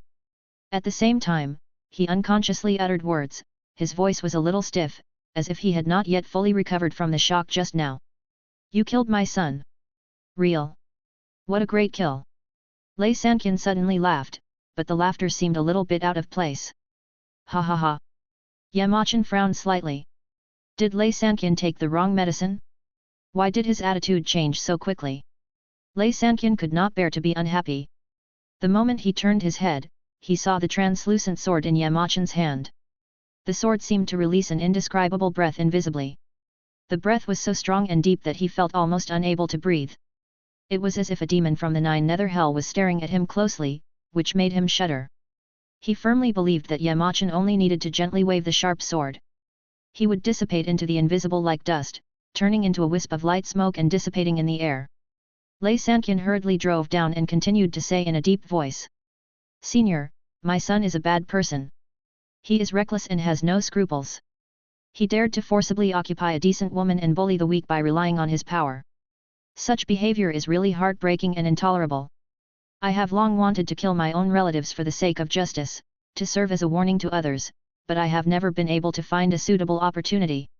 Now that the senior has eliminated that evil boy, this move is truly gratifying, not only demonstrating the senior's wisdom and decisiveness.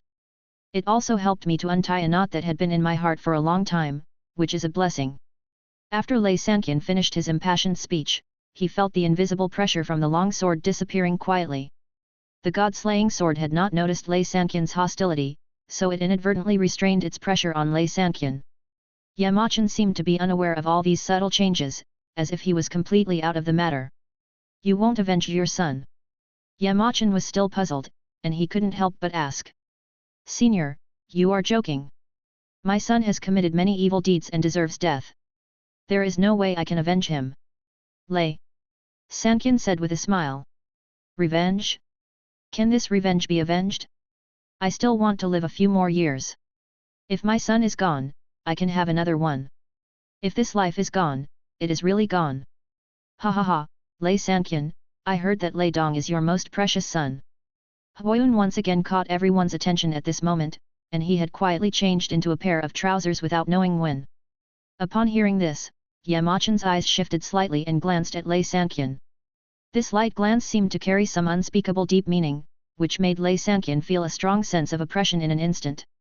His heartbeat accelerated instantly, as if it was about to jump out of his chest, and his breathing was rapid, almost out of breath.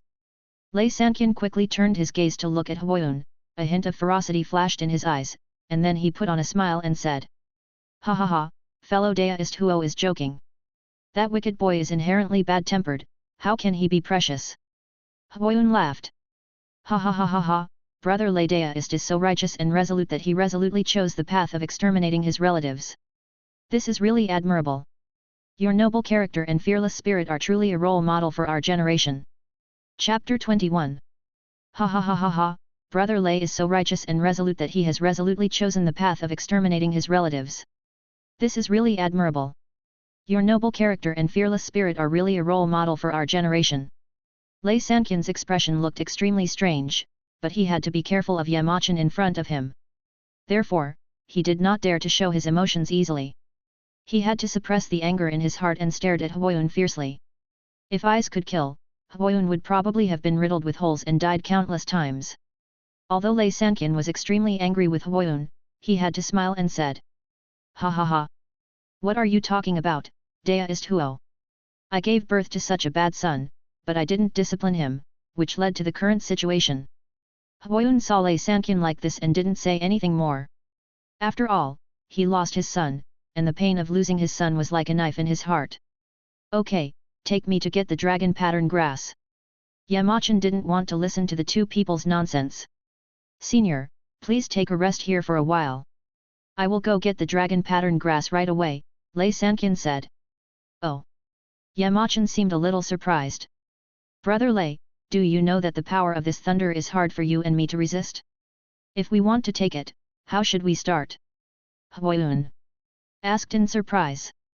Facing Huoyun's question, Lei Sanqian did not cast a glance at him, but raised his hand and respectfully clasped his fists to Yamachan and said, "Senior, although most people cannot resist this thunder, the thunder attribute technique I have cultivated naturally has a strong affinity with this thunder." Huoyun saw that Lei Sanqian ignored him, but he was not angry. He asked curiously, "The thunder attribute technique you are talking about is the thunder shaking technique of your thunder palace?" Lei Sanqian saw Huoyun interrupting again and again, so he had to look at Huoyun and said, "That's right." Huoyun smiled inwardly when he heard this, but he didn't say anything. This thunder shaking art, like the flame scripture of the Huoyun sect, is also an imperial technique, but they are all fragments. The reason why the 5 super sects can become super forces and stand firm is that they all benefit from the imperial fragments in their hands. It is the mystery and power of these fragments that have created their current glory and status. And Huoyun, now that he has obtained the complete flame scripture, his sect will definitely crush the other 4 super forces in the future. Lei Sanqian didn't stay for too long. After speaking, he rushed to the top of Thunder Mountain in a hurry. Half an hour later, he reappeared in the hall. At this moment, Lei Sanqian looked quite embarrassed, with arcs flickering faintly all over his body, and he looked extremely fierce. "Senior, this is the dragon pattern grass." Lei Sanqian walked slowly forward to Yamachan, with an extremely respectful look, holding the dragon pattern grass in both hands, and carefully presented it to Yamachan. Yamachan saw that in his hands, he was holding a straight and tough stem, and a green fantasy plant. Its leaves were slender, and the lightning patterns on it were exquisite, resembling long dragons. The dragon head was lifelike, the dragon body was winding, the dragon tail was elegant, there was a halo on the edge, and there was occasionally lightning around the body, exuding a mysterious atmosphere. Yamachan took the dragon pattern grass with joy, and was in a good mood. He looked at Lei Sanqian and felt much more pleasing to the eye.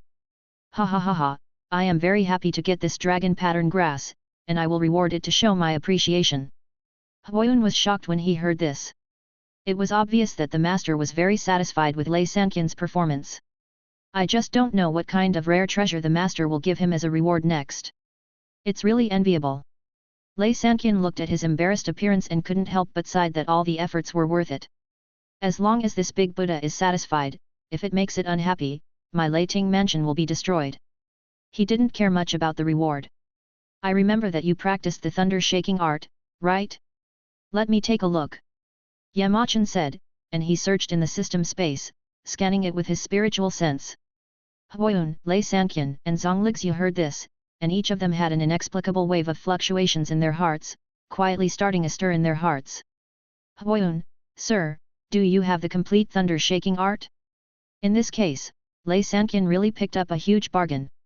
Lei Sanqian, senior, why do you ask me what I practice? Are you going to give me some thunder-attributed exercises? Zhonglixu, master, what is the master doing? Could it be that the master wants to give some guidance to the Lord of Thunder Palace? Yamachan searched the system space for a while and found that he really didn't have the thunder-shaking art. For a moment, he was a little embarrassed. Before, he gave Huayun the flame scripture, so Yamachan felt that among the batches of things rewarded by the system, there must be the thunder-shaking art. For a moment, the three people present looked at Yamachan with wide eyes, some expectantly, some confused, and some shocked. Seeing the three people like this, Yamachan coughed, and then said with a serious face. Ahem, that, I have never seen the thunder-shaking art before. Lei Sanqian, please show me your thunder-shaking art. Lei Sanqian hesitated for a moment, not knowing what to do, fearing that Yamachan was interested in his thunder-shaking art. This was the foundation of his Thunder Palace, how could he be willing to give it to others easily? Huayun saw Lei Sanqian hesitant, and hurriedly stepped forward and said. Deist friend Lei, since the master has already ordered you to take it out, why are you dragging your feet and hesitating here? When facing the master, you should be straightforward and don't dither and lose your sense of proportion. Huayun was secretly happy in his heart. He thought that it would be better for the senior to take away the thunder-shaking art, so that Lei Sanqian would be extremely distressed. Lei Sanqian was unhappy when he heard what Huayun said, but under the pressure of Yamachan's power, he was very reluctant to take out the thunder-shaking art and handed it to Yamachan. Yamachan looked at the martial arts in his hand and felt that this martial arts was nothing special. He immediately waved his hand and danced quickly on the martial arts. Everyone saw that a deep and mysterious Taoist rhyme was quietly flowing on the martial arts, like agile clouds and smoke, ethereal and mysterious, which made people awe-inspiring. Huayun, the martial arts is reshaped. The master is actually reshaping the martial arts. Lei Sanqian, this is the imperial technique. Senior, you can actually reshape it.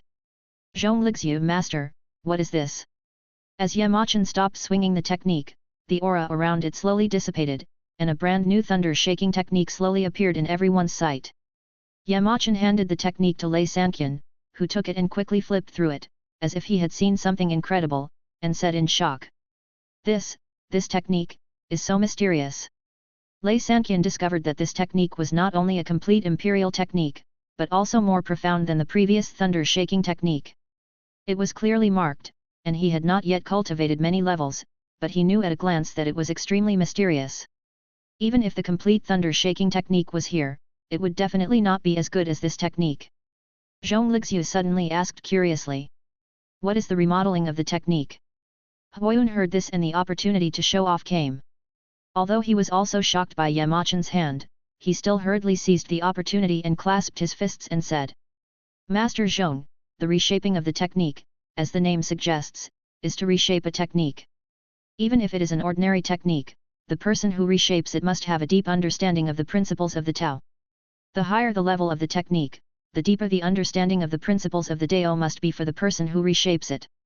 Generally speaking, the more profound a person's understanding of the laws of the Tao is, the more powerful his cultivation level will be.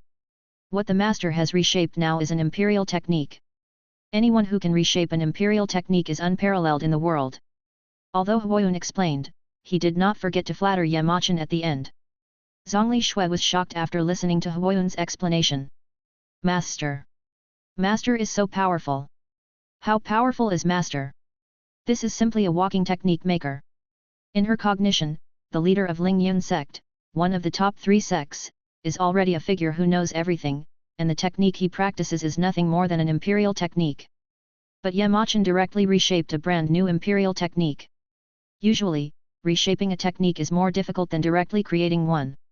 Before everyone could come to their senses, Yamachan's voice sounded again. I will give you this technique as a gift. It is a reward for the dragon pattern grass. Lei Sanqian was overwhelmed with excitement when he heard this, but he knew that he had to remain calm at this moment, trying to control his inner excitement, and said calmly, "Senior, this is too precious. This technique originally belonged to you, I just slightly improved it." Witnessing Yamachan's actions, he was instantly filled with gratitude, and was deeply grateful to Yamachan. Although a son died, he could get a brand new Huangji technique in exchange, which was a good deal. Lei Sanqian couldn't help but think, should I have more sons in the future, maybe I could get a few more Huangji techniques. But then he gave up the idea. This is because Yamachan is easy to talk to. If he offends someone he shouldn't offend, he is afraid that he is already dead now. This technique, I call it the thunder controlling technique. Plain Road. The art of controlling thunder. Lei Sanqian looked at the technique in his hand, and it really lived up to its name. He carefully put the technique into his arms as if he had found a treasure. Huoyun was trying to see the true face of the technique, but Lei Sanqian raised his hand to cover it and put it into his arms. Yamachan looked at Lei Sanqian and another idea came to his mind. He proposed that 5,000 disciples from the Thunder Palace should go to the Tianxian sect for further study. Lei Sanqian immediately thought about it and nodded in agreement. He thanked Yamachan and started to prepare the gifted disciples. Lei Sanqian sighed that he had clung to Yamachan's thigh, and secretly despised Huoyun. Unexpectedly, Huoyun secretly clung to Yamachan's thigh without saying a word. Only then did Zhong Lixu know that her master was a master of the Tianxian sect. "Master, I can't help but look forward to what kind of place the sect is." After Lei Sanqian prepared the disciples for further study, Yamachan came to the huge square of Leiting Mansion. Looking at the crowd of people, Yamachan's mood couldn't help but be a little better. It's not that Yamachan didn't want to ask Lei Sanqian for more people, but with Huoyun here, he couldn't favor one over the other. Yamachan brought Zhong Lixu and the 5,000 disciples of Leiting Mansion, and returned to the Holy Fire sect with Huoyun in Lei Sanqian's farewell. After returning, the Holy Fire sect had already prepared 5,000 disciples. So far, Yamachan brought Zhong Lixu and the disciples of Leiting Mansion and the Holy Fire sect, a total of more than 10,000 people. With the respectful farewell of Huoyun and the Great Elder, he just embarked on the journey to Tianxian sect, and walked farther and farther. Chapter 22. With the respectful farewell voices of Huoyun and the Great Elder, he just embarked on the journey to Tianxian sect, and walked further and further away. Tianxian sect. In front of the mountain gate. The space quietly tore open a tiny crack, and as time passed, this crack seemed to be pulled by some mysterious force, gradually expanding, forming an increasingly obvious crack. It was like a gluttonous mouth, quietly opening in the silent air, swallowing everything around, revealing an indescribable weirdness and mystery. A large group of people walked out of the crack, and the two people in the lead were Yamachan and Zhong Lixu. "Master, this is the Tianxian sect." Zhong Lixu looked at the huge mountain gate of Tianxian sect and opened her mouth slightly in shock. She had never seen such a magnificent mountain gate before, and she couldn't help but marvel in her heart. Even the mountain gate of the famous Lingyun sect seemed insignificant compared to the Tianxian sect. It can be said that the small witch meets the big witch, and they can't be compared. Many disciples of Leiting Mansion and Huoyun sect witnessed this scene. They couldn't help but feel a deep awe in their hearts, and they all admired the powerful power of Tianxian sect. Yamachan swept his eyes over the tens of thousands of disciples in front of him and said solemnly, "From today on, you have entered the glorious gate of our Tianxian sect and become a part of the sect." Thousands of disciples turned their attention and stared at Yamachan. They listened to his speech attentively, with solemn and focused expressions. "As disciples of the Tianxian sect, you should remember the sect's teachings, abide by the Dao heart, uphold justice and never bully the weak. If anyone dares to go against this, they will offend the sect rules. At that time, our Tianxian sect will punish them severely and will never tolerate them." Yamachan paused for a moment, and his eyes slowly moved among the crowd. The disciples felt Yamachan's sharp gaze, and they all lowered their heads involuntarily, not daring to look at him. They secretly sighed in their hearts that the rules of the Tianxian sect were so strict that they were daunting. Yamachan glanced at the disciples who bowed their heads in silence, so he continued. "Furthermore, if anyone in the world dares to inflict any harm on my disciples." When the disciples heard this, they all raised their heads. Their expressions were full of excitement and expectation, and their eyes were fixed on Yamachan. No matter how powerful the power behind them is, or how prominent their status is, our Tianxian sect will fight to the death with them, and will pursue them relentlessly until they are completely eradicated. We will never show mercy. What you are relying on is the Tianqian sect, which is as vast and bright as the stars. In the Tianqian sect, there are countless devout and determined disciples. Therefore, you should be fearless and move forward courageously. Don't be afraid of the enemy, just fight. For those who disrespect our sect and our disciples, we must strike them mercilessly. Show the demeanor and strength of our Tianqian sect disciples. Defend the glory of the sect to the death. Yamachan said, swallowing his saliva lightly, his expression solemn. Good. Well said by the Lord. We will keep the sect rules in mind. Be fearless and move forward. Be fearless and move forward. Swear to defend the glory of the sect. Swear to defend the glory of the sect. Swear to defend the glory of the sect. 10,000 disciples shouted in unison, shaking the world. The sound was as powerful as a mountain torrent or a tsunami, and it was impossible to ignore it. Before the disciples could ponder the truth of Yamachan's words, they regarded him as the pillar and leader in their hearts, and the backbone of the disciples, just based on his passionate speech. Yamachan witnessed the disciples' passionate shouts, and their passion seemed to turn into invisible power, which infected him and moved him. Yamachan waved his hand. Follow me. Hui Zone. Yes. Metropolitan. What responded to Yamachan was a shout like a mountain torrent and tsunami. As soon as they entered the sect, the disciples felt a huge spiritual energy rushing towards them. Everyone was shocked again, thinking that Tianqian sect was really a very powerful sect. After Yamachan left the disciples behind, he brought Zhong Lixiu to the first peak. The moment Zhong Lixiu stepped into the first peak, she was immediately deeply shocked by the spiritual power that filled the world and far exceeded the outside world. The spiritual power was as rich as fine wine, 1,000 times richer than that of the outside world. Her little mouth opened involuntarily, her eyes full of shock and amazement. It was as if she was pulled by this power and couldn't come back to her senses for a long time. Su Wuhan saw Yamachan returning to the sect and hurriedly ran out of the hall, and ran towards Yamachan with a look of joy. Master! You're back! Yamachan looked at Su Wuhan carefully, and couldn't help but admire him secretly. He had only been out for a day, and this kid had already jumped from the realm of body refining to the realm of supernatural powers. This speed was really amazing. He was indeed a man with a natural talent for the immortal body. Disciple, let me introduce you to this person. This person is my new disciple and also your junior sister. Zhongli Shui stepped forward, her manners revealing a bit of gentleness, and then bowed and said. Junior sister Zhong Lixiu, nice to meet you, senior brother. Zhong Lixiu did not use a pseudonym, but frankly revealed her real name to Su Wuhan. Ever since she witnessed the various clever tricks used by Yamachan, she has made up her mind to show her real name to others to show her sincerity and honesty. After hearing this, Su Wuhan also responded with extremely decent etiquette. Junior sister, you are polite. I am Su Wuhan. Zhong Lixiu looked at Su Wuhan, and saw that Su Wuhan's eyes were flashing with clear and passionate light. There was not a trace of impurities. He couldn't help but sigh that he was worthy of being the first disciple of the master. After the two got to know each other, Yamachan took Zhong Lixiu to the second peak. After settling her on the second peak, he flew to the back mountain of the sect. Zhong Lixiu cast her eyes on the second peak and found that its layout was surprisingly similar to that of the first peak.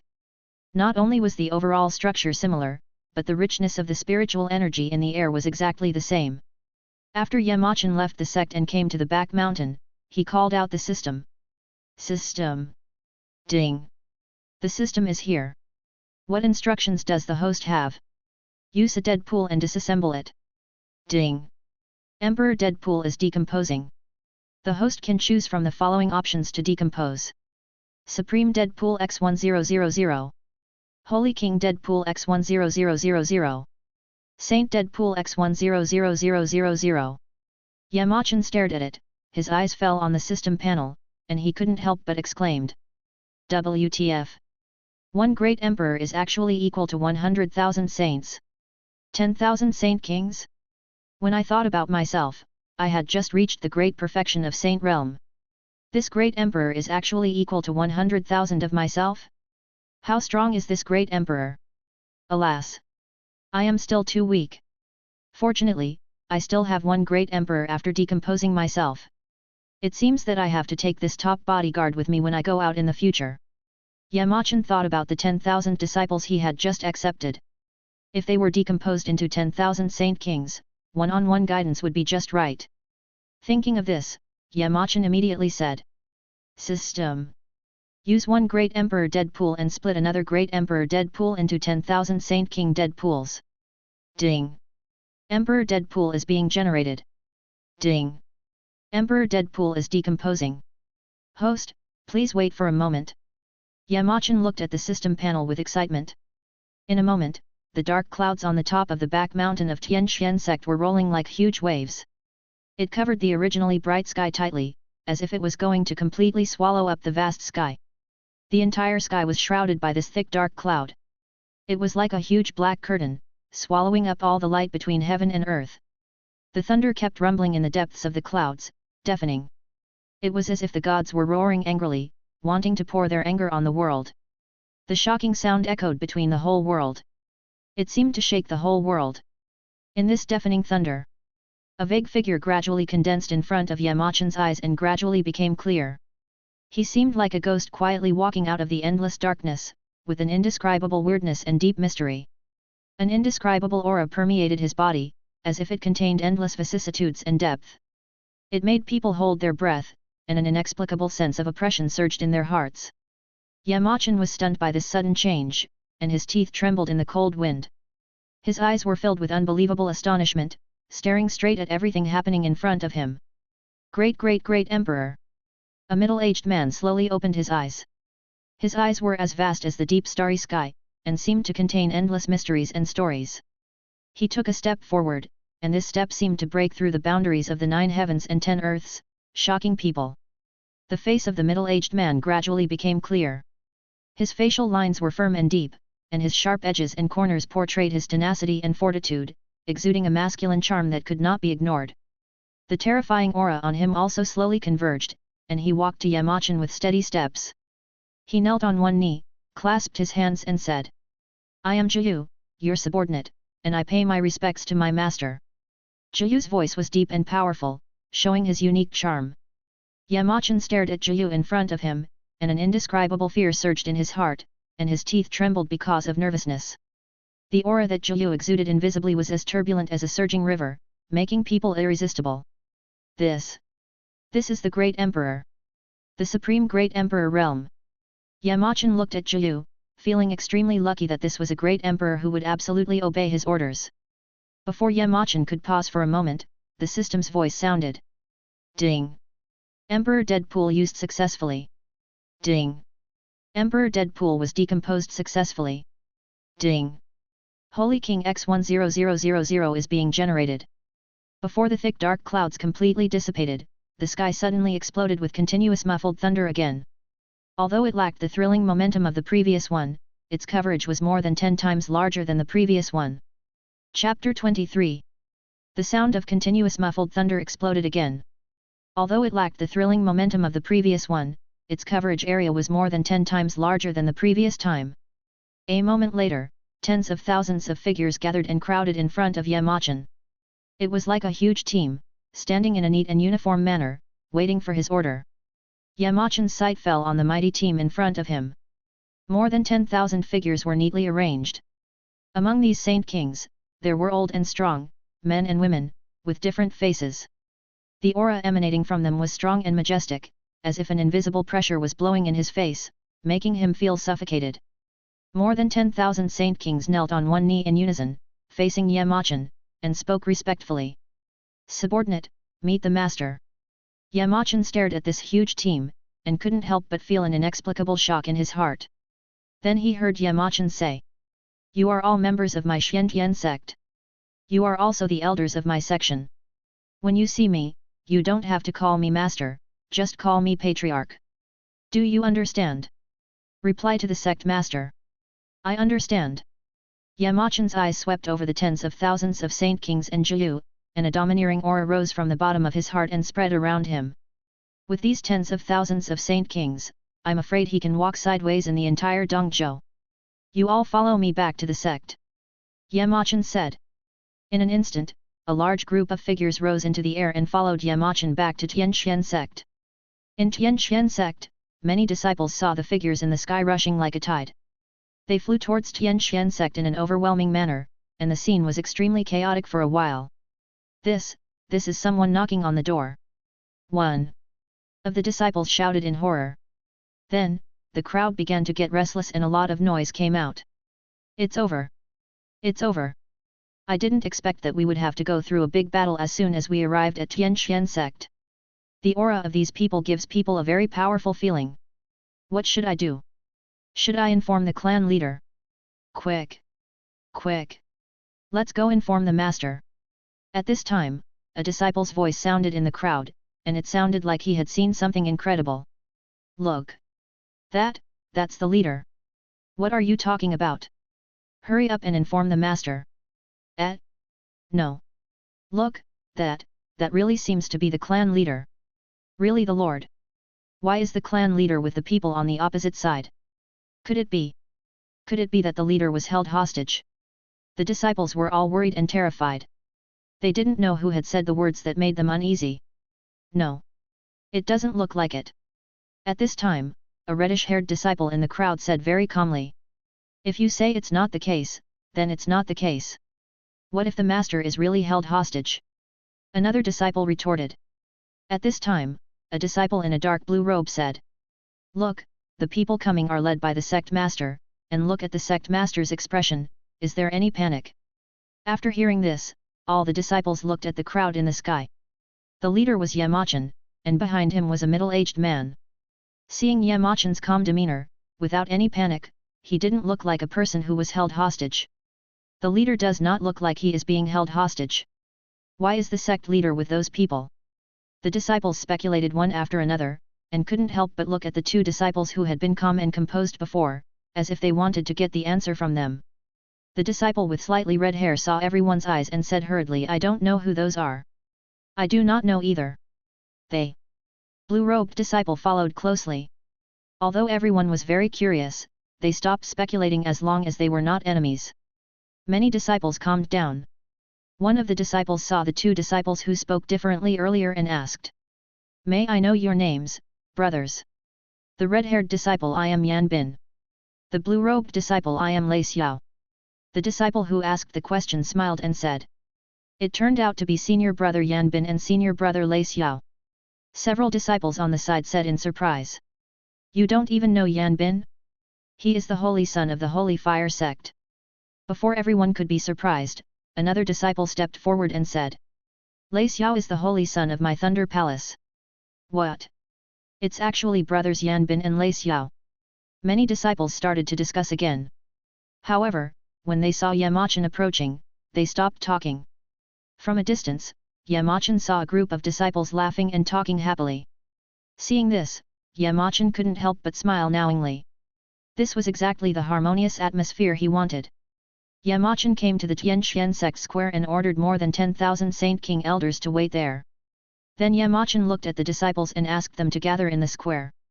After a few moments, two groups of people stood separately in the square and stood solemnly. Behind Yamachan stood Su Wuhan and Zhong Lixiu, followed by Jiu. Yamachan looked at the crowd and spoke slowly. Disciples. Behind you are more than 10,000 elders of our Tianxian sect. The disciples turned their heads and looked back. Wherever they looked, the elders were tall and majestic, and they were so imposing that no one dared to underestimate them. The elders are not only your teachers, but also your respected seniors. From now on, you must treat your elders with courtesy, humility, and politeness, and never say or do anything offensive or rebellious. The elders will personally give you one-on-one careful instruction to help you take a step further on the path of cultivation. Hearing this, the disciples exclaimed that it was heaven-defying. The surprise in their hearts was beyond words. It turned out to be a one-on-one careful instruction. You all immediately line up and go to the elders. As soon as Yamachan finished speaking, more than 10,000 disciples entered the elders' team in an orderly manner. The reason why Yamachan insisted on allocating them according to the queue, instead of letting everyone search on their own, was to avoid some elders and disciples being alone, which would cause unnecessary embarrassment and disputes. When the elders saw the disciples coming, they suppressed their breath to the extreme, fearing that they would hurt these disciples. In an instant, the crowd began to make noise, and the endless noisy sounds came one after another, which was very lively. The disciples looked at the elders around them and greeted them politely. Student XXX, met the instructor. Met the instructor. Because of their status, Yan Bin and Lei Xiao were at the front of the queue. They began to calculate which elder they would be assigned to. As Yan Bin stepped to the side of the elder, Lei Xiao followed closely behind him and stood behind his elder. Student Yan Bin. Student Lei Xiao. Met the instructor. They two said in unison. The two middle-aged elders looked at Yan Bin and Lei Xiao with a smile on their faces, and then looked at each other. It seemed that they had been assigned better students than other elders. Some elders looked at the two with envy. The disciples seemed to be completely unaware of the little thoughts between the elders. Yan Bin's mentor looked at Yan Bin and smiled. Ha ha ha, Yan boy, you will be my student from now on, and I will definitely make you the most outstanding one among this group of people. Yan Bin was filled with joy when he heard this, and his emotions seemed particularly high. He clasped his fists and said. The student thanks the instructor and hopes for more guidance in the future. Lei Xiao's instructor showed obvious contempt and disdain on his face, and pointed at Yan Bin beside him, and then said. Lei boy, are you confident that you can defeat him? Lei Xiao would not let his mentor lose momentum.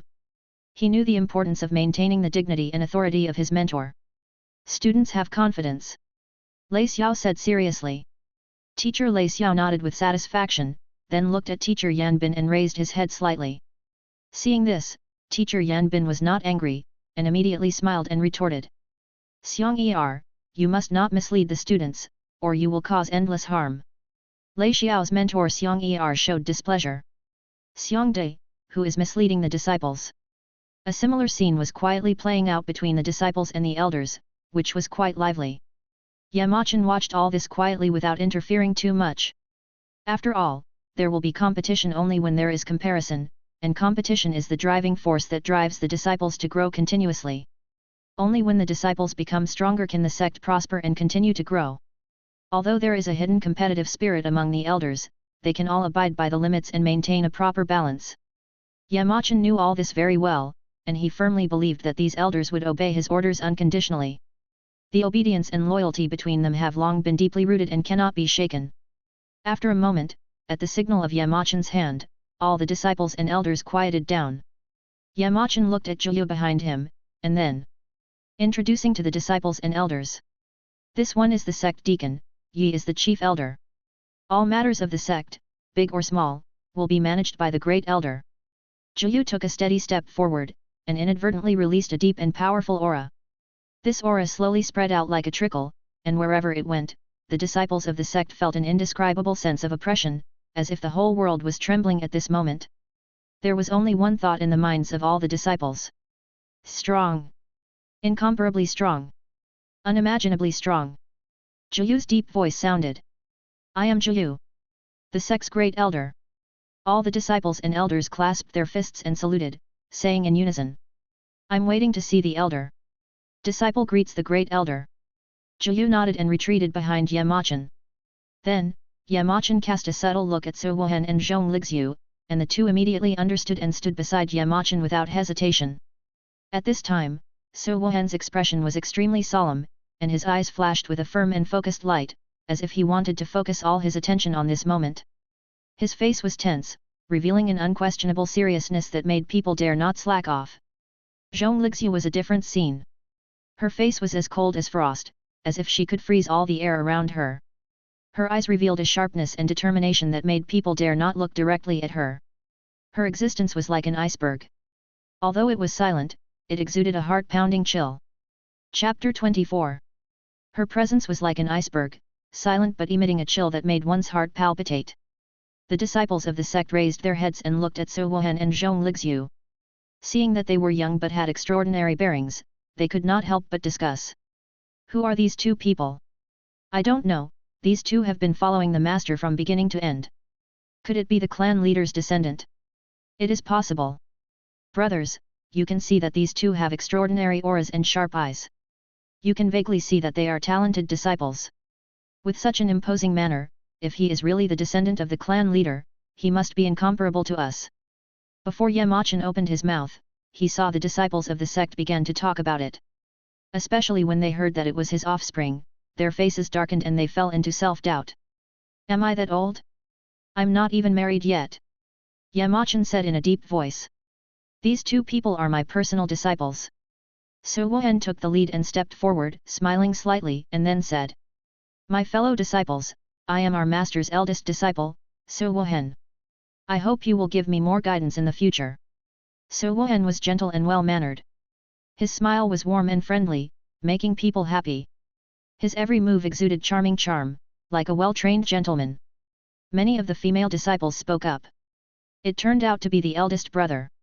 No wonder he is so handsome. Big brother is so handsome. Brother, brother, look at me. Senior brother. Look here. Many male disciples looked at this scene, quite envious, and only regretted that they were not taught directly by the master. A female disciple in the crowd suddenly shouted, "Senior brother! I want to give birth to a baby for you." Many male disciples heard this and turned their eyes to the female disciple who spoke. "Too much. It's really too much." A male disciple said.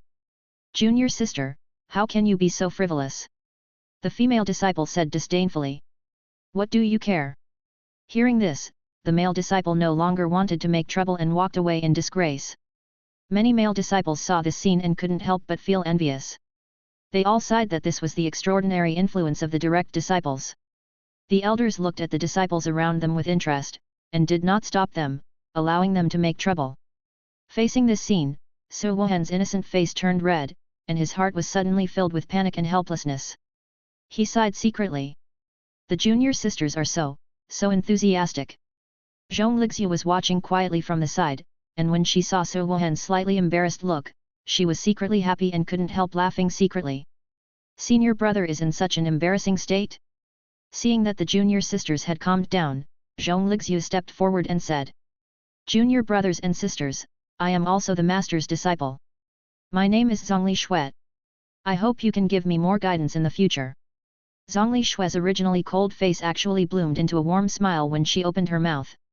Her beautiful face was like a sculpture of ice and snow, but it also revealed a kind of intoxicating tenderness, making her smile even more moving and unforgettable. For a moment, the crowd was boiling in an instant, and the male disciples were fascinated by her. A shout that was even louder than the shouts of the female disciples suddenly sounded. "Senior sister! Sister! So beautiful! Senior sister is like a fairy." Zhong Lixiu saw this scene, and her face could not help but blush. This shy look was even more charming than Su Wuhan's embarrassment. The male disciples became more excited when they saw this scene, and a louder and more powerful voice rang out. "Ah! Ah, senior sister! Senior sister! Damn it, my young heart, which has been silent for more than 60 years, is actually starting to stir. Senior sister! I love you! How dare you blaspheme senior sister? I don't!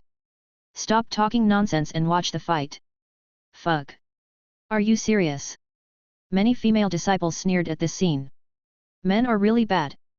The scene was out of control for a while, and many Saint King elders stepped forward to stop it, and then gradually restored order.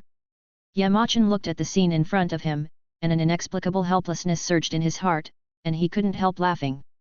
"My two disciples are really amazing. They are so charming. Although they are slightly inferior to me, they are enough to make people look at them with new eyes."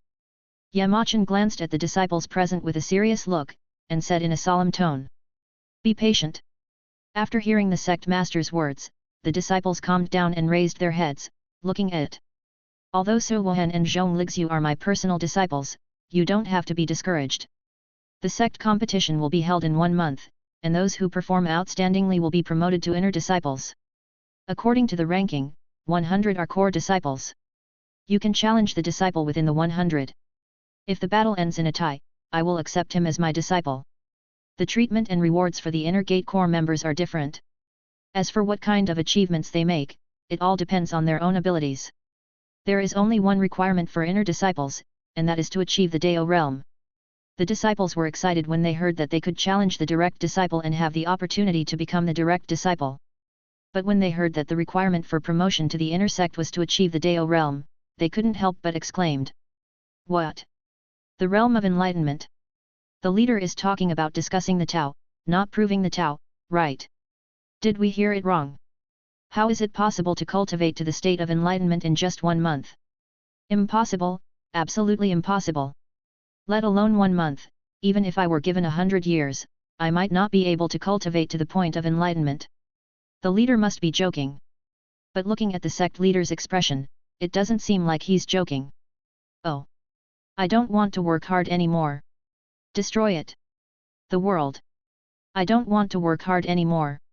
When they heard about the sect competition, they were all eager to try and couldn't wait to start practicing. But when they heard later that the requirement for promotion to inner sect disciples was to reach the realm of enlightenment, the disciples couldn't help but fall into self-doubt. They were all inner sect disciples of the two superpowers. Although there were many saints among them, they were all in the realm of supernatural powers.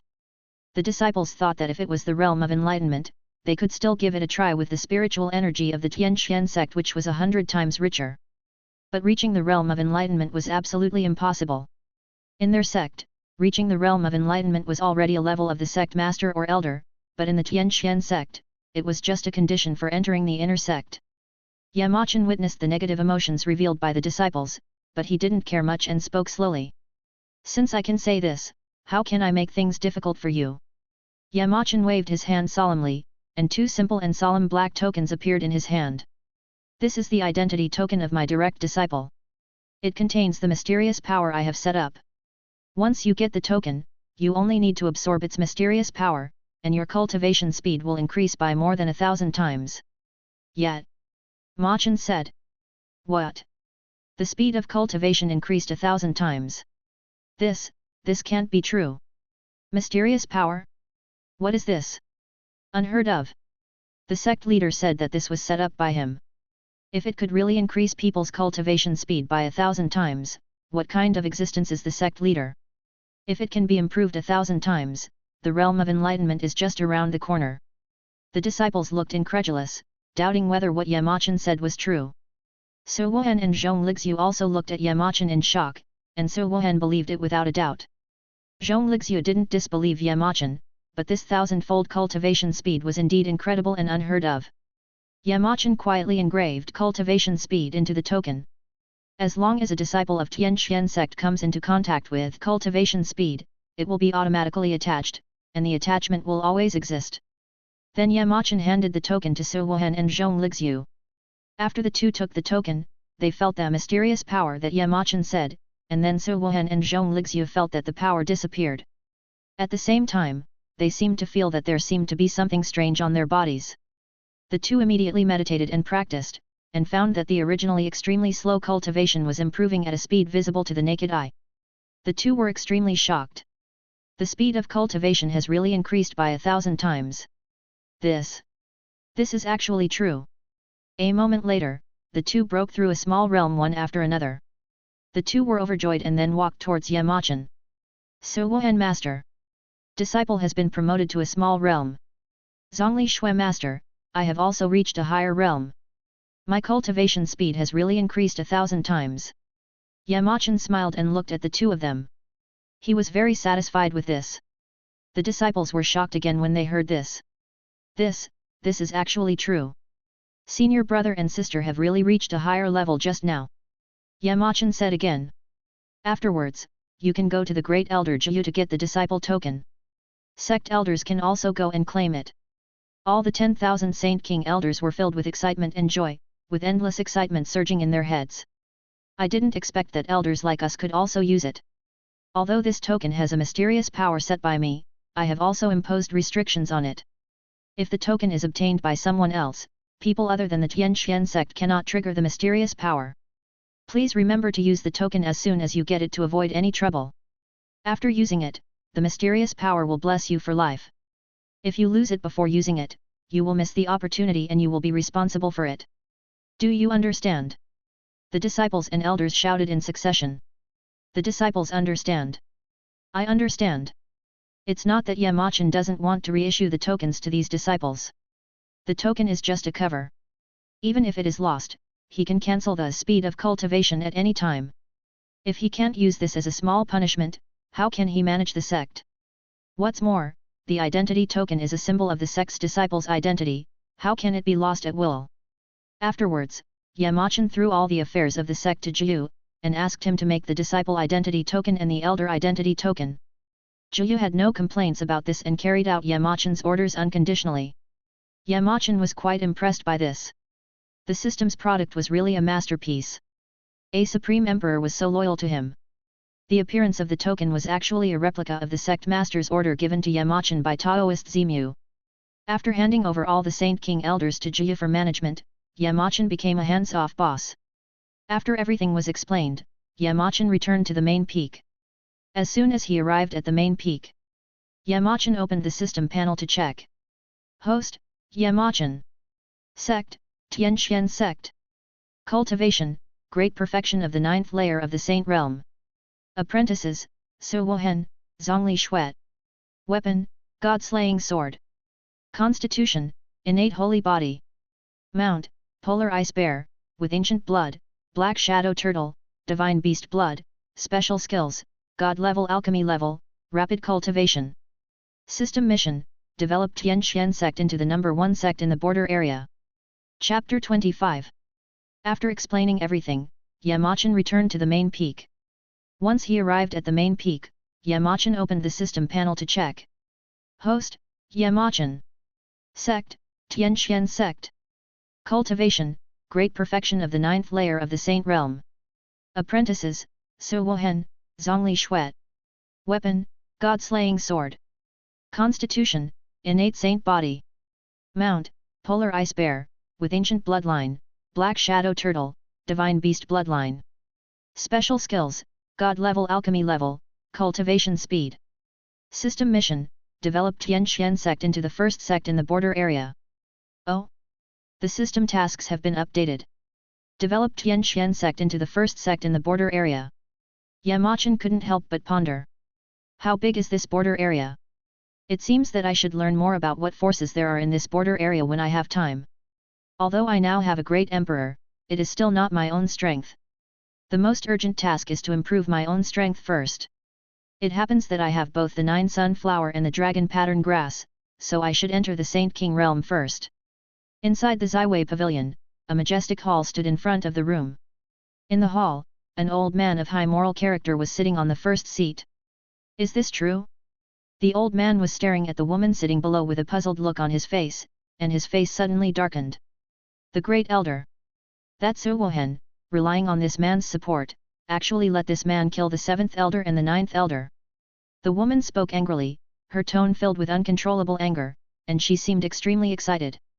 Ruyan, you didn't tell that person where you came from. The elder's eyes seemed to be burning with anger, revealing deep displeasure. I have told that person that we are from Ziwei Pavilion, but he said that Ziwei Pavilion. Lu Ruyan paused, as if she didn't dare to speak. Keep talking. They. Great elder's deep voice sounded. Lu Ruyan swallowed her saliva and continued. He was talking about Ziwei Pavilion. He had never heard of it, or he said that our Ziwei Pavilion was a small sect from somewhere. How can this be possible? The elder's aura burst out instantly, and his majestic momentum surged like a tide. He suddenly slapped the table next to him. The palm wind was sharp, as fierce as a storm, and instantly blasted the table into a mess, with countless fragments flying everywhere, and the scene was extremely spectacular. This person not only killed the elder of my Ziwei Pavilion. He also spoke rudely and looked down on my small sect, Ziwei Pavilion. If we don't kill this man, how can we save the reputation of Ziwei Pavilion? Lu Ruyan saw the angry elder with a ferocious face. Although she was terrified, she still mustered up the courage to step forward. Great elder, I think that man should be quite powerful. Even the 7th elder, who is at the 7th level of the Dao realm, cannot defeat him. Why don't you inform master about this? The great elder snorted contemptuously, his expression revealing obvious disdain. Humph! There is no need to inform the pavilion master. Besides, our Ziwei Pavilion is now under the protection of the Supreme Sect. The pavilion master is in seclusion at a critical moment and must not be disturbed. From what you said, this person has only achieved the initial stage of enlightenment, but I was fortunate enough to receive the good fortune pill from the Supreme Sect, and now I have achieved the 3rd level of enlightenment. Just the initial stage of enlightenment. I alone am enough. When Lu Ruyan heard this, a cunning and evil arc appeared on the corner of her mouth, revealing a heart-shaking sneer. Great elder, Su Wohen has already taken this man as his master, and now we don't know where to find him. Why don't we start with the Su family? This is exactly what I meant. The elder sneered and said in a low voice. Gather the sect disciples and follow me. Make sure to surround the Sua family and don't let anyone escape. Sua family courtyard. Sua Yu was holding a delicate hairpin in his hand, his eyes deep in thought. This normally strong man showed an indescribable sadness at this moment, which moved people. Sua Yu was deeply trapped in the vortex of memories at this moment, and a picture slowly emerged and unfolded in his mind, as if to pull him back to that distant time. 19 years ago. It was a snowy night. A man and a woman were fleeing in panic in the snow, leaving a series of footprints of varying depths on the snow. Upon closer inspection, the man's face was surprisingly similar to Su Wohen. He seemed to have suffered quite serious injuries at the moment, but he didn't care at all, completely ignoring his own pain and safety. He just held the woman's hand tightly and ran hard in the snow, fleeing from the unknown danger. Looking closely at the woman, her face was elegant and beautiful, but her eyebrows revealed panic and tension that were difficult to conceal. And she seemed to be holding something tightly in her arms, as if it was extremely important to her. The woman looked back at the snow behind her, only to see a series of bloodstains on the snow, which looked shocking. She seemed to have made up her mind, and suddenly stopped, and said resolutely, "Brother Yu. Give up. We can't escape." The man was Sua Yu. At this moment, Sua Yu's face was pale, and he looked at the woman in shock or disbelief. "Yanner. We can escape. We can escape." The woman's eyes were red and swollen, filled with deep despair and sadness. Her tears flowed freely like pearls from a broken string, silently crossing her pale and fragile cheeks, looking very sad and beautiful. "Brother Yu. Give up. Otherwise you will die," the woman said with tears in her eyes and a trembling voice. "Yanner. I won't give up. Even if it costs my life. I won't let them take you away." Sua Yu shouted excitedly. At this dark moment, 5 men in black robes emerged silently from the night. They were like ghosts in the shadows, walking lightly on the snow-covered ground, but they did not leave any traces on the white snow. Sua Yu saw the people coming and looked panicked. He hurriedly protected the woman behind him, fearing that she would be hurt. "Miss, please come back with us," one of the black-robed people said in a very low voice. Before Sua Yu could speak, the woman spoke first. "I can go back with you." "Yanner, don't do that." Sua Yu was very anxious. The woman looked at Sua Yu and saw blood dripping from his body. She felt distressed and then she showed a resolute. "I can go back with you. But you can't hurt his life." The black-robed man heard this and said with a gloomy face.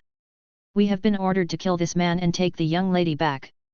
Please forgive me for not being able to obey your order." Upon hearing this, the woman held a package in one hand and a dagger popped out from the other hand, pointing it at her fair neck. The 5 men in black robes were very anxious and wanted to step forward to stop her. "Stop!" The woman stared at the 5 people with cold eyes. "I'm not ordering you around. If you dare to take a step forward, I will kill myself immediately." Sua Yu felt heartbroken when he saw this scene. "Yanner. No." The woman tried her best to restrain herself after hearing this, and no longer turned to look at Sua Yu, but continued. "I'll go with you. Let him go, or you can only take my body back with you." The man in black looked at the resolute woman, not knowing what to do for a moment. The woman saw the hesitation on the man's face, and then she slowly stabbed the tender neck with the dagger in her hand. Then, a streak of dazzling red quietly slid down from her white jade neck, like a red ribbon dancing lightly on the skin. In the quiet and silent air, this streak of blood dripped quietly, like a pearl in the middle of the night, quietly blooming, and like a sad and beautiful elegy, echoing in the air. "Miss. No. Yanner. No." 2 anxious voices sounded one after another, which seemed particularly tense and anxious. The woman heard the voices, still without any hesitation, and the dagger immediately sank into her neck a little more. Seeing this scene, the man in black robe was instantly shrouded in an indescribable fear, and hurriedly shouted. "Miss. I promise you.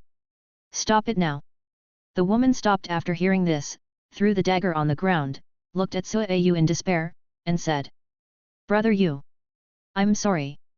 I can't be with you until old age." The woman said as she handed the thing in her arms to Sua Yu. Sua Yu stretched out his trembling hands to take it. The thing in his hand seemed to feel something at this moment and cried out. Then, the woman's face, which was originally full of sadness and beauty, gradually revealed a gentle expression, and her eyes gently cast towards the crying thing. Henner, you must listen to your father in the future and don't make him sad. Mother, woo-woo. As the woman spoke, her emotions suddenly lost control and tears fell like rain. The smile she had tried so hard to force out was now soaked by tears and turned into a sea of sorrow. She had already cried like a tearful person. Will you? Mother. Will you? Mother can't. Will you? Mother can't, watch you, grow up. The woman tried to finish her words, as if she could no longer control her emotions. She hugged Suayu tightly and sobbed loudly. Suayu's tears had already surged, and the pain in his heart was like a sharp blade, cutting his heart again and again. A man and a woman hugged each other tightly, with the young Suwohen in their arms, and 5 mysterious figures in black robes stood behind them. In the sky, heavy snow fluttered down, and every snowflake seemed to carry a trace of sorrow, dancing silently in the air, as if telling an unknown sad story. After a moment, a man in a black robe stepped forward, his voice deep and magnetic, and whispered. Miss, it's time to go. The woman slowly let go of the man and walked to the black-robed man with reluctance. Suayu didn't want the woman to leave, so he put the crying Suwohen on the snow. He stood up and rushed to the black-robed man and shouted. Yanner! Don't go! Yanner! Before Suayu could get close, the black-robed man slammed out with his palm, and Suayu was immediately slapped away, spitting out a mouthful of bright red. The woman felt extremely distressed when she saw this scene, and wanted to rush over, but was stopped by the black-robed man. He's fine. The black-robed man's voice slowly sounded. At this moment, Suayu wanted to struggle and get up again, but he didn't have any strength at all at this moment, and watched the woman leave. Brother Yu, when Henner grows up, tell him that his mother is dead. Don't come to me, don't tell Henner the truth, live a good life with Henner. The voice disappeared, and the woman's figure disappeared with it, as if she had never been there. Only the flying snow and a life full of hope were left. The loud cry sounded in the snow, breaking the silence of the snowy night. Chapter 26. Thinking back to the present, Suayu had come to a grave in the backyard without knowing when.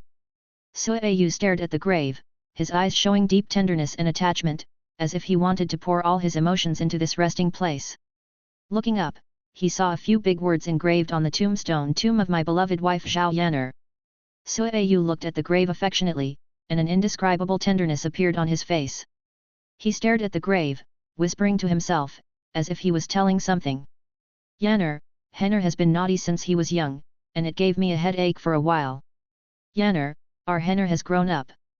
Now Henner has become a disciple of a master. In the future, Henner will surely welcome a vast world. I remember that whenever Henner felt wronged, he would come to you to complain, which made me, as a father, really jealous of you, haha. Although Henner is naughty, he is very sensible.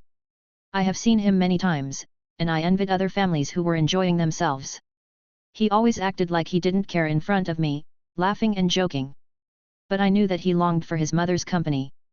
I know your family is very powerful, so I didn't tell Henner the truth. Don't blame me. I just hope that Henner can live an ordinary life.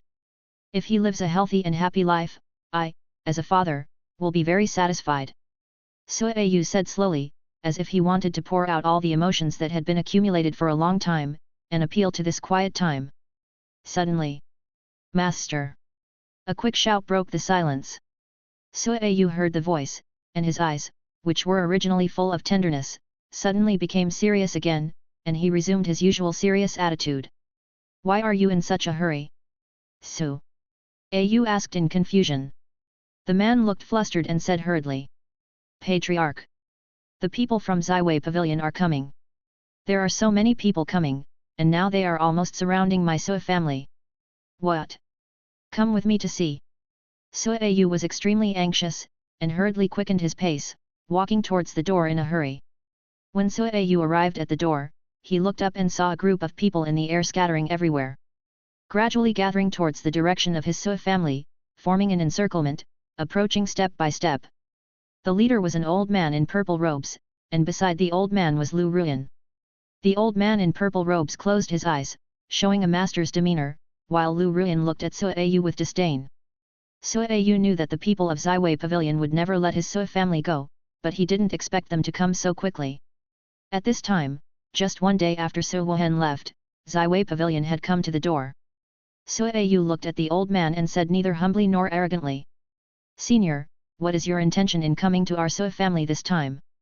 The purple-robed old man slowly opened his eyes, his gaze as cold as ice, piercing directly at Sui Yu, revealing a chilling coldness. "A useless piece of shit in the realm of magical powers dares to question me. Hand over Su Wuhan and the clues of the person behind him, otherwise today I will destroy your entire Sui family." When the many children of the Sui family heard this, flames of anger suddenly ignited in their eyes, and their anger was beyond words. Ziwei Pavilion is really bullying others by taking advantage of its power. They actually want to wipe out my entire Sui family. Ziwei Pavilion is so arrogant. Some people were indignant, while others were terrified. Having said that, Ziwei Pavilion is one of the 5 superpowers. What should we do? Yes, Ziwei Pavilion is not something that my Sui family can compete with. Alas, it seems that our Sui family cannot escape this disaster today. Then several disciples spoke in a deep voice. So what if they are superpowers?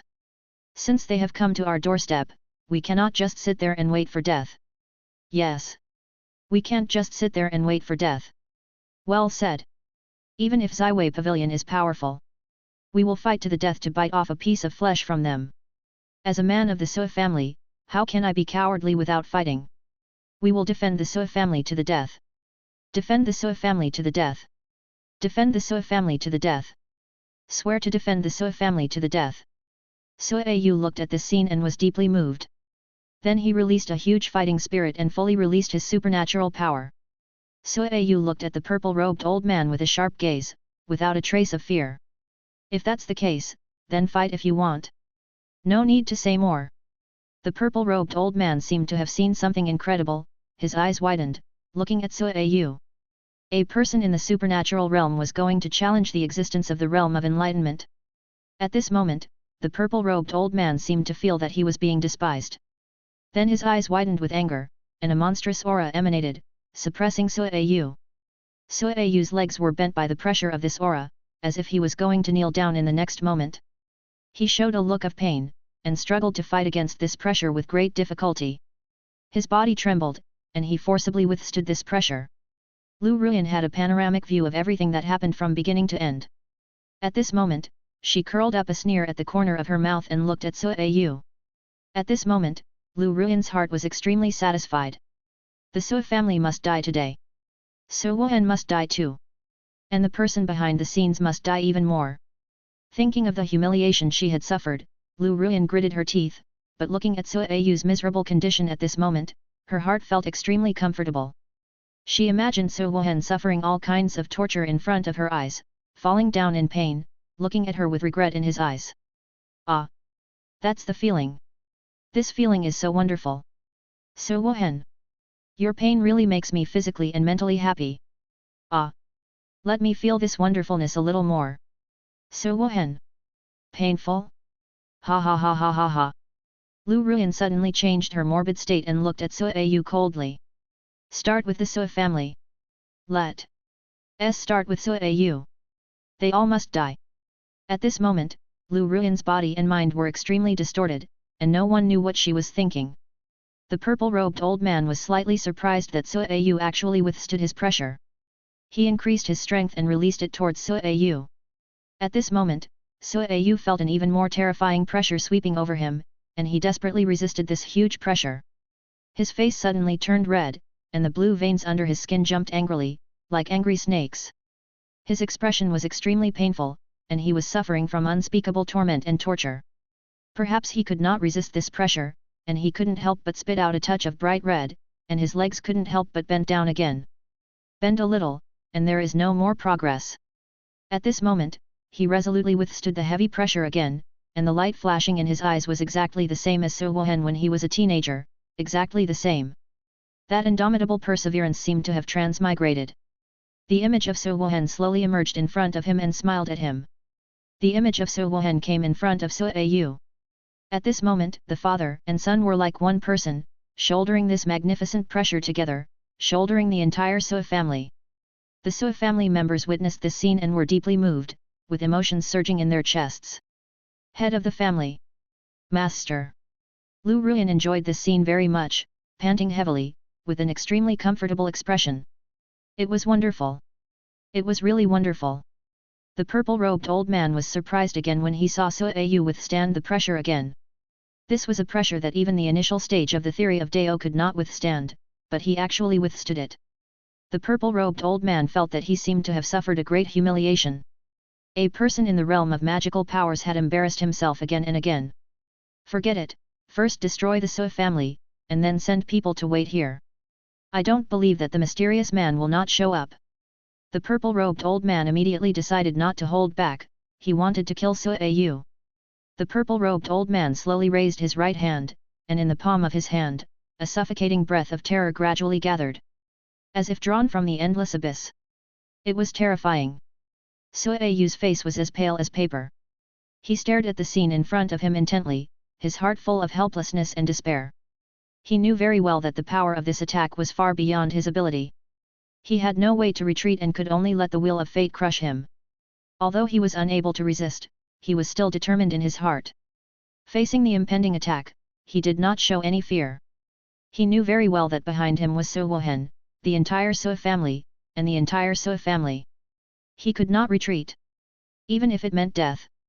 He would bear the brunt of it. The power in the purple-robed old man's palm had slowly condensed into shape. He stared at Suayu, a sinister smile appeared on the corner of his mouth, and he let out a low and cruel laugh, and said, "And, die." The purple-robed elder raised his hand and swung it. The surrounding winds howled, forming a violent hurricane that swept everything around. A majestic aura followed. It was as if the power of heaven and earth had gathered here, making everyone despair. Everyone witnessed the fierce blow that was about to come, their faces were filled with panic and anxiety that could not be concealed, and they couldn't help but shout loudly. "Head of the family! The owner of the house, get out of the way! Master, run!" Suayu looked at the terrifying blow in the air, raised his hand and slowly wiped the red corner of his mouth. He resolutely raised his hand, wanting to resist the terrifying blow. Seeing this scene, Lu Ruyan's face flushed. It was as if she had reached a critical point in the paradise, above the clouds, which made her extremely comfortable. Her face flushed, her expression was extremely distorted, and extremely sick. She laughed grimly. A trace of saliva slowly flowed down the corner of her mouth. "Ha ha ha ha ha ha ha ha! The head of the family! Ha ha ha ha ha! Master, leave quickly! Ha ha ha ha!" At this moment, thousands of miles away, Su Wohen, who was discussing the technique with Zhong Lixiu, suddenly felt a sharp pain in his heart. Tears slipped down his eyes and flowed down his cheeks. A strong sense of uneasiness spread in his heart like a tide. "Brother? What's wrong with you?" Zhong Lixiu asked with concern. "Junior sister, don't worry, I'm fine, maybe it's because I didn't rest during the past few days of training." Su Wohen looked into the distance while speaking, and this strong sense of uneasiness made his heart palpitate.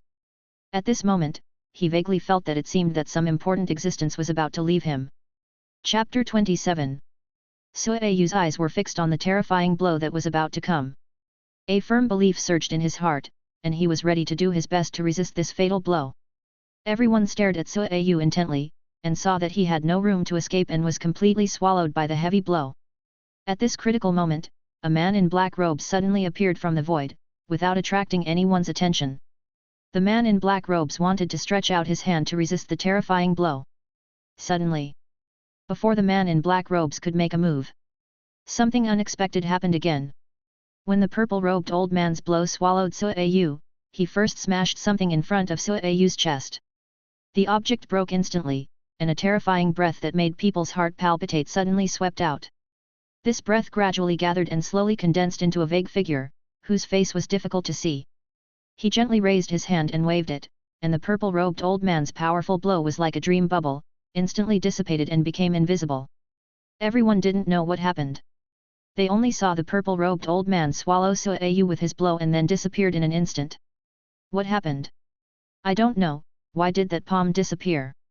Look! The master is still alive. Great, the head of the family is really still alive. Look, who is that person next to the master of the house? This person is so strange, I can't see his face. Lu Ruyan was confused by the sudden change in front of her, and her heart was full of confusion and doubt. Her laughter stopped abruptly, and she looked at the purple-robed old man with doubts and said, "Great Elder. What happened?" However, the Great Elder did not answer him, but stared at the figure whose face he could not see clearly. The figure was looming, wearing a flawless white robe, as pure and flawless as a snowflake. His whole figure seemed to be shrouded by a mysterious rule, making it difficult for people to see his true appearance. It was as if an invisible veil covered his face, adding a bit of mystery and haziness. The Great Elder felt a palpitation and felt an extremely terrifying breath in front of the white-robed figure. The breath did not leak out at all. The Great Elder felt the overwhelming pressure just by his senses. He knew that this person was extremely dangerous. The Great Elder was frightened, and then he thought of the support of the upper sect behind Zaiwei Pavilion, and the palpitation was slightly relieved. He stepped forward and clasped his fists and said, "May I ask who you are? Why are you interfering in the affairs of my Zaiwei Pavilion?" However, the figure never looked at the Great Elder from beginning to end, but turned his gaze to Suayu, slowly raised his left hand and extended 2 fingers to him. Everyone was confused, wondering what the figure's move meant, and their hearts were full of doubts and curiosity. What does it mean when that person holds up 2 fingers to the owner of the house? I do not know either. As long as this person doesn't attack my Sua family, it'll be fine. Let's see how the head of the family responds. Suayu hadn't recovered from the shock of escaping death when he saw the white-robed figure making this move towards him. When he was overwhelmed by the blow of the elder, he seemed to feel that something in his chest was shattered. When he came to his senses, he remembered that it was the talisman that Yamachan gave him. He carefully carried the talisman with him. He also thought of using the talisman when facing Zaiwei Pavilion. But the elder's aura was much stronger than when Yamachan appeared in his Sua family. The aura of Yamachan is even stronger. He subconsciously thought that the talisman was just a gift from Yamachan, and even if he took it out, it would definitely not be able to defeat the Great Elder. But now it seems that this is not the case. Suayu looked at the 2 fingers extended by the figure transformed by the talisman and was also confused. He didn't know what this powerful figure meant. He thought that although he couldn't communicate, he should be able to express his meaning with body movements. When Suayu thought of this, he took a breath, restrained his emotions, and nodded to the figure. The figure saw Suayu nod. It seemed that he had received some kind of affirmative answer. The figure slowly turned around, raised his hand and extended his index finger towards the Great Elder, pointing at the Great Elder. The Great Elder didn't know what this meant at first, but thought of the way Suayu communicated with this figure. He imitated Suayu's previous behavior, nodded heavily at the figure, and thought to himself, "This should be right, right? Just nod, that's it. Well, what's wrong with this person's finger?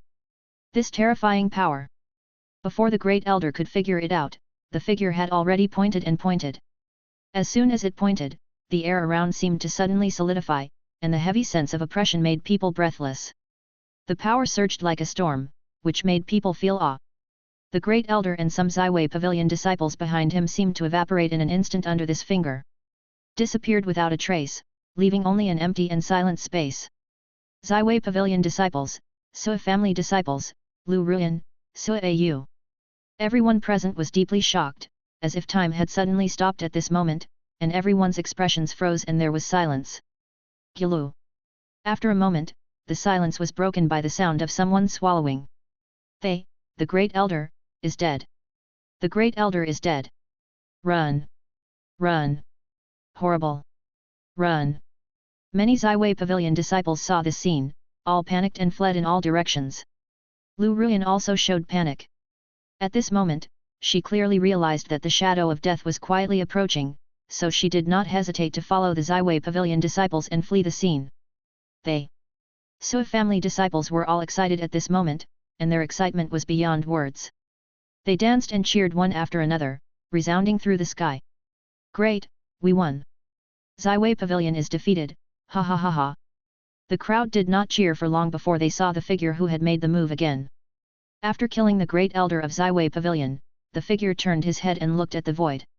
At this moment, the black-robed man hidden in the depths of the endless void suddenly changed his face, showing a solemn and anxious look. Oops! It's been discovered. Before it could react, the terrifying white-robed figure turned around and pointed a finger at Suayu.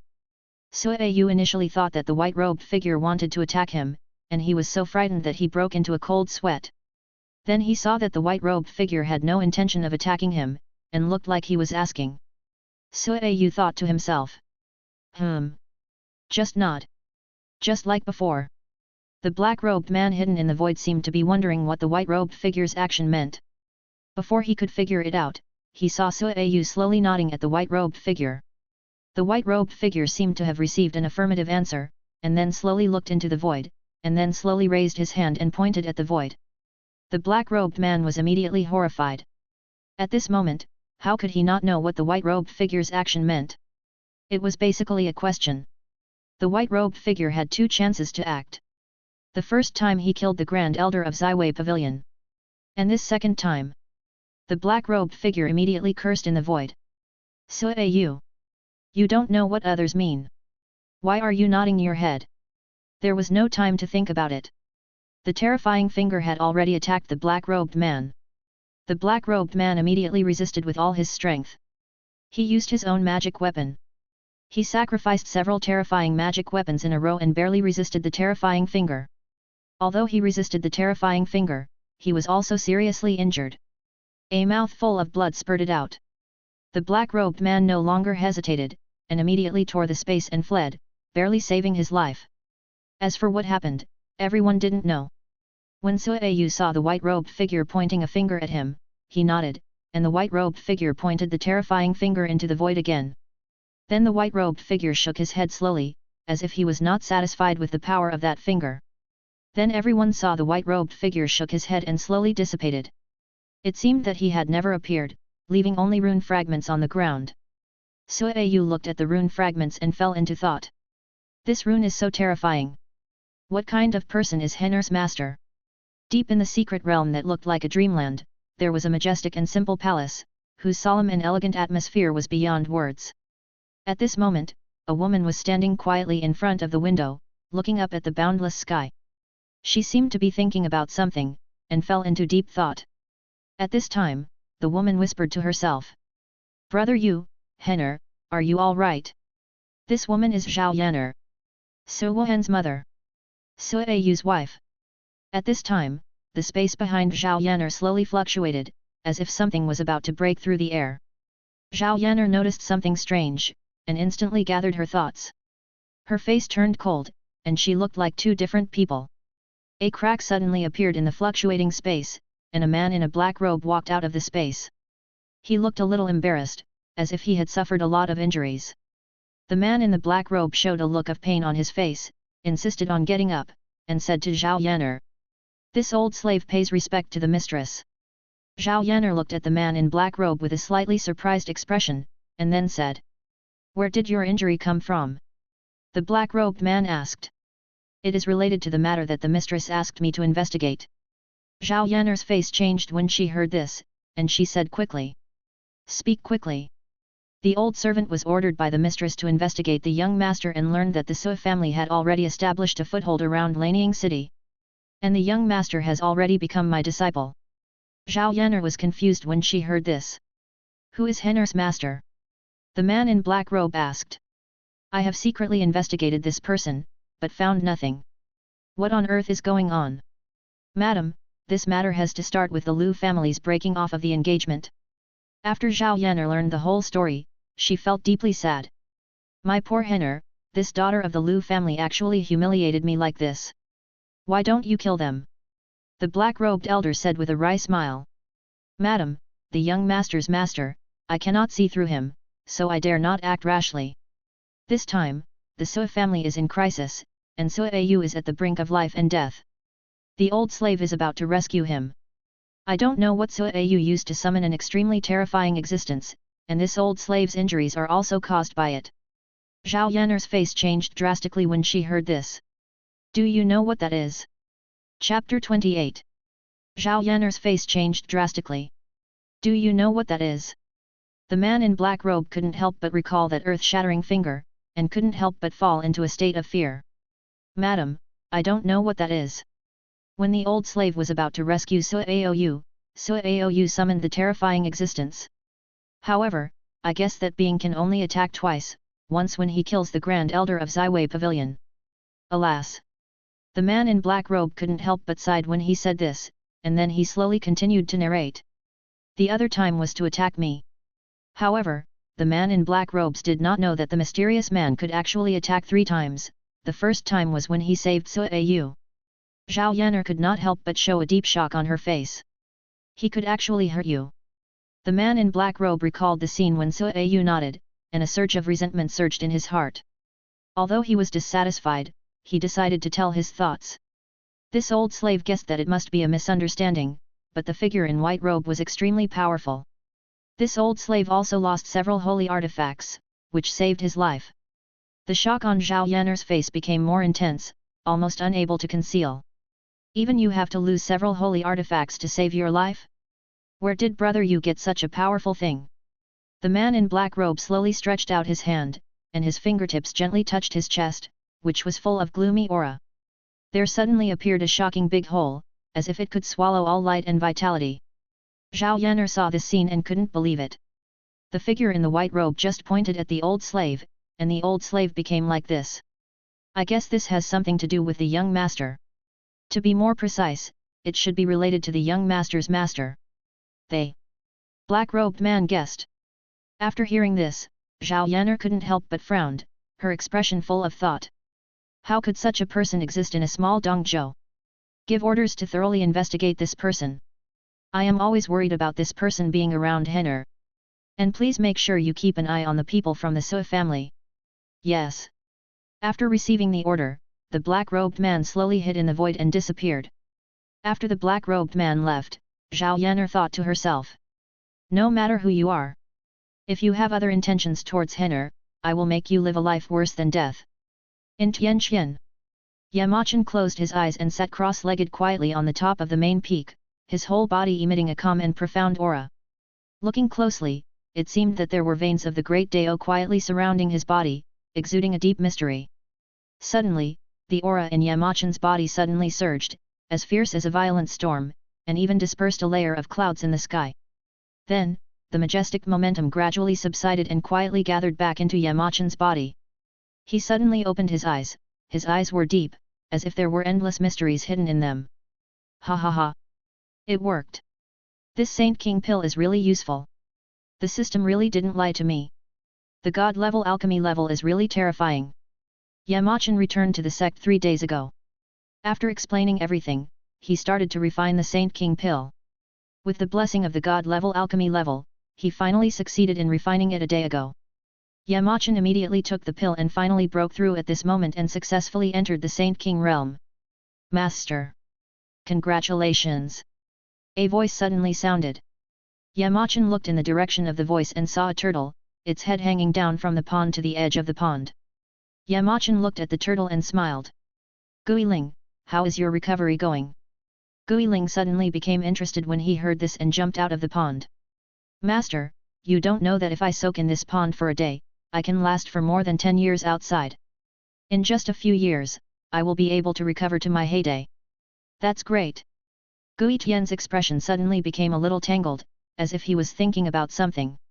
Seeing Gui Tian's strange behavior, Yamachan opened his mouth and said. Talk about things. Well, Master, can I go out for a walk if I have nothing to do? It's boring to soak in this pool all day. Yamachan didn't feel too excited when he heard this. He originally thought that Kamita would say something shocking. If you want to go out, go out. I will not restrict your freedom. Turtle Lu was delighted to hear this. It thought Yamachan was imprisoning it in this pool. Without Yamachan's nod, it did not dare to go out at will. Seeing that there was plenty of spiritual liquid here and there was a spiritual liquid bath, it was relieved. As long as it could recover, it would be imprisoned. However, the good times did not last long. Before it could enjoy a few days of leisure, a feeling of boredom quietly came over it. Although there was a spiritual liquid bath and it enjoyed nourishment, it felt that such a day was extremely boring due to the lack of activities.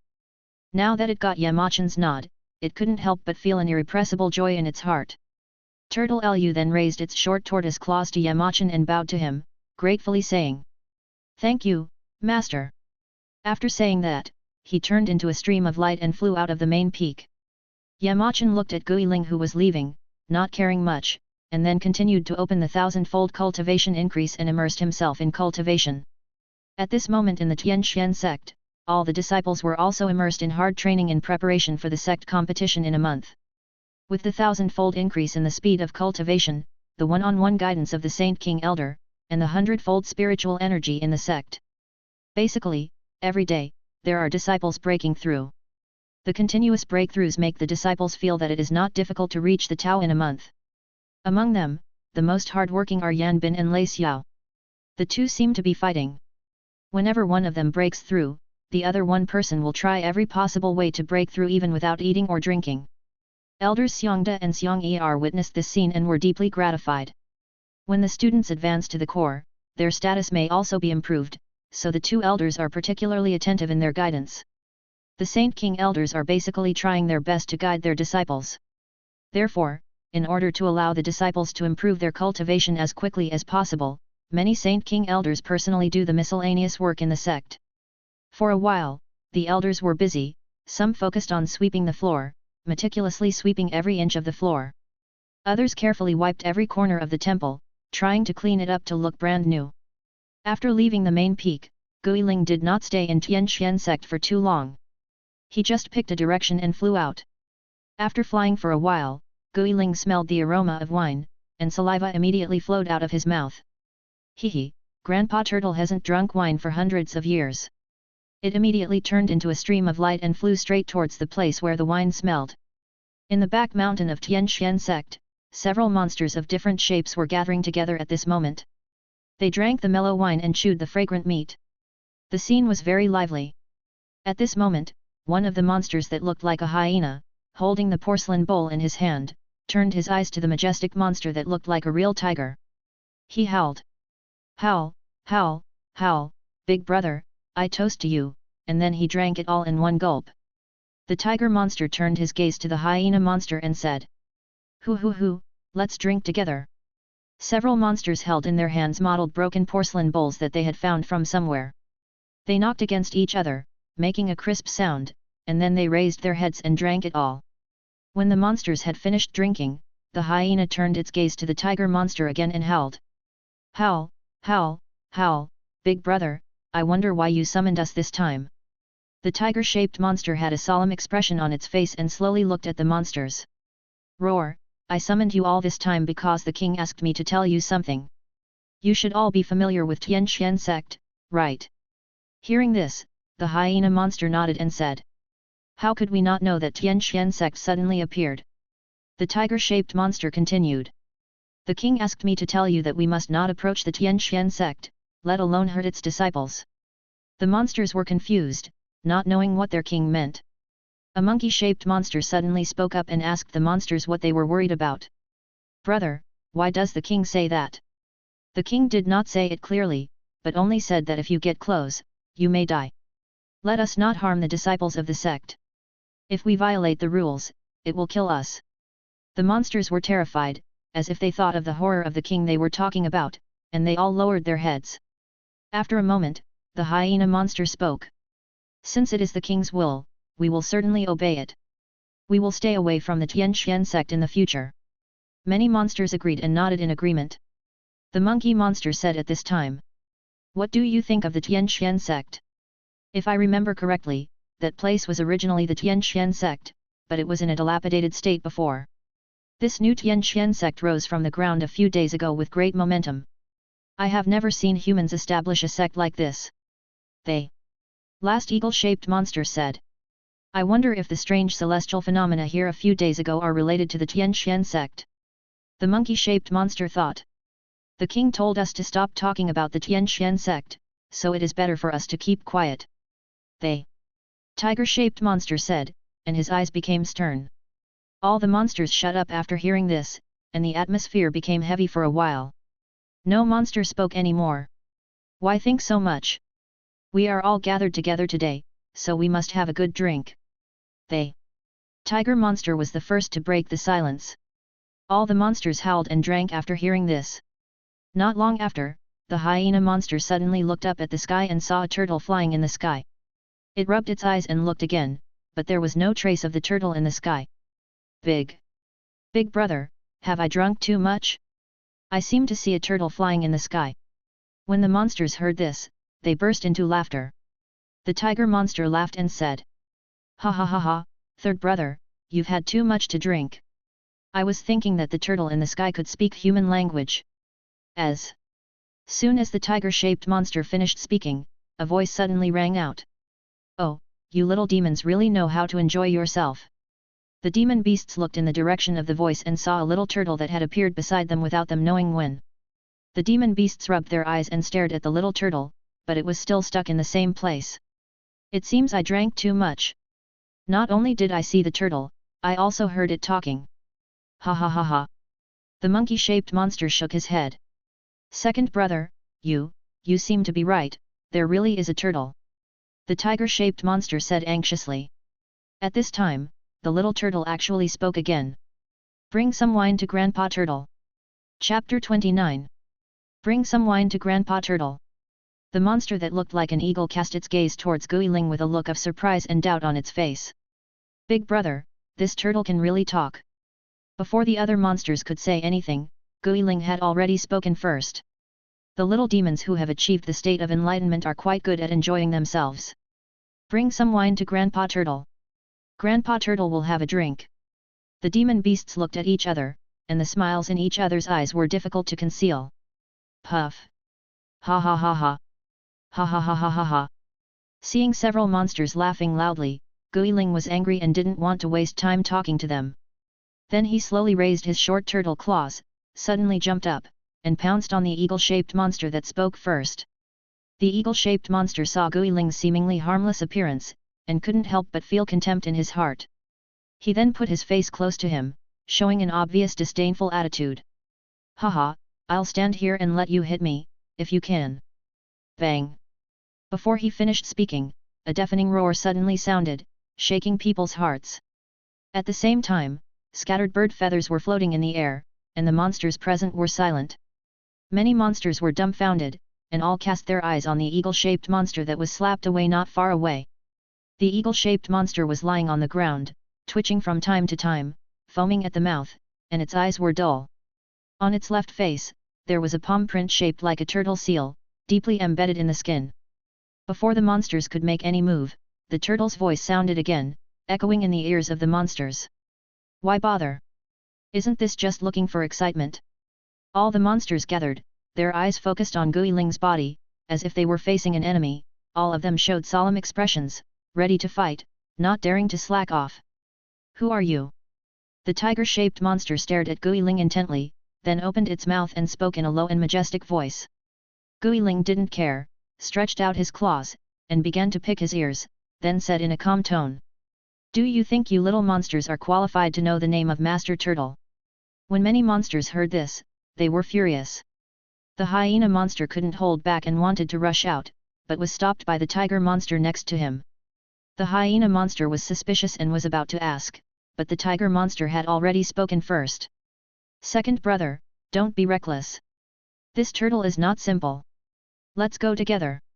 As soon as the voice fell, the remaining three monsters rushed towards Guiling in unison. They each exuded a powerful aura belonging to the Demon King, sweeping over like a violent storm. Seeing the three monsters rushing towards him, Guiling did not panic at all. His hands kept moving, still digging his ears. Alas, what trouble! Just as the three monsters were about to reach Guiling, he slowly pulled out his claw from his ear. On the claw was something unknown. He rolled it into a ball and threw it towards the monkey-shaped monster in the front. Before the monkey-shaped monster could react, the tiger-shaped monster next to him suddenly changed his expression, revealing an extremely anxious expression, and shouted anxiously. "Second brother, be careful with the hidden weapon." As soon as the tiger-shaped monster finished speaking, the ball-shaped hidden weapon came with a sound like breaking the wind, and instantly entered the mouth of the monkey-shaped monster. However, its power was still not reduced at all, and the ball-shaped hidden weapon rushed out of the mouth of the monkey-shaped monster. With its unstoppable momentum, it rushed directly towards the tiger-shaped monster and the hyena monster next to it. The two monsters suddenly felt a huge force coming, and instantly flew 100 meters away. When the power of the ball-shaped hidden weapon weakened, the three beasts stopped and stared at Guiling with a serious look. Gilu! As soon as the monkey-shaped monster stopped, it couldn't help swallowing its saliva, and then swallowed the ball-shaped hidden weapon into its stomach. For a moment, the three monsters were all cautious and did not dare to act rashly. Gui Lu, on the other hand, looked very interested, staring at the monkey-shaped monster. Haha, is Mr. Turtle's earwax delicious? After hearing this, the monkey-shaped monster pondered for a moment, and the scene of swallowing saliva involuntarily appeared in his mind. He vaguely felt that he seemed to swallow something indescribable. When he thought of this scene, the monkey-shaped monster immediately felt an indescribable feeling of nausea. Then, he suddenly felt a wave of nausea, and immediately made a retching sound, leaning sideways, vomiting violently towards the side, unable to stop for a long time.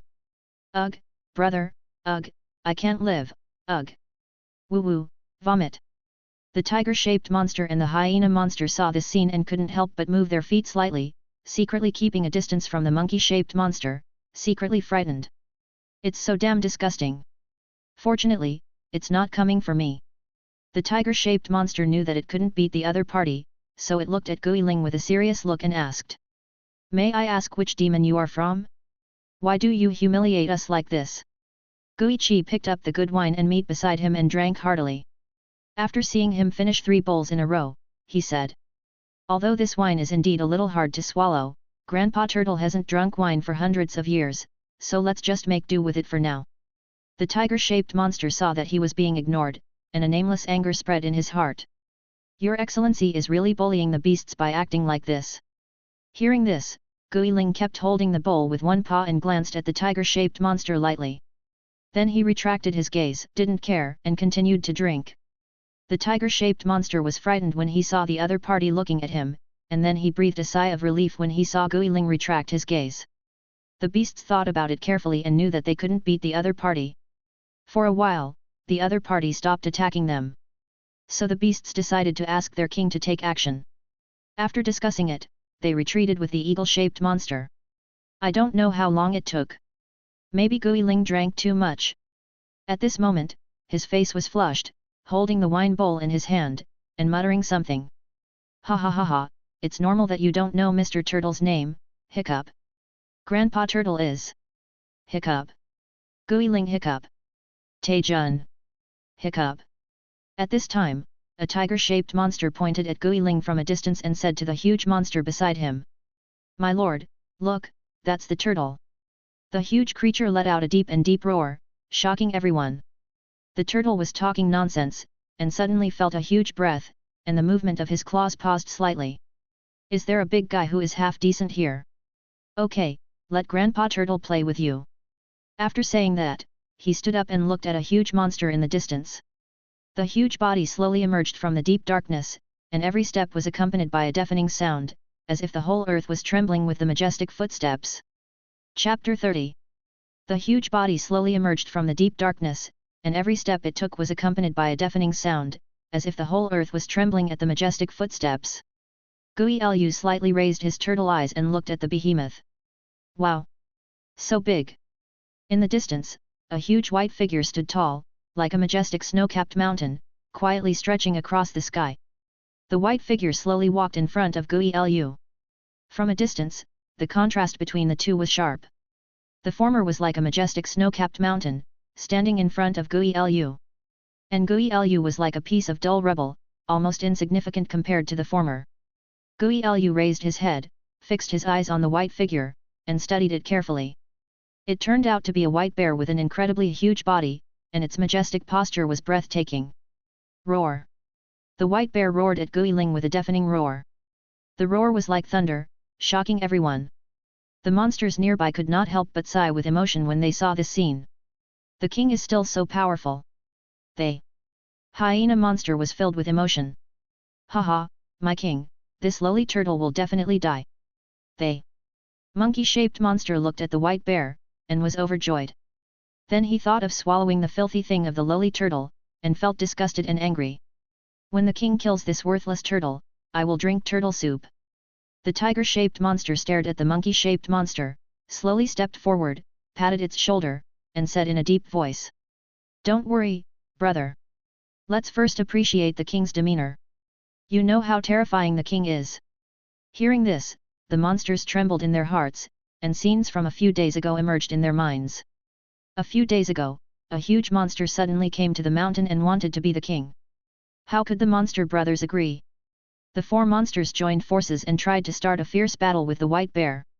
However, the result of this battle was extremely obvious, and it could almost be said to be a one-sided abuse. They seemed so vulnerable in front of the white bear's power that they could only passively withstand the white bear's attacks. After being taught a lesson by the white bear released a terrifying blood power. When the monsters sensed the deep and terrifying blood power, their hearts were completely shocked, and they no longer had the slightest thought of resistance. The trembling emanating from the bones, like an innate instinct, was deeply imprinted in the depths of each of their souls. In front of that terrifying blood, they seemed as small as dust, and could only bow their heads and submit, not daring to make any rash moves. "Brother, why are you bringing this up? I can't help but tremble when I think of that scene," the eagle-shaped monster said angrily.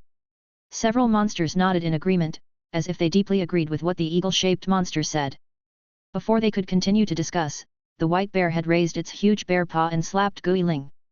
"Shit! You're fighting over a disagreement? Do you have any martial ethics?" Guiling said as he quickly retracted his limbs and head into his tortoise shell. The white bear swung his palm with a force that was like a bamboo breaking, and without hesitation, he smashed it into the hard tortoise shell. Boom!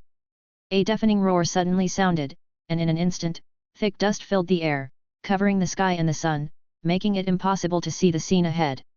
When the dust gradually settled, the monsters looked up and saw a deep and huge bear paw pit on the vast land. The tortoise shell was embedded in the center of the deep pit, and it was completely intact. It's completely intact. The monsters were stunned, staring at the turtle shell in the center of the pit, motionless. White Bear's eyes also flashed with a hint of surprise. It carefully looked at the turtle shell in front of it and found nothing special. Turtle suddenly stretched out his head, looked at White Bear and said disdainfully, "A small emperor realm, you want to break my shell? I think you are a toad wanting to eat swan meat, wishful thinking." The white bear was furious when he heard this, raised his bear paw, clenched it into a fist, and swung it out. "Come again." Guili raised his turtle claw, clenched it into a small fist, and waved it towards the white bear. The monsters looked at the harmless turtle fist, and then turned to examine the white bear's mountain-like fist. "Ha ha ha ha! This turtle is going to make me laugh to death. Its little fist wants to fight the king head-on. Ha ha! Roar! Forward!" The laughter stopped abruptly, and then there was a heart-wrenching roar. The white bear roared and waved the paw it had swung out before in the air, as if this could alleviate its pain. "Humph, you little brat, you still want to fight Master Turtle." At this moment, Turtle Ling hugged his front with his claws, shaking his short tortoise legs non-stop. "Great, great! Your Majesty! What happened to you, my king?" Could it be that the king was defeated? Impossible! The king cannot lose. Don't forget the power of the king's bloodline. After hearing this, the monsters felt relieved. The white bear recovered from the pain and looked at Guiling with a serious expression. "Who are you?" Guiling thought for a while before saying. "It doesn't matter if Grandpa Turtle tells you. I see that you have some strength. From now on, you can recognize me as your big brother and be Grandpa Turtle's mount. Grandpa Turtle can tell you." When the white bear heard this, he seemed to have been greatly insulted. He roared, and a surge of anger rushed to his forehead. His face was red with anger, and his teeth were chattering. "Why are you so crazy all of a sudden?" Guiling looked at the white bear, puzzled. After he finished speaking, he felt a surge of vast blood power from the ancient times rushing towards him. The monsters felt this blood power and fell to the ground, trembling. "King! The king is angry." Guiling felt the power of this bloodline and his expression became a little more serious. "It turns out to be ancient blood, very good." The monsters saw that Guiling was completely unmoved by the power of the blood, and they were all shocked and dumbfounded, as if they were frozen in place. Big! Bro, it is not suppressed by blood. How on earth did it do that?" White Bear was also dumbfounded, looking at the turtle being indifferent in front of his bloodline, and an inexplicable astonishment surged in his heart. "What on earth is this turtle? Why is it not affected by my bloodline power? Ha ha ha, is that all the pressure you can get?" Guiling curled his lips in disdain. White Bear turned his gaze towards Guiling, with an expression of disbelief, and could not help but let out a roar. "How did you do that? Guilu's facial expression showed a hint of confusion and puzzlement. How did you do that? Grandpa Turtle didn't do anything.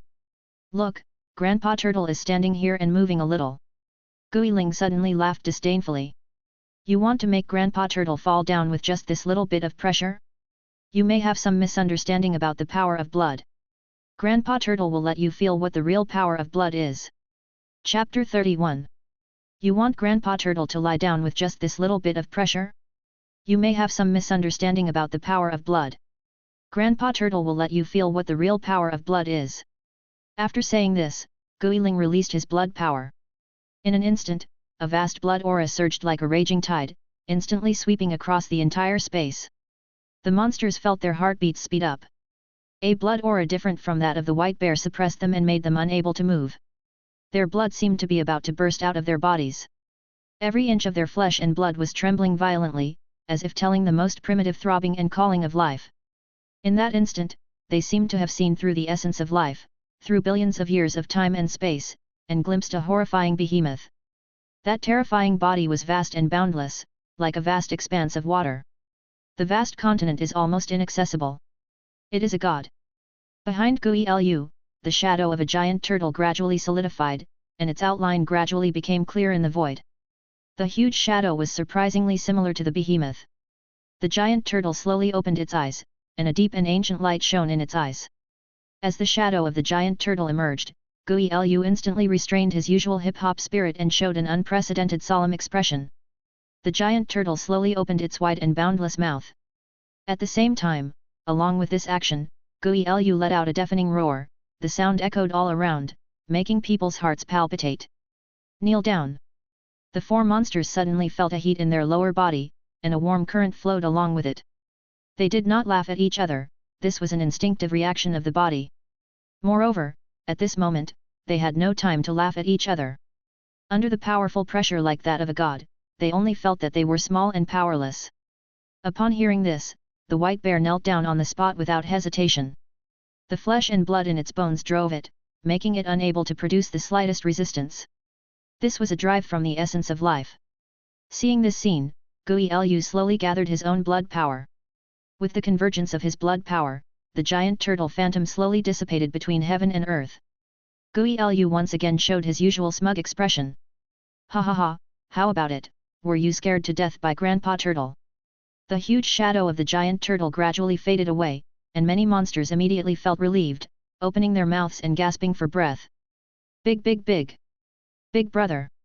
Just now, just now! That moment just now! I seem to saw God! I saw it too! At this moment, the tiger-shaped monster looked extremely pale, and its eyes were fixed on the turtle.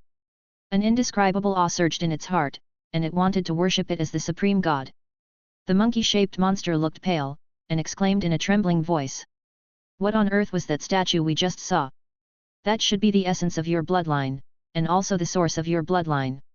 The tiger-shaped monster rolled its throat unconsciously, and slowly swallowed a mouthful of saliva. When the monsters heard this, they all swallowed their saliva, as if this behavior could ease their mood at the moment. If that one is the source of your bloodline, then what kind of existence is yours? Brother, we just disrespected you, we really deserve to die. The hyena monster seemed to feel extreme disgust and hatred for what he had done, as if he could not tolerate his own behavior. Brother, I have the same idea. I dare not ask for forgiveness from you. Only by committing suicide and apologizing can I forgive my behavior. The eagle-shaped monster beside him said seriously. Under the deep imprint of Guilu's blood, they have regarded Guilu as the supreme god. They are loyal believers of the god. For the gods, any disrespectful behavior is unacceptable. Because they know that offending the gods is a betrayal of their own beliefs and is an unforgivable fault. The eagle-shaped monster's words immediately won the approval of the hyena and the monkey-shaped monster. The three beasts wanted to commit suicide immediately. The tiger-shaped monster was very anxious when he saw this scene. Although it was also deeply affected, it still had some rationality. It raised its arm and gave each of them a big bag without bias. The three beasts woke up slowly. Although they still respected Guilu, they were afraid of their own behavior. Guilu obviously did not pay attention to the little episode between the beasts, and it did not care much. Although the white bear was kneeling in front of Gui Lu at this moment, it was not as unbearable as the four beasts. Gui Lu withdrew the pressure of his own bloodline, and it was much better at this moment. Ha ha ha, now you know how powerful Master Turtle is, why don't you call me Big Brother? Turtle laughed. The white bear seemed to be insisting on something, and its instinct wanted to drive it to surrender, but its reason made it stop its body. Roar! I admit that you are very strong. Although I cannot beat you, I will not surrender easily. Hearing the roar, Gui Ling thought to himself. This little bear can still maintain his sanity in the face of Master Gui's pressure. It's not bad to have him as a younger brother. Oh, you are quite stubborn. It seems that Master Turtle can only beat you into submission. As soon as the voice of Gui Ling fell, his figure jumped up like lightning and began to punch and kick the white bear like a storm. The white bear had no power to fight back under the fierce attack of Master Turtle. He could only silently endure the punches pouring down like a rainstorm, without any ability to resist. The four beasts saw this scene and held their breath, fearing that any movement would attract the attention of the Buddha. After a few breaths, Gui Ling stopped the attack, and the white bear was now bruised and swollen, in a miserable state. Accept, or not.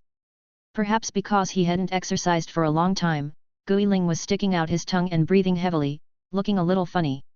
Alas, I haven't moved like this for tens of thousands of years. I'm so tired. Grandpa Turtle is asking you if you are convinced or not. The white bear raised his bruised and swollen face and roared at Turtle. Who? Just wait, I'll call my master to deal with you. Hearing this, Gui Ling immediately became very interested. Hey, you still have a master, come on, call your master, I will take care of your master too. Upon hearing this, the white bear said no more, then raised his head to the sky and let out a roar that shook the earth. Roar! Master, come quickly! Upon hearing this, the four beasts nearby were immediately terrified, and their faces showed fear. My king, there is also the master. What kind of existence is the master of the king? Tui looked at the white bear and said in a mean tone. Master, come quickly. Grandpa Turtle tells you that your master is just a pile of shit in Grandpa Turtle's eyes.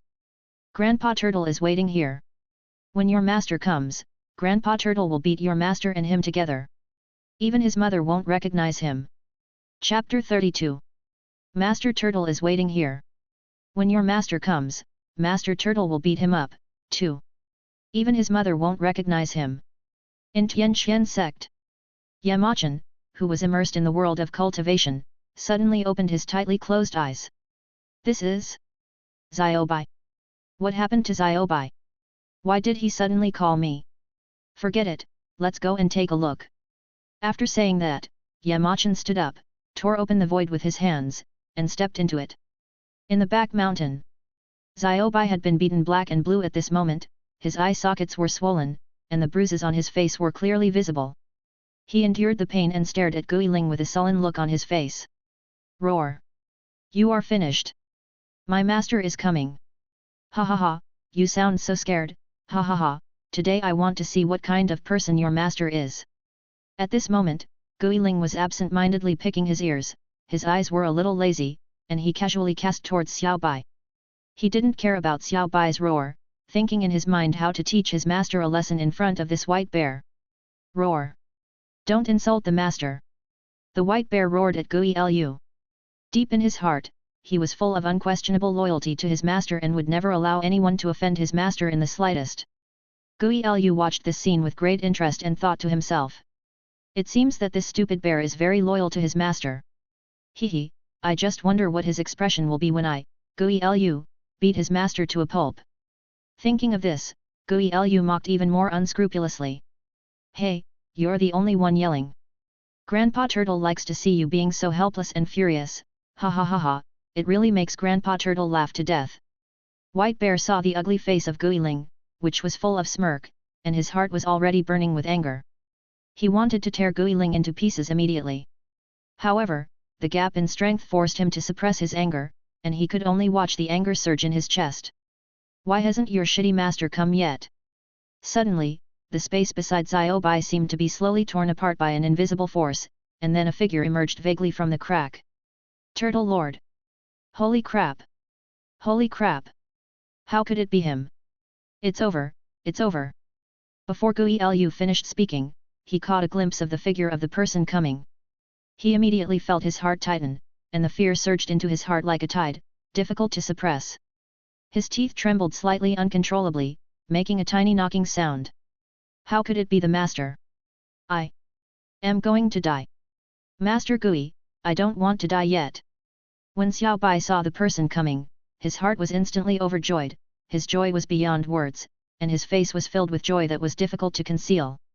However, in this joy, there seemed to be some grievances mixed in, which made his bare face reveal a hint of sadness.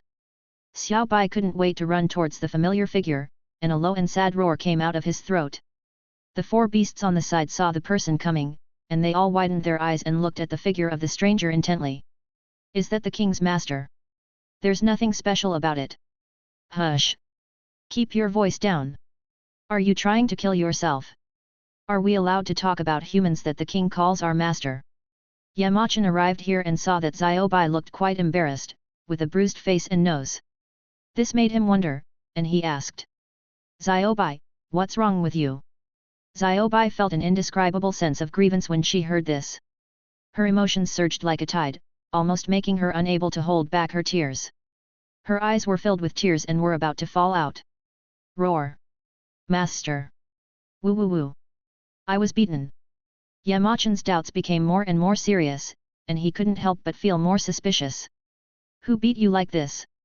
When Yamachan's figure came into view, Gui Ling's heart was already surging with fear.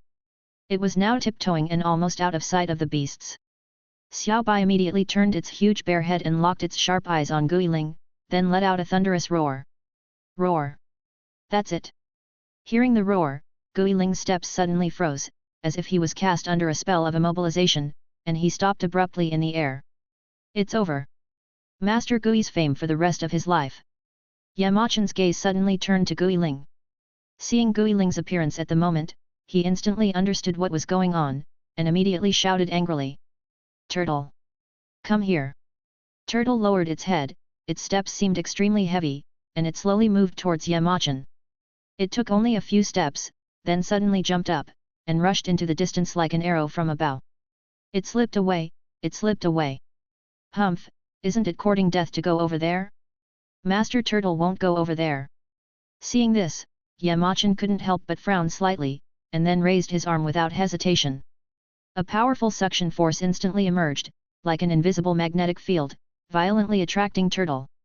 Turtle suddenly felt a strong suction force surging, sweeping over like a storm. This force is so strong that it is irresistible. Its body unexpectedly lost control in an instant, and it flew backwards involuntarily, rushing straight towards Yamachan. It waved its limbs vigorously in the air, as if only in this way could it get rid of the strong suction that bound it. However, it was ultimately unable to escape the shackles of fate, and in a blink of an eye, it was firmly grasped in the palm of Yamachan's hand. The four beasts witnessed this scene, not daring to speak, and cast their eyes on each other, obviously catching the unconcealable shock in each other's eyes. As strong as an adult, he is no match for this human. What kind of monster is this human? Xiao Bai is like a blooming flower at this moment. Joy, his face was filled with a sly smile. He stared at Gui Ling intently, the excitement in his eyes could hardly be concealed, and he sneered in his heart. Weren't you very awesome just now? Your master Bai wants to see what waves you can make. He was now firmly held in Yamachan's hand, his heart was filled with fear, he didn't dare to breathe, and said angrily. Hey, master, I've only been away for a while, and I've noticed that you are getting more and more handsome. The four beasts were stunned. Although they had long been numb, they couldn't help but be shocked when they heard Gui Ling's words. This human. Not only is he the master of the king. He is also the master of adults. Oh my god, who is he? Xiao Bai was also shocked when he heard this, and his thoughts were flying. The master is actually its master? The master won't let it go, right? Yamachan stared at Gui Ling in his hand, and a cold smile appeared on the corner of his mouth. In Gui Ling's eyes, that smile was like the cold wind of winter, cold and piercing. Keep running. Chapter 33. Keep running. Gui Ling's brain was working at full speed, thinking of a countermeasure, but he couldn't figure out what to do at the moment. Master, what are you talking about? I didn't run away. I just wanted to take a stroll somewhere else. Turtle said angrily. Haha, is that so? You want to run away after beating the bear? Guiling felt his whole body stiffen at Yamachan's cold tone, and pretended to be unaware and said. Who is Xiaobai? Master, I'm just passing by. Guiling shook his head like a rattle. Although Xiaobai was the first demon beast that Yamachan had subdued, and because of the ancient blood contained in his body, he also received a wave of rewards from the system. Seeing Xiaobai being beaten, Yamachan naturally couldn't just sit back and watch, but he didn't expect that the murderer was actually this black shadow turtle. Xiaobai saw that Guiling was so smooth-talking that he might be able to get away with it, so he quickly fanned the flames and said. Roar! Master, it just said you are a... Ah ha ha ha! Master, how come you have time to come out for a stroll today? Seeing Xiaobai actually come out to speak, Gai Liang's heart trembled, and cold sweat instantly flowed down his forehead. He hurriedly interrupted him, fearing that the situation would escalate further. How can you say that? This stupid bear wants to kill Master Gui. Xiaobai was unhappy with this sudden interruption, and his eyes revealed a fierce ruthlessness. He stared at Gai Liang fiercely, and was about to speak again. So. Roar! Master, it just... Ah ha ha ha ha ha ha! Roar! Master, it... Wow, Master, why are you so radiant today? Roar! It said. Oh my, Master, how can you have such a strong aura? After being interrupted repeatedly, Xiaobai was extremely angry, furious, as if he would explode at any time. Gai Liang looked at Xiaobai and thought to himself. You little brat, you still want to fight with Master Gui? Before Gai Liang could immerse himself in his pride for a moment, Yamachan had quickly thrown it into the air, and then kicked it in the air with a smooth and swift movement. Gai Liang suddenly felt that the whole world was spinning at a high speed, and his body spun rapidly in the air at an astonishing speed, flying straight towards the towering mountains in the distance. Boom! A deafening roar suddenly erupted, instantly shaking the entire mountain. The top of the mountain was hit by a powerful force, and a huge crack appeared instantly, as if it was pierced through. The whole body of Gui Lu was deeply embedded in the mountain, like a stubborn stone that had been baptized by wind and rain, indestructible.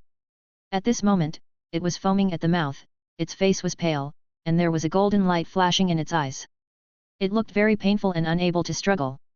The four beasts on the side were dumbfounded, and the shock in their hearts was as strong as the surging waves. The four monster beasts felt that the stimulation they received today was far beyond what they had experienced in their lives, and their teeth could not stop trembling. Too scary. Really too scary. A godlike adult was kicked away. Yamachan's figure was as fast as the wind, and he flashed suddenly, and in the blink of an eye he was already hanging in front of Guiling. He clenched one hand and showed Guiling a meaningful smile. When Guiling saw Yamachan's smile, an indescribable fear surged in his heart, as if the god of death had come to the world. Then, Yamachan launched a series of fierce attacks on him, and the scene became extremely shocking as if a violent storm like bombing. Only to hear Guiling's heart-wrenching screams from afar, and several beasts trembled continuously. Xiaobai witnessed this scene, and saw that the wide mouth on the bear's head quietly curled up, outlining a weird and peculiar smile. Comfortable. Yamachan's attack never stopped, and he continued to launch a fierce attack on Guiling, and heard him saying while hitting. Passing by, right. Don't know, right. Still want to escape. Guiling was now just like Xiaobai, with a swollen face and nose. Even the swollen parts looked like they were carved from the same mold as Xiaobai. It was obvious that Yamachan had done this on purpose. Yamachan suddenly stopped, as if he was thinking about something, and looked back and forth between Xiaobai and Guiling. This place seems to be a little different, I will make some modifications. After saying that, he continued to launch a fierce attack on Gui Lu. When Gui Lu heard Yamachan's words, he felt that life was really tiring, so it would be better to be free as soon as possible. Although he thought so, he did not stop talking. Ah! Master, stop hitting me! Stop hitting me! Master, please stop hitting it! I apologize to it. I will compensate it. Upon hearing this, Yamachan immediately stopped what he was doing, looked at Guiling with interest, and said. How do you want to compensate me? Guiling was able to catch his breath only after seeing Yamachan stop moving. He was breathing heavily. Upon closer inspection, he saw that his face was bloated and surprisingly similar to Xiao Bai, as if they were brothers. I can improve its bloodline quality as compensation. Guiling looked up at the sky, feeling that the world was unfair. A dignified black shadow turtle was beaten like a dead dog. Yamachan came in front of Xiao Bai, threw Guiling to the ground, and spoke slowly. Hurry up! Hearing this, Guili raised his claws, hesitated for a moment, and finally, under Yamachan's sharp eyes, he decisively bit the claws. A drop of crystal clear blood flew out, gently suspended in the air, and gradually floated in front of Xiao Bai. Xiao Bai immediately realized that this drop of blood seemed to contain a powerful blood force. Xiao Bai, swallow it, this drop of blood can change the quality of your blood. Yamachan said. After hearing these words, Xiao Bai no longer hesitated, opened his mouth without hesitation, and swallowed the drop of blood essence containing powerful energy into his stomach. As soon as the blood essence entered his body, Xiao Bai felt a heart-wrenching pain. This pain seemed to come from the depths of his soul and the essence of life. His blood quietly transformed at this moment, becoming more pure and flawless, deeper and heavier. The ancient and mysterious blood power flowing in his blood was sublimated at this moment. Xiao Bai was surrounded by a strange breath, as if he was in a fantasy realm. This breath seemed to contain endless mysteries. As it penetrated, the blood power in Xiao Bai's body gradually became stronger. Gradually strengthened. At the same time, its cultivation was also steadily improving silently, crossing one boundary after another, and moving towards a higher realm. Yamachan quietly comprehended the changes that Xiao Bai had experienced. He was surprised to find that Xiao Bai had broken free from the shackles and stepped into an unprecedented new realm. Entering the Holy Realm. The bloodline transformed from the ancient bloodline originally contained in it to an extremely pure ancient bloodline. Yamachan couldn't help but feel happy about Xiao Bai's changes. He had never expected that a drop of blood in this turtle's body could produce such an effect. Xiao Bai's breath gradually dissipated, and it staggered to Yamachan and knelt down. It slowly squeezed out the not very fluent words from its mouth, and said to Yamachan. Thank you so much, Master. Yamachan was surprised. He did not expect that this little white boy could speak human language. It was really unbelievable. Xiao Bai, can you speak now? Chapter 34. Xiao Bai, can you speak now? Although Yamachan had previously been able to roughly understand the meaning of Xiao Bai's roar, now that Xiao Bai could speak human language, this undoubtedly made the communication between the two smoother. I would like to inform my master that I have been promoted to the Saint Realm and can speak human language. This is all thanks to my master's help and protection. Xiao Bai is very grateful. Xiao Bai's speech became more and more fluent and natural. He has gradually adapted to and mastered this way of speaking. The turtle beside him heard this and couldn't help it. He raised his bruised face and said unhappily. Are you kidding me? I was the one who got beaten, I was the one who improved your bloodline, I was the one who helped you break through the realm, and now you are thanking the master. Yamachan looked at Guiling, with an indescribable indifference in his voice, and said slowly. Isn't this what you asked for? When Guiling heard this, he immediately fell silent and stopped talking, as if his heart was filled with some unspeakable grievances. He lowered his head, a hint of sadness in his eyes, and sighed silently, as if telling of his inner distress and helplessness. Now that the matter is settled, I will leave first. Gui Lu, if you continue to bully Xiao Bai, I will not let you off easily. Seeing that the situation had been properly handled, Yamachan did not linger any longer, stepped into the void, turned around and left, not forgetting to give Gui Lu a few words before leaving. Farewell, Master. Xiao Bai first respectfully saw Yamachan off until his figure completely disappeared from his sight. Then he slowly turned his gaze to Gui Lu, revealing an indescribable complex emotion in his eyes. Deep in his heart, he was still quite grateful to Gui Lu, and he knew that all this was a misunderstanding. Now that he knew that his master was also Yamachan, and Gui Lu was stronger than him, he seemed to have made up his mind and slowly walked to Gui Lu. Gui Lu still had his head down at this moment, his eyes were empty and lifeless, as if he had lost his soul, and he looked extremely lost and helpless. Seeing Xiao Bai coming in front of him, he raised his head slightly, cast a brief glance, and then resumed his dejected posture and continued to lower his head. Big brother, I was ignorant before, it was all a misunderstanding, I apologize to you. Xiao Bai lowered his heavy head and sincerely apologized to Gai Liang. Hearing this, Gai Liang immediately put on his smug attitude again, jumped up, and said with a playful smile. Ha ha ha, Xiaobai, Grandpa Turtle was also wrong before, Grandpa Turtle didn't know it was his own people. Xiaobai saw how quickly Guilu's expression changed, and couldn't help but admire it in his heart. Big brother's expression changes so quickly. A bear and a turtle, the two smiled at each other, holding hands tightly. The suspicion and estrangement between them in the past disappeared at this moment, and only sincerity and acceptance of each other remained in their hearts. Guilu suddenly had a flash of inspiration, as if he remembered something important, and he immediately turned to Xiaobai and said angrily. Xiaobai, where are those 4 dogs? If it weren't for them, how could we 2 brothers become like this? While speaking, Guilu did not forget to gently shake his bruised head, as if to add a few vivid annotations to his words. The 4 beasts on the side were quite moved when they first saw Guilu and Xiaobai shaking hands and making peace. One was the king in their hearts, and the other was an adult they revered as a god. The reconciliation between the two was undoubtedly the best good news for them. At this moment, when Guilu asked Xiaobai, they suddenly felt a chill coming from behind and took a step back involuntarily. Crack! As the beasts retreated, someone stepped on a dry branch nearby, making a crisp sound.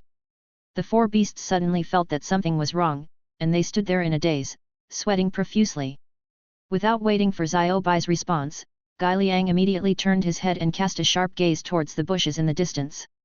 There, 4 bright heads appeared. Gai Liang immediately revealed a meaningful smile. The moment the 4 beasts witnessed this smile, they seemed to be locked by the terrifying existence in their memory, and an unspeakable fear and trembling surged in their hearts. Gai Liang came in front of the 4 beasts in an instant, and then, one after another, shrill screams rang out, which was terrifying. Every time Gai Liang swung a slap, a word would come out of his mouth, accompanied by the loud sound of the slap. You like to complain, right? Snapped. You like shaking people, right? Snapped. Sue Mr. Turtle again.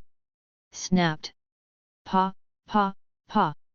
Xiaobai felt an inexplicable chill in his heart when he saw this scene, and he shivered uncontrollably. He seemed to feel that the big brother's actions seemed to be hinting at him in some way. Guilu's eyes suddenly moved between the 4 beasts and Xiaobai, as if he was conducting some subtle scrutiny and consideration. It seems that the bloated here is a bit high, eh? It seems that the one over here is a bit low, Grandpa Turtle will modify it now. The 4 beasts were filled with bitterness, tears welling up in their eyes. Facing the violent behavior of Guilu, they could only endure silently, not daring to resist at all, and could only let Guilu beat them at will. After a while, the 6 figures gathered together. Guilu's eyes fell on Xiaobai and the other 4 beasts, only to see that their bruised and swollen faces were exactly the same. As if they were carefully carved by the same craftsman, it couldn't help laughing, and the laughter continued. Little did it know that it was just like the 5 beasts, no different, and the same end. You are Xiaobai's younger brothers, and you are also Turtle's younger brothers. From now on, you will follow Turtle. When the 4 beasts heard these words, they were filled with endless joy. Tears filled their eyes instantly, and they cried with joy. They couldn't help but secretly said, this beating was not in vain. Who are these 2 people? It's a great honor to be their younger brothers. We greet Master Turtle. We greet Master Bai. The 4 beasts hurriedly clasped their fists and saluted, fearing that if they were a little slow, this rare opportunity would be gone in an instant. Guiling thought for a moment, then slowly spoke in a calm tone. When you go out, you must have a resounding name. From now on we will be the Guiluo Brigade. Grandpa Turtle announced that the Turtle Squadron was officially established. Grandpa Turtle is the captain of the Turtle Squadron, Xiaobai is the second captain, and the 4 of you can do whatever you want. We greet the captain. The 4 beasts were immediately filled with joy. They felt honored to be a member of the Guiling Brigade. They couldn't help showing excitement and pride on their faces. Do you have a name? Guichi asked. Master Turtle, we are monsters, but we don't have names. The tiger monster said. Guiling's eyes fell on the tiger monster, and after a moment of contemplation, he said. Since you don't have a name, Grandpa Turtle will give you one. Grandpa Turtle's naming skills are inherited from the master. The tiger-shaped monster was overjoyed when he heard this, and thought to himself. Grandpa Turtle actually has the naming skills of that big guy, but I don't know what name Grandpa Turtle will give me. You will call. Chapter 35. From now on you will call. Tiger criticism. Tiger Pie. The tiger-shaped monster was incredible. He felt that the name was very strange, but he couldn't tell why it was strange. Guiling glanced at Tiger Pie, and a cold light flashed in his eyes. Are you dissatisfied? Hu Pai heard this and trembled suddenly, and said hurriedly. Master Turtle. I am very satisfied. Very satisfied. Then, Guilu's eyes shifted again, looking at the three beasts beside him carefully. When the three beasts saw Guilu's eyes, they straightened their bodies and stood up with their heads held high. After a brief contemplation, Guilu slowly raised his short tortoise claws and swept over the three beasts in front of him one by one, saying in a relaxed and casual tone. You are called one monkey, you are two dogs, you are three birds, these are your names. One monkey and several other beasts nodded in agreement, not daring to express any dissatisfaction. Then the turtle jumped up and came to Xiao Bai's head, raising its claws. Let's go. Let's go find fine wine with Mr. Turtle. Within the border area. In the soul-devouring valley. At this moment in the soul-devouring valley, lightning flashed and thunder rumbled, and dark clouds as thick as ink covered the sky. A simple and majestic magnificent building suddenly appeared from the invisible void.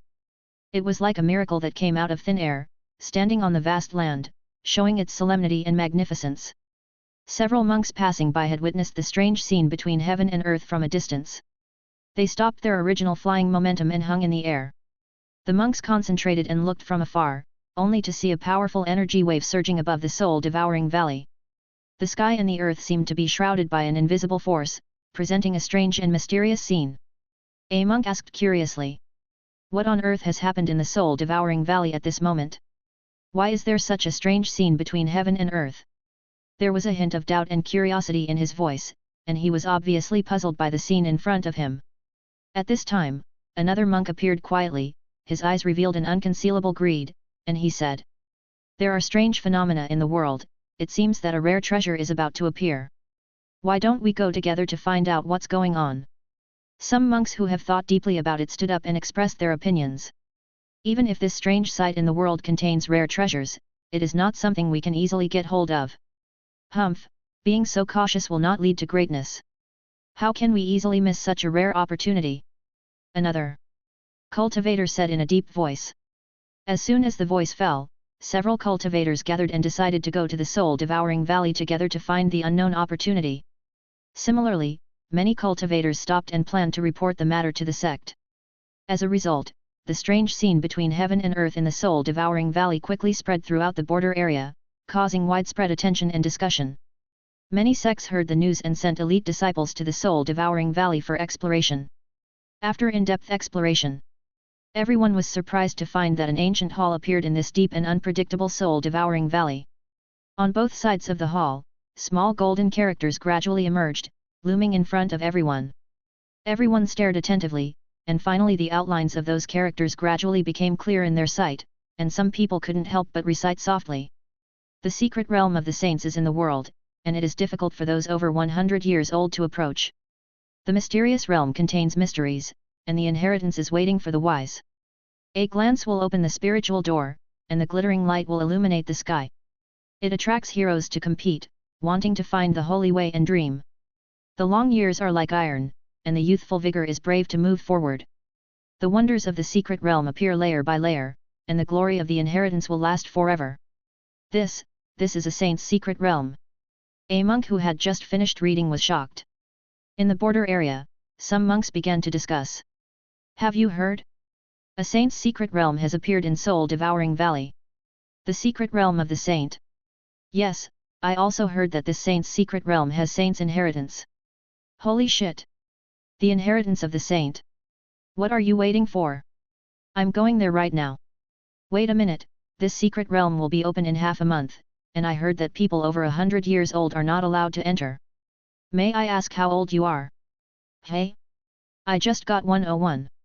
Not long after, the news that a saint's secret realm appeared in the soul-devouring valley spread throughout the border area in an instant, causing an unprecedented sensation.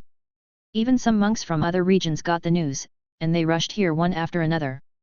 In a short period of time, many monks from all sides gathered in the soul-devouring valley. However, these people were unable to enter the secret realm. Some people over 100 years old wanted to wait for half a month before trying again when the secret realm opened. After hearing the news, several major superpowers also took action, summoning the elite disciples in their sects and marching towards the soul-devouring valley in a mighty manner. Zaiwei Pavilion. We, the elders, are here to wait for the pavilion master to come out of retreat. A loud and orderly call sounded in a hall. A middle-aged man sat at the top of the prominent seat. His eyes were sharp and insightful as he examined the people present. He spoke leisurely, his voice majestic and solemn. I have been blessed with a great opportunity in the upper sect and have now successfully broken through and entered a new realm of the 8th level of enlightenment. Soon, our Zaiwei Pavilion will rise and become the top of the 5 superpowers. After hearing this, some respected elders' eyes sparkled with excitement. Even Lu Ruyan was no exception. The man then turned his gaze to Lu Ruyan and said softly, Ruyan, I already know something about the dispute between you and the Sui family, and the sacrifice of the great elder will not be in vain. At this moment, it is not the right time to get entangled with the Sui family. Now the saint's secret realm has appeared, and those over 100 years old are not allowed to enter. Since you are my teacher's direct disciple and the saint of Zaiwei Pavilion, you should lead by example. This saint's inheritance, our Zaiwei Pavilion must obtain it. After hearing this, Lu Ruyan said softly, Master, as the saint of Zaiwei Pavilion, I shall devote myself to Zaiwei Pavilion. Lu Ruyan frowned, then slowly said, However, I am not completely sure about the inheritance of this saint. There are 4 other saints and people from the 3 upper sects. I am afraid. It doesn't matter.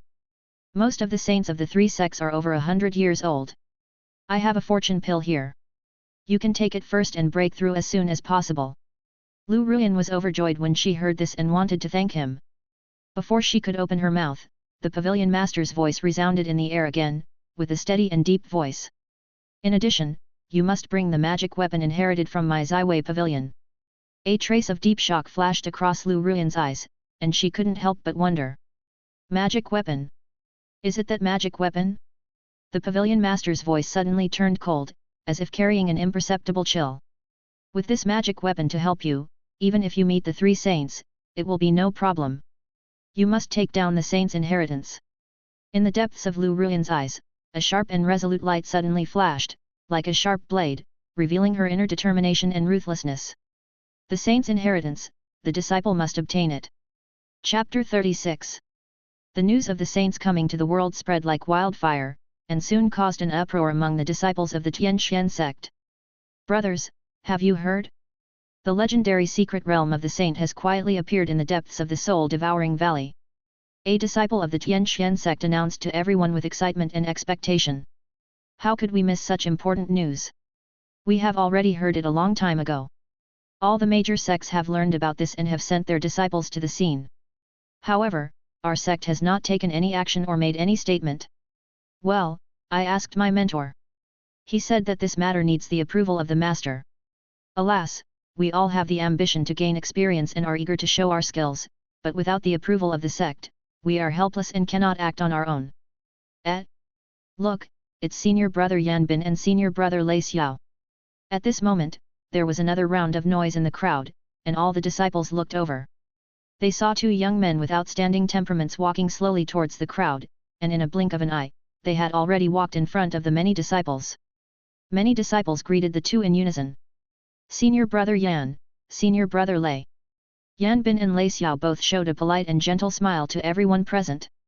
My fellow junior brothers and sisters. You have all made great progress during this period. Yan Bin said with a smile on his face. Lei Xiao's voice followed closely, smiling. It seems that the junior brothers and sisters have practiced very hard. When the disciples heard this, they all smiled humbly and said, You 2 brothers are too kind. Although we have made some progress, it is difficult to compare with you in terms of hard work. Yan Bin and Lei Xiao have devoted all their efforts and energy to the upcoming sect competition, and they dare not slack off at all. Their hard work makes many disciples feel ashamed. Now, among this group of disciples, the 2 have become the most outstanding, winning widespread praise and admiration from everyone. After several days of hard training, the 2 have taken a big step closer to the threshold of being promoted to inner disciples, and are now within reach of the realm of Taoism. At this time, a disciple suddenly spoke up. Brothers, have you heard that the saint's secret realm has appeared in the world? Lei Xiao frowned slightly, thought for a moment, and then slowly said. How could I not know about such a major matter? However, the sect has not yet made a statement, so we have no way to deal with it. After hearing this, all the disciples felt frustrated, sighing, and looking worried. Yan Bin smiled and gently comforted everyone. Fellow brothers and sisters, we don't need to worry so much. The sect's move must have a deep meaning, and we should understand it. Moreover, we are in the Tianxian sect, and the way of cultivation is also promising, and the speed of progress may not be inferior to that of the outside world. Many disciples felt a little relieved after hearing this. With the sect's huge spiritual energy and 1,000 times the speed of cultivation, they may not have to go to this secret realm. At this time, some disciples who were also unwilling to give up said, "Brother, if we can step into the training ground this time, we may be able to gain some insights, and our confidence in the upcoming sect competition will be doubled." Yan Bin and Lei Xiao were also very excited. How could they not know that this training trip would definitely allow them to gain something and gain some insights? However, since they had not yet received the official approval of the sect, they could only sigh secretly and had no idea where to start. Suddenly, an unknown disciple spoke up. "Why don't you two brothers go ask the sect master?" After hearing this, Yan Bin and Lei Xiao's mouths twitched slightly and they rolled their eyes at the disciple who spoke. Seeing the look in their eyes, the disciple had to retreat into the crowd in dismay. Yan Bin and Lei Xiao did not think about asking, but the main peak where Yamachan lived was not eligible for them to enter. Moreover, they also had a deep respect in their hearts, and they really did not dare to disturb Yamachan easily. A wise disciple suddenly spoke. "Senior brother, why don't you go and ask the two senior brothers who taught you directly? Maybe you can ask the two senior brothers who taught you directly to ask the sect master." When the disciples heard this, they all felt that this matter had great potential, so they all rushed to express their agreement. "Yes. Why didn't we think of that? The two brothers are the direct disciples of the sect master, so maybe they can ask the sect master some questions. But who should be sent to ask the senior brother?" The disciples all turned their expectant eyes to Yan Bin and Lei Xiao. Seeing that the eyes of the junior brothers were focused on them, Yan Bin and Lei Xiao couldn't help but smile bitterly. Yes, this matter cannot be avoided. Despite this, they were also moved in their hearts, and they immediately agreed without hesitation. The disciples were excited to see that the two of them took the matter on their own initiative. So, under the eager eyes of the disciples, the two leisurely came to the first peak where Su Wuhan lived. As for why they didn't go to the second peak, the two also had their considerations. As Zhong Lixiu was a senior sister, they were inconvenienced and should not be disturbed easily. As soon as the two arrived at the first peak, a more powerful spiritual energy came to their faces. After the two sighed for a while and secretly sighed that the treatment of the personal teaching was so generous. They walked steadily towards the door of Su Wuhan's bedroom. Before they asked, Su Wuhan seemed to have sensed something and had already noticed someone coming. Su Wuhan, who was concentrating with his eyes closed, suddenly opened his eyes flashed, and said in a smart tone. "Who?" Yan Bin and Lei Xiao paused and said angrily. Senior brother, I am Yan Bin. I am Lei Xiao." Su Wuhan's tense face relaxed instantly upon hearing this, and his expression instantly became much softer. Obviously, he had heard of Yan Bin and Lei Xiao, the two most outstanding disciples among more than 10,000 disciples. Su Wuhan gently pushed the door open, saw the two, then smiled and said softly. It turned out to be two junior brothers. "Come in." Seeing Su Wuhan's easygoing attitude, the two of them felt relieved. After Yan Bin and Lei Xiao sat down, they found that the aura emanating from Su Wuhan was something they had only felt from the former elders of the sect. The two were deeply shocked. The indescribable surprise grew wildly in their hearts like weeds and spread uncontrollably. Could it be that senior brother has already entered the Dao of discussion? The speed of this cultivation is really amazing. Before the two of them could be shocked for a moment, Su Wuhan's voice slowly rang out. I wonder why the two junior brothers are looking for me. However, Yan Bin did not hesitate to speak and directly raised his question. Senior brother, have you already entered the realm of Taoism? Lei Xiao also stared at Su Wuhan with curiosity. Seeing the curiosity on the faces of the two junior brothers, Su Wuhan naturally would not hesitate to share. Thanks to my master and the sect, I have successfully entered the 4th level of Taoism. Discussing the 4th level of Taoism. Chapter 37. Thanks to my master and the sect, I have successfully entered the 4th level of the Dao. Discussion of the Dao, the 4th level. Yan Bin and Lei Xiao were both surprised and exclaimed in unison. Although they had already had a premonition in their hearts that Su Wuhan might have entered the realm of discussion of the Dao. However, they never expected that their senior brother not only successfully entered the realm of discussion of the Dao, but also surprisingly reached the realm of the fourth level of discussion of the Dao. This jaw-dropping speed of cultivation growth is simply unbelievable, and can be called a perverted existence. The two couldn't help but sigh inwardly, worthy of being taught by the sect master himself. This news couldn't help but inspire the two people's fighting spirit, and they secretly decided to practice more diligently after returning. Su Wuhan witnessed the two people's expressions, and then couldn't help but speak out, gently comforting. The two junior brothers are also making rapid progress. I believe that you will be able to achieve extraordinary achievements in the sect competition. Yan Bin and Lei Xiao were instantly impressed by Su Wuhan's outstanding personality charm when they heard his words. They couldn't help but secretly admire him. This senior brother is really admirable. Su Wuhan suddenly changed the subject and asked. Two junior brothers, you came to visit me suddenly. I wonder what exactly you came for this time. Yan Bin Lei Xiao saw that he had finally entered the main topic. He calmed down his inner excitement and began to narrate. Brother, have you heard about the news that the Saints' secret realm has appeared in the world? The secret realm of Saints. Su Wuhan was puzzled. As he had been in the first peak, he had been practicing hard all day long and had no idea about the secret realm of Saints that was widely spread outside. So after Yan Bin and Lei Xiao explained it to him, Su Wuhan finally learned about it. Lei Xiao told Su Wuhan the purpose of their trip in detail. After hearing it, Su Wuhan nodded and agreed without hesitation. He was also full of curiosity and yearning for the mysterious secret realm of Saints, and his heart was also full of strong expectations and excitement. My two junior brothers, I will go and ask the master now. I will tell you when there is a result. Seeing Su Wuhan's happy agreement, Yan Bin and the others were delighted, and then they took their leave and left happily. Inside the main peak.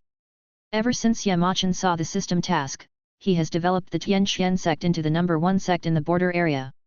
He began his journey of refining pills day and night.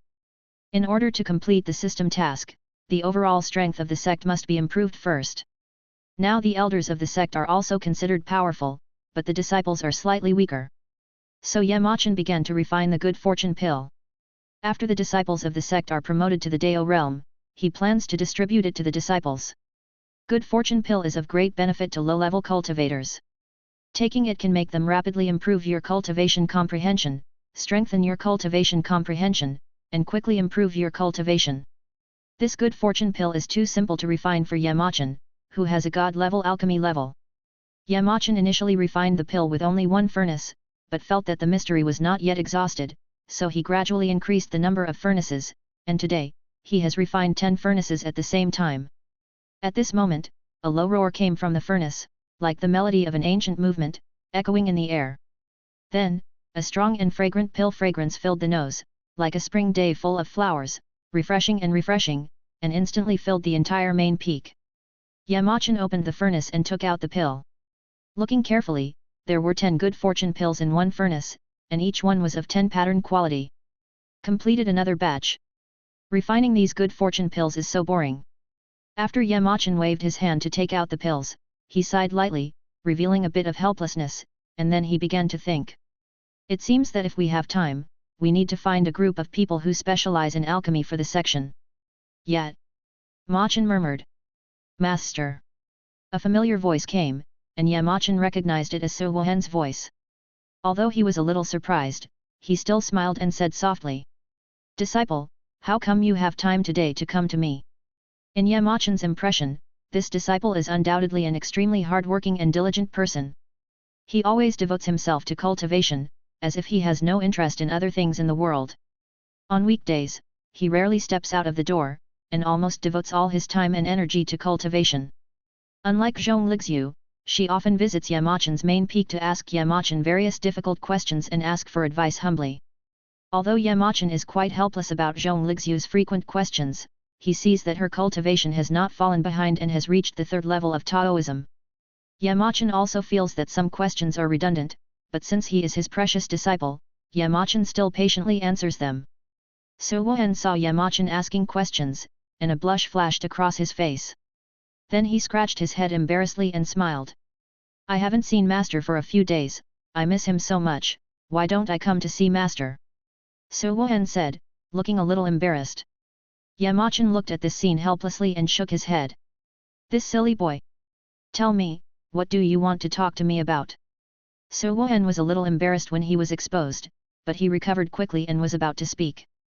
Brother? Why are you here too? Zhong Lixiu's voice suddenly sounded, with a hint of surprise in her tone. It was obvious that both Zhong Lixiu and Yamachan had the same impression of So Wuhan. Seeing Zhong Lixiu coming again, Yamachan couldn't help but feel a little helpless. This disciple seemed to always come to him whenever he was free. Although the questions he asked were not particularly profound, the frequency of his questions gave him a headache. Junior sister. So Wuhan looked at Zhong Lixiu, and seemed a little surprised by her appearance, but he did not feel strange, just thought it was a coincidence. Little did he know that his junior sister came here more often than he thought. So Wuhan immediately told Yamachan and Zhong Lixiu about the secret realm.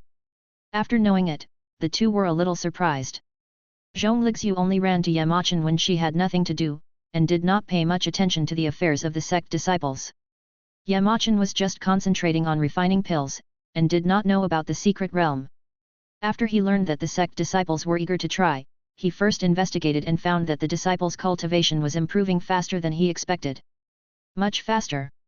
Many of the disciples are already close to the realm of Taoism. There is still half a month before the secret realm opens, and most of the disciples should be able to enter the realm of Taoism. Yamachan quickly summoned Zhiyu and explained it in detail to Zhiyu. Yamachan continued to concentrate on refining the elixir. After So Wuhan and Zhong Lixiu knew what Yamachan meant, they were also eager to try. They returned to their respective peaks and concentrated on practicing.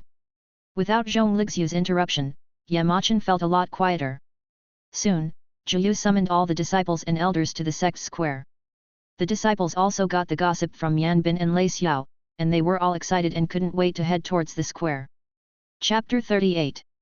The disciples got the gossip from Yanbin and Lei Xiao, and they were all very excited. They could not wait to head towards the square. In a flash, a dense crowd of people had gathered on the wide square of Tianxian sect, covering the entire venue in black. The disciples' faces were filled with joyful smiles, and their excitement was beyond words. The great elder Zhiyu walked calmly and steadily, slowly stepped onto the steps, and his figure rose with him. The disciples and elders saw Zhiyu climb the steps, and the whole place was suddenly silent. Everyone held their breath and looked up at Zhiyu intently, their eyes full of expectation. Zhiyu's figure rose slowly until he stood in the air, his clothes fluttering lightly in the wind. His face was solemn, his eyes were deep and firm. He looked directly at the disciples and elders below and said in a deep voice, I am following the orders of the sect master to inform you. Saint's secret realm. You can go there on your own. Hearing these words, the disciples completely ignored the majesty of the great elder and instantly burst into cheers like a mountain torrent and a tsunami. After a moment, Zhiyu slightly released his own pressure, and the disciples calmed down. The disciples couldn't help but secretly say that they were too proud of themselves. After seeing the disciples and elders calm down, Zhiyu continued. If you want to go to this secret realm to train, those who are over 100 years old are not allowed to go. Although they already knew the result, some disciples couldn't help but lower their heads when they heard these words. Obviously, although these people had supernatural powers when they entered the sect, some of them were over 100 years old when they reached supernatural powers in the original sect. In addition, those who have not yet reached the Dao realm are not allowed to go there without permission. The disciples were a little disturbed when they heard this, but they were not too surprised. Although they were only at the divine power realm, there were still more than 10 days before the secret realm was opened. If they tried their best during this period, they might be able to make a breakthrough and enter the mysterious hall of the Dao realm. If you fail to meet the requirements and go there without permission, you will be severely punished by me and will not be let off easily. You guys understand? Disciple understands. Zhiyu glanced at the disciples with satisfaction, nodded slightly to show his approval, and then continued to speak. All elders must do their best to provide careful guidance so that disciples with potential can enter the realm of Taoism as soon as possible. From today on, we will start counting the number of people. All elders whose disciples have successfully advanced to the Dao realm must come and report to me. The day before the secret realm opens, the statistics are finished. After Zhiyu finished speaking, he turned his gaze to the elders present again. We understand. The elders were motivated in an instant, thinking that they must strictly require those little bastards after returning, and must send them to the Dao within the time limit. So, in the following time, the disciples began a training that was several times more severe than before. Although the elders increased their efforts, the disciples still had joy and tenacity, because they could clearly feel that their cultivation was rapidly improving. Pain and happiness. On the third day after Zhiyu's notification, Yan Bin and Lei Xiao were both attacking the last layer of shackles. Xiangda and Xiang Er came anxiously. They paced back and forth, their eyes constantly shuttled between the gate and their students. As long as their students could be the first to break through the Dao realm and become the best in the sect, they would be the first elders to report. Then their reputation and status in the sect would naturally rise and be greatly improved. When the two elders thought of this, they looked at each other and saw provocation in each other's eyes. The only thing they could do now was to wait anxiously and pray that their students would be the first to break through. Suddenly, Yan Bin, the aura around him suddenly became fierce, as if a powerful force was surging in his body. After a few breaths, he slowly opened his eyes, radiating brilliance. Seeing this, Xiangda seemed to have received some kind of signal, and immediately rushed out, and disappeared in the blink of an eye. At the same time, Xiang Er looked particularly anxious, staring at Lei Xiao intently, and had already made full preparations. His whole body was tense with muscles full of strength, and he took a step ahead, with an attitude of everything is ready, only the east wind is missing. At this moment, Lei Xiao, like Yan Bin, he took a deep breath and slowly opened his eyes. Xiang Er seemed to have received some kind of signal. In an instant, his Saint King cultivation was unreserved, like a sharp arrow shot from a bow, and disappeared in the blink of an eye. Yan Bin and Lei Xiao were knocked to the ground by the huge breath in an instant. At that moment, they felt that they were on the verge of death and sweated coldly. When the two recovered, they looked at the door that had turned into pieces, confused, and looked at each other, and they saw confusion and puzzlement in each other's eyes. They didn't know what the two elders were trying to do in such a hurry. Xiangda was rushing towards Zhiyu's office with great joy in his heart. Suddenly, a vast and boundless breath raged like a raging wind, whistling past Xiangda in an instant. At that moment, the picture seemed to freeze. In this solidified time and space, Xiangda finally saw clearly that the person coming was his brother Xiang Er. Moreover, at this moment, Xiang Er was showing Xiangda an evil smile, full of provocation and disdain. When the picture returned to normal, Xiang Er had already opened a long distance from Xiangda. Xiangda was shocked. He never expected that Xiang Er would burst out all his cultivation and go all out without reservation just to catch up with him. Suddenly, an indescribable rage suddenly ignited fiercely in the depths of Xiangda's heart, surging out like magma. Xiangda immediately cursed angrily. Xiang Er, I'll kill you. At the same time, Xiangda hurriedly burst out with all his cultivation and immediately chased after him. However, the two were at the same level and were evenly matched.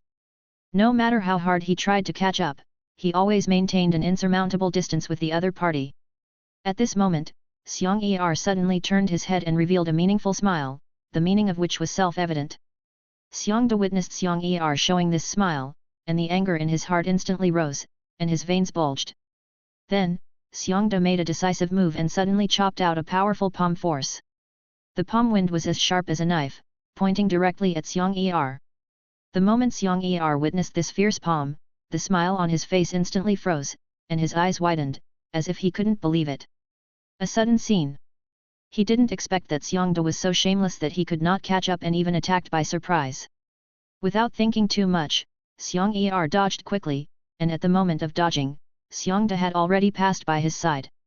At the moment of passing by, Xiangda decisively responded with a smile, but this smile was slightly distorted. Xiang Er was immediately furious, and did not hesitate to return the palm, instantly shortening the distance between him and Xiangda. For a while, the two of them chased each other with punches and palms, and together outlined a unique and moving picture.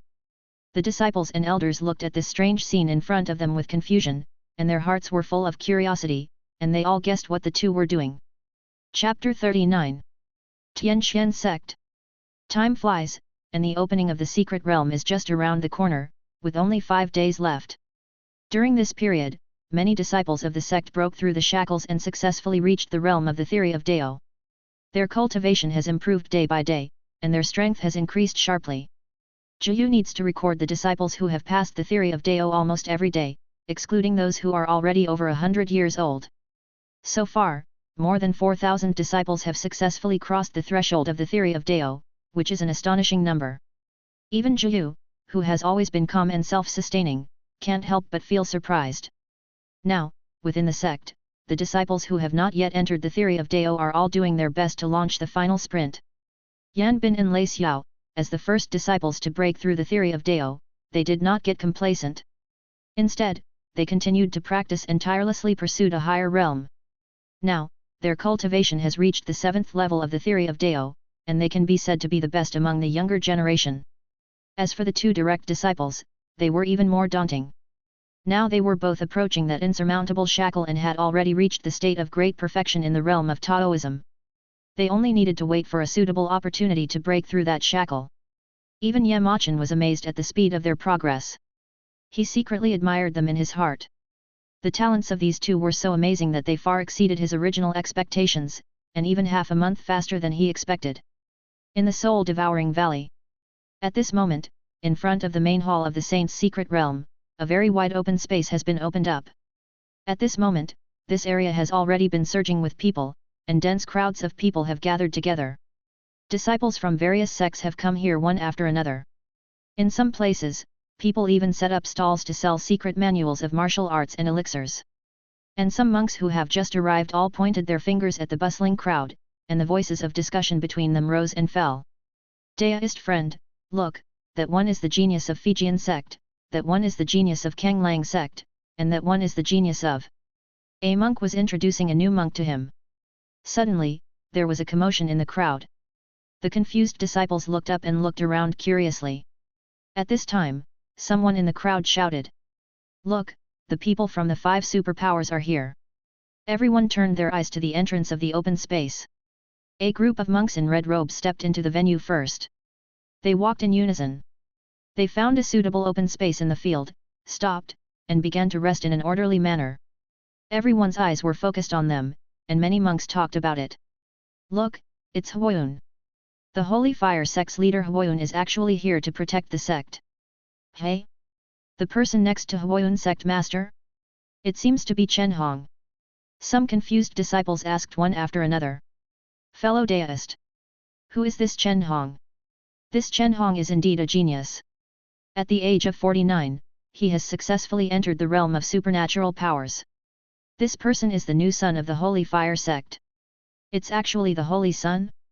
I remember the Holy Son is Yan Bin, right? I heard that Yan Bin seemed to have betrayed the Holy Fire sect and joined a new sect, I forgot what it was called. At this time, someone else shouted. "Look! There's another one coming. It's the Thunder Mansion." Everyone focused their attention on the group of people from the Thunder Mansion, and then continued to discuss. "Fellow Daoist, look, the one in the lead is the one with hair like a broom. He is the Lord of Thunder Palace, Lei Sanqian. But why is Lei Xiao, the Holy Son of Thunder Palace, not here? I heard that Lei Xiao also betrayed Lei Ting Mansion, but I don't know where he went." The people from Lei Ting Mansion, like the Holy Fire sect, found an open space as soon as they entered the venue and rested. During this time, Lei Sanqian and Huoyun stared at each other, and when their eyes met, they both showed a deep disdain and contempt. "Look! The people from Zaiwei Pavilion are here." A group of people in purple robes, led by a calm middle-aged man, walked slowly and calmly into the field. The middle-aged man kept his eyes closed throughout the whole process, as if he could see every detail of the road conditions without relying on vision. Huoyun Tong Lei Sanqian, seeing this scene, couldn't help but curl his lips and secretly said, "The old man is really good at pretending. Look, that's the pavilion master of Zaiwei Pavilion." Zing! When Zaiwei Pavilion came into view, countless eyes were drawn to Lu Ruyan's graceful figure like a magnet. They looked at Lu Ruyan with lustful intent in their eyes. "Fellow Daoist, look who is the fairy next to the pavilion master of Zaiwei Pavilion. That fairy is Lu Ruyan, she is incredible. She is the saint of Zaiwei Pavilion. It is said that she has entered the supernatural power at the age of less than 20. Hiss! Everyone was shocked when they heard this. At the age of less than 20, he has already reached the stage of supernatural powers. This! What a peerless genius! Lu Ruyan listened to the discussion and felt quite disdainful. Everyone knew that she had entered the supernatural power at the age of less than 20. Little did they know that after taking the creation pill, she had successfully broken through to the Dao realm. At this time, the crowd's discussion suddenly changed its tone. I heard that Lu Ruyan is gifted, talented, and highly praised for her way of dealing with people. She has an excellent reputation. However, I heard that such a perfect girl was engaged to a worthless mortal. Hey? There is such a thing. Lu Ruyan is a blessed girl, why would she be engaged to a loser? I never knew that. Maybe the daughters of heaven all like trash. Ha ha ha ha. Ha ha ha ha. Some of the monks who were discussing the matter couldn't help but burst into laughter, and these laughters were so harsh to Lu Ruyan's ears. She gritted her teeth, her eyes widened with anger, and she wished she could tear these people into pieces. Then, she pointed the source of all causal relationships to Su Wohen, believing that his existence had become a stain on her life. When Lu Ruyan thought of Su Wohen, her heart felt like it was burning in a raging fire. Her anger was hard to contain, causing her whole body to tremble uncontrollably. The endless hatred was like a flood and a beast, raging in her heart, making it almost unbearable for her. Su Wohen! I must kill you! I must kill you! Ziying, who was standing aside, noticed that Lu Ruyan's mood was affected at this time, and hurriedly spoke out to comfort her. Ruyan, calm your mind. After this secret realm is over, I will personally go find Su Wohen for you. After hearing Ziying's words, Lu Ruyan gradually regained her inner peace and her mood was slightly relieved. Master, I'm sorry to have worried you. I'm fine. Alas! Ziying couldn't help but sigh softly. He knew that Su Wohen had become a knot in his disciple's heart that he couldn't let go of. If this knot was not resolved, it would probably affect his disciple's path of cultivation, and his future achievements would inevitably be limited. For the sake of his disciple's future path, Su Wohen had no choice but to die. To untie this knot. Chapter 40. Look, there's another one coming. Holy shit! Fairy! So many fairies! Someone shouted first, and everyone quickly focused their eyes on the entrance. They were dazzled by the sight. They were all dressed in white long skirts, and each one was as beautiful as a fairy. And without exception, they were all women, and there were thousands of them, which was spectacular. For a moment, the monks seemed to be in the fairyland, and the scene in front of them was dazzling and overwhelming. These thousands of women slowly walked into the vast venue and carefully searched for a quiet open space. Then they devoted themselves to their own practice, concentrating their minds and energy, regulating their breathing and maintaining their health. The monks were fascinated and couldn't help themselves, and couldn't take their eyes off for a long time. Deist friend, why are there so many fairies? Who are they? Some foreign disciples with strong self-control asked. Some local monks did not seem impatient. Instead, many monks patiently answered with good intentions.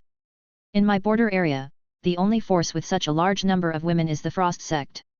The Frost sect is one of the 5 superpowers. Within the sect, from the sect master and elders to the disciples and servants, without exception, all are women. The cultivator who asked the question seemed to find it incredible and asked in confusion. Deist friend, in the cultivation world, aren't women often considered weak? Then how did the Frost sect stand out and rise to become a superpower? After hearing this, the local cultivator did not show any annoyance. He only glanced at the people of the Frost sect, then lowered his voice and slowly said. Fellow Deist, look at the woman in the lead, she is the leader of the Frost sect, Han Ruoxiu. It is said that sect master Han hates men so much that no man is allowed to be a member of the Frost sect she founded. Don't underestimate women. Although women are in a weaker position, the Frost sect is not ordinary. They are extremely united, and the entire sect is of one mind.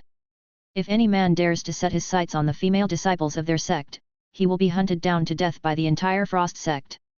In the cultivation world, it is difficult for weak women to gain a foothold, but the Frost Gate can provide shelter for these women. Such a large number of women gathered in one force is also a force that cannot be underestimated. Therefore, the Frost sect became increasingly powerful and quickly rose to become a superpower. The monk who asked the question nodded repeatedly and couldn't help but secretly admire Han Ruoxiu, thinking that she was also a female hero. As a woman, she created a superpower, which was really admirable. Deist friend, please look at the beautiful girl next to Han Ruoxiu. The voice of the local cultivator sounded, and the foreign cultivator quickly turned his eyes to the girl next to Han Ruoxiu. He found that the girl had a refined temperament and a beautiful face like a fairy, but her face was as cold as ice. She exuded a sense of alienation that made people unable to get close to her, as if she was thousands of miles away. Before the foreign cultivator could ask, the voice of the local cultivator came. That person is the direct disciple of Sect Master Han, the saintess of the Frost Sect. Miao Ling Ai. This girl is also a proud daughter of heaven. She, like the saintess of Ziwei Pavilion, Lu Ruyan, all entered the realm of supernatural powers before the age of 20. Before the foreign cultivator could sigh, a new round of noise rose up in the crowd. The foreign cultivator hurriedly turned his eyes to the entrance. He saw that all the visitors were wearing green robes. There were men and women, old and young. As these people appeared, everyone's attention was once again attracted and focused on them. Deist friend, who are these people? The foreign cultivator asked again. They are from King Muhal, and King Muhal is also one of the 5 powerful super forces. King Mutang is a family of alchemy, and its core lies in the profound art of alchemy. Don't underestimate them just because they focus on alchemy. You should know that as one of the superpowers, King Muhal's foundation and strength should not be underestimated. If anyone dares to offend such forces, they only need to issue a hunting order, which will trigger an endless hunting storm. By then, no matter where in the world, there will be countless pursuers following you, vowing to take the head of anyone who offended King Mutang. You must know that being able to gain the favor of an alchemist is already a rare opportunity. What's more, this favor comes from a powerful super force that is feared by all, the entire King Muhal. You can imagine the importance of this. It is undoubtedly an amazing fortune. Some people get their heads broken and bleed in pursuit of a pill. Some people lose everything to save their lives. This is the horror of King Muhal. There is a saying circulating in my border area. I would rather enter the Frost Gate than the Greenwood Hall. Hearing this, the foreign cultivator was extremely shocked. However, his curiosity and doubts overwhelmed his shock, and he could not help but ask the other party. Deist friend. Why is that? Didn't they say that the Frost Sect should not be provoked? The local cultivator couldn't help but chuckle when he heard this, and then he answered leisurely. Haha, you have offended the Frost Sect. Although you are being hunted down by the entire sect, and these people are all women, you have tried your best to escape, and there is still a glimmer of hope. But what if you offend King Mutang? At this point, the local monk paused and looked at the foreign monk meaningfully. The foreign monk was sweating profusely and swallowed his saliva subconsciously. The local monk continued. If you offend Qing Mutang, you will not only face the pursuit of Qing Mutang alone, but it is the entire vast border area and the endless crusade of hundreds of millions of monks. Although the border is vast, you will have no place to hide, no place to escape, and no place to flee. The foreign monks were terrified, their hearts filled with fear and anxiety. When they thought of the terrible consequences, they couldn't help but tremble all over. A group of people from King Muhal stepped into the field, and one of them was particularly eye-catching. He led everyone and walked towards the crowd with firm steps, revealing a calm and majestic demeanor. The old man walked towards the crowd with steady steps, then raised his weather-beaten hand, clasped his fists slightly and said, "Fellow Taoists, as a force of alchemy, we, King Muhal, will not participate in this secret realm." At this time, the old man took out a portrait and spread it out to everyone. Just when everyone was confused about the old man's intentions, the old man's voice once again clearly reached their ears. "I beg all the talented people who have entered the secret realm to help King Muhal find this magical fruit. Once you find this fruit, King Muhal will give you a generous reward and promise to refine elixirs for you free of charge throughout your life." What? Free for life? Oh my god! Quick! Remember this portrait. Many monks have deeply engraved the portrait in their minds, making it an indelible part of their memory. Chapter 41. Tianxian Sect. In the blink of an eye, there is only one day left before the opening of the Saint's secret realm. Today is the critical moment when Tianxian Sect is making careful preparations, reorganizing the disciples, and preparing to set off. At this moment, thousands of disciples gathered densely in the square of Tianxian Sect. Yamachan stood quietly on the steps. On his side, Su Wohen and Zhong Lixiu stood side by side, looking at the disciples who successfully entered the realm of Taoism. Yamachan stared at those disciples, their eyes flashing with fiery expectations, and everyone was eager to try. When Yamachan took over the scroll that recorded the list of disciples who entered the realm of Taoism, a hint of surprise flashed in his eyes. More than 10,000 disciples, a total of more than 6,000, successfully entered the realm of Taoism. This number was not expected by Yamachan when he was here. Yamachan tore the space casually, looked at the disciples, and then waved his hand. Let's go. Su Wuhan and Zhong Lixiu came behind Yamachan, followed by dozens of Saint King elders and more than 6,000 disciples of the Dao. A group of people, in unison, in an orderly manner, stepped into the space in a mighty manner. With the emperors left in the sect and Juya watching over the house, Yamachan had no worries. As for the more than 6,000 disciples who successfully entered the Dao realm, the mentors behind them, even though Yamachan did not give clear instructions on what actions to take. They all quietly tore open the space, followed behind the large group from a distance, and secretly protected their students. Juyu turned a blind eye to this, turning a blind eye, and alone busy with their own affairs. As for those disciples who are less than 100 years old but have not successfully entered the realm of Taoism, the mentors behind them are all gritting their teeth. These disciples are only one step away from the door of Taoism, and most of them have not stepped into the realm of Taoism because they did not practice hard on weekdays. Their mentors are now venting their anger on these students, and training them 1,000 times harder than before. As long as they slack off a little, unbearable physical pain will surely be waiting for them. In the depths of Tianxian sect, bursts of shrill wailing echoed from time to time, and these sounds seemed to penetrate the clouds and permeate the entire sect. Soul-devouring valley. With the influx of major forces and the arrival of independent cultivators, the number of people here has increased day by day, and it has become more and more lively. At this moment, the originally empty land has expanded hundreds of times and is vast and boundless. Within a radius of 1,000 miles, all the trees have been cut down, and all kinds of monsters have been completely wiped out, leaving no one alive. After witnessing the huge crowd gathered on this land, many monsters chose to retreat. For a time, this open space became a forbidden area that monsters dared not set foot in. Yamachan was in the open space, dozens of miles away. He slowly urged his cultivation and tore the space in front of him. Then, many elders and disciples of Tianxian sect came out one after another, with a mighty momentum, like a long dragon winding out, with extraordinary momentum. Yamachan led a group of disciples and elders and walked towards the open space. During this time, some forces and independent cultivators who were rushing to the secret realm were shocked when they saw the huge crowd of people from the Tianxian sect. They were all confused about the Tianxian sect, wondering which force it was. After a while, the people from the Tianxian sect finally reached the entrance of the open space. They did not hesitate for a moment and stepped into the field with firm steps. Look! Someone's coming! A voice suddenly rang out in the field. But most people didn't take it seriously. They were obviously used to this voice.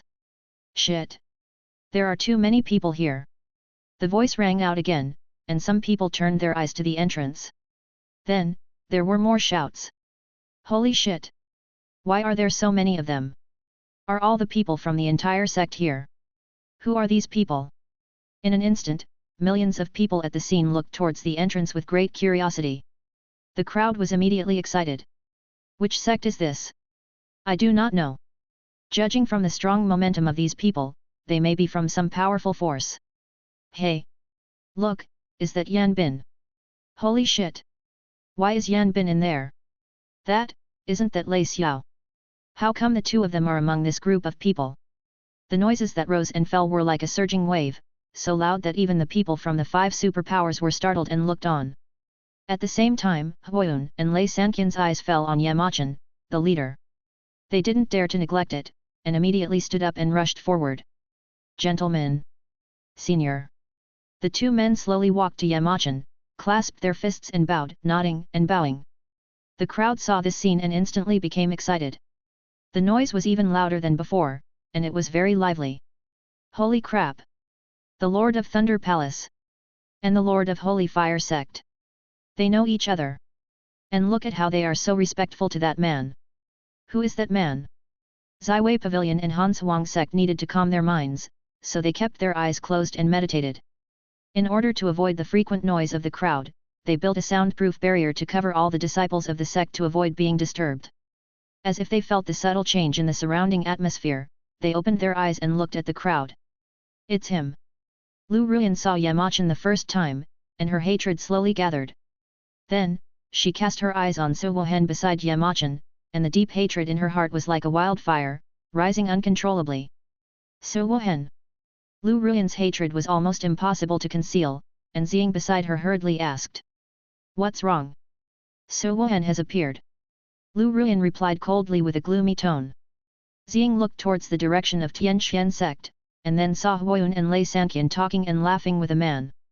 Ziying couldn't help but feel a little surprised, secretly admiring that Yamachan was indeed not an ordinary person.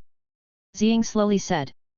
Ruyan, don't be impatient, they should be about to step into the secret realm. At that time, you only need to kill him in the secret realm. With your current realm, killing Su Wohen is as easy as pie.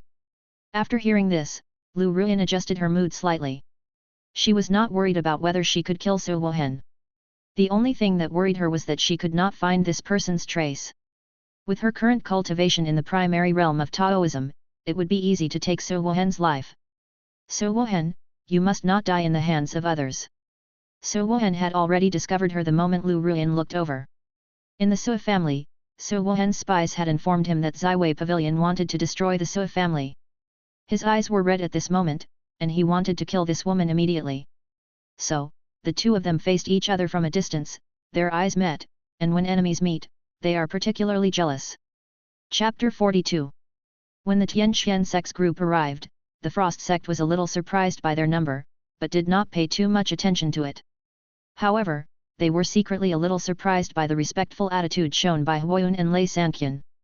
When the people of King Mu Hall witnessed the respectful demeanor of Huoyun and Lei Sanqian, the old man in the lead stepped forward without hesitation and greeted them with a smile. After Huoyun and Lei Sanqian greeted Yamachan warmly, Yamachan noticed that an old man was walking towards him. The old man walked towards Yamachan calmly, and in front of him, he did not forget the proper etiquette, but clasped his fists in a gentle and elegant manner. The old man showed a warm smile and slowly said. Deist friend, I am the chief elder of King Mu Hall, my name is Qinjian. May I ask what your name is? Could you please tell me your full name? Yamachan saw that the visitor behaved properly, showing courtesy and grace, so he slowly opened his mouth and said. I am Yamachan, the leader of Tianxian sect. After Yamachan answered, Qinjian turned his head slightly to greet Huoyun and Lei Sanqian. It was obvious that the three of them had known each other for a long time. Qinjian turned his head and slowly took out a scroll from his arms and showed it to Yamachan. Although Yamachan was puzzled and did not understand the meaning of Qinjian's move, he did not ask aloud, but waited for the next step. Fellow Deist Yat, I have something to ask for your help. Please tell the disciples of the sect to keep an eye out for this magical fruit after entering the secret realm. Yamachan frowned slightly when he heard this. Why should I help you? Qingyan thought that he had not stated the conditions, so he hurriedly asked. If you can find this fantasy spirit fruit, our King Mu Hall will promise to make pills for you for your whole life. However, you have to prepare the herbs yourself. Yamachan was a little surprised. He didn't expect Qingyan to be from an alchemist sect. He happened to have this fantasy spirit fruit. When the system rewards the top sects, the alchemy pavilion inside contains various high-level medicines, and this fantasy spirit fruit is included. Yamachan just wanted to find some alchemists to make pills for the disciples of the sect, so Yamachan began to think about how to get King Mu Hall to hand over the people. After thinking for a while, Yamachan decided to ask the reason first. What are you looking for this fantasy fruit for? You might as well speak frankly, perhaps I can provide you with some help. Yet, Machan said with a smile. When Qingyan heard this, his eyes suddenly showed a chill. He originally saw the advantage of Yamachan's large number of people, and thought that he might be able to find the fantasy fruit with the help of Tianxian sect. However, he never expected that Yamachan would be so ignorant that he would find out the details of King Mu Hall. Huoyun and Lei Sanqian, who were standing aside, knew that Yamachan was quite interested in King Mu Hall after hearing what Yamachan said. At this moment, the two saw Qingyan hesitating again, and hurried forward to assist. Friend Yan, what are you thinking about? Tell me, maybe I can help you. Huoyun Dao. Friend Yan, the senior's cultivation and methods are far beyond your imagination, so you should tell him the truth. Lei Sanqian said without beating around the bush. However, when Qingyan heard the two people addressing Yamachan, he was already quite shocked. Who is this person to be called senior and sir by the masters of two superpowers? Thinking of this, Qing Yan immediately decided to tell him everything. Sir, I am sorry for my impoliteness. I hope you can forgive me. After hearing Huayun Tonglei Sanqian's address, Qinjian did not dare to be arrogant anymore and changed to addressing him as Sir. Then, Qinjian continued to tell the story. The thing is, a group of uninvited guests came to my King Mu Hall 7 days ago. This group of people came up and asked me, King Mutang, to refine a large amount of Huayandan. Huayandan. Huayun and Lei Sanqian couldn't help but exclaimed when they heard this. Yamachan also frowned slightly, a little surprised. After the Huayandan had reached the level of god-level alchemy, he naturally knew that it was used by evil cultivators. The medicine lead was exactly the heart of an infant.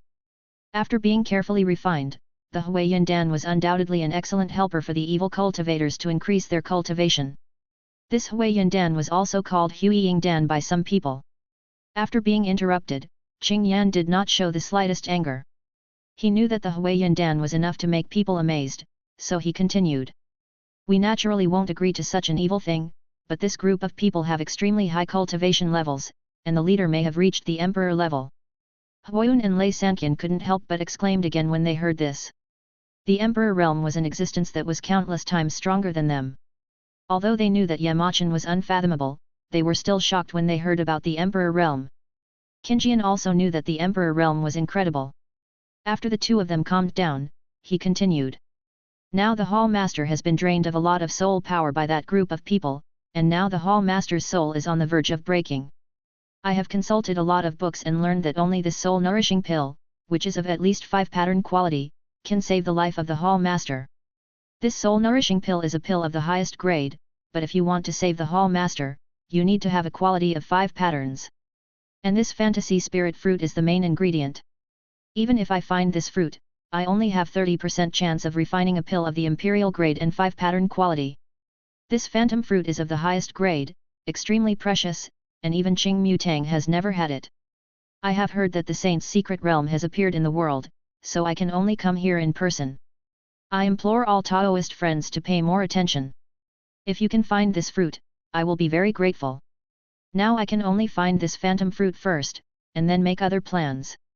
After Qing Yan finished speaking, he slowly lowered his head and shook his head gently, seeming to reveal some frustration and loss that was difficult to conceal. Yamachan heard this and secretly sighed that Qing Yan was also a cultivator. Genius, the imperial grade 5 patterned elixir, has a 30% chance of refining it. If I, a god-level alchemy master, give him more guidance and let him refine elixirs for the sect disciples, it would be enough. Yamachan quickly searched for the recipe of the soul-nourishing pill in his mind. After searching for a while, he found that the steps of refining the soul-nourishing pill were surprisingly simple and clear. Yamachan looked at Qing Yan and said, I have the fantasy spirit fruit, and I can also make the soul-nourishing pill for you. However, I have one condition. What? Sir, are you telling the truth? Qing Yan was shocked and stared at Yamachan in disbelief. Huoyun was used to this and said, How can you question what the gentleman said? Although Lei Sanqian was a little surprised, he still said quickly. What the senior said must be true. Fellow Daoist Yan, I have just said that the senior's ability is beyond our imagination. Seeing the two of them acting like this, Qing Yan couldn't help but believe it a little bit, and then he slowly spoke. I wonder what your conditions are, sir. You leave King Mu Hall and join my Tianqian sect. This. Qing Yan was shocked again when he heard this. He didn't expect Yamachan to make such a request. But when he thought of Mu Feng, the head of King Mu Hall, who was his close friend for many years, he couldn't stand idly by. If Yamachan could really refine the 5-pattern soul-nourishing pill, his attainments in alchemy must be strong, and joining his sect might be a blessing. Thinking of this, he immediately agreed. Sir, I promise you. Yamachan was delighted when he heard this, and then he said. When the secret realm is over, I will go to your King Mu Hall for a visit. Before Qing Yan could open his mouth to thank him, there was a sudden commotion among the crowd, and someone shouted. Look! The secret realm is opened. Chapter 43. Boom! With a deafening roar, the main hall of the saint's secret realm seemed to be shaken by an invisible force, and the entire building was shaking violently. In an instant, millions of monks present focused on the main hall, their eyes flashing with fiery light, their hearts filled with excitement, their hearts surging, and they wanted to rush forward immediately. The bright light curtain outside the entire main hall was disappearing little by little, and the eyes of many monks were all locked on the entrance of the main hall. The light curtain has retreated, fellow Taoists, charge! The inheritance of the saint is before your eyes. The dense crowd surged like a tide and poured into the majestic hall in an instant. However, when the crowd at the front just stepped into the hall, they seemed to be swallowed by a mysterious force and disappeared without a trace in an instant. Although many cultivators were surprised by this, they did not stop, guessing that the secret realm was naturally another world. There were also a few cultivators who were lucky enough to try to take shortcuts and rushed to the door of the hall. However, the moment they arrived at the door, their figures were instantly reduced to ashes, and they didn't even have time to scream. Seeing this scene, everyone understood that those over the age of 100 were not allowed to enter, and these people were obviously over the prescribed age.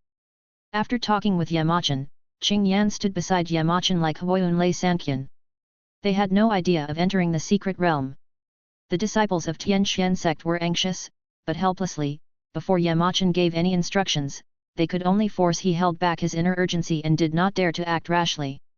All the people in the major top forces acted in this way. They did not act rashly, but chose to observe carefully.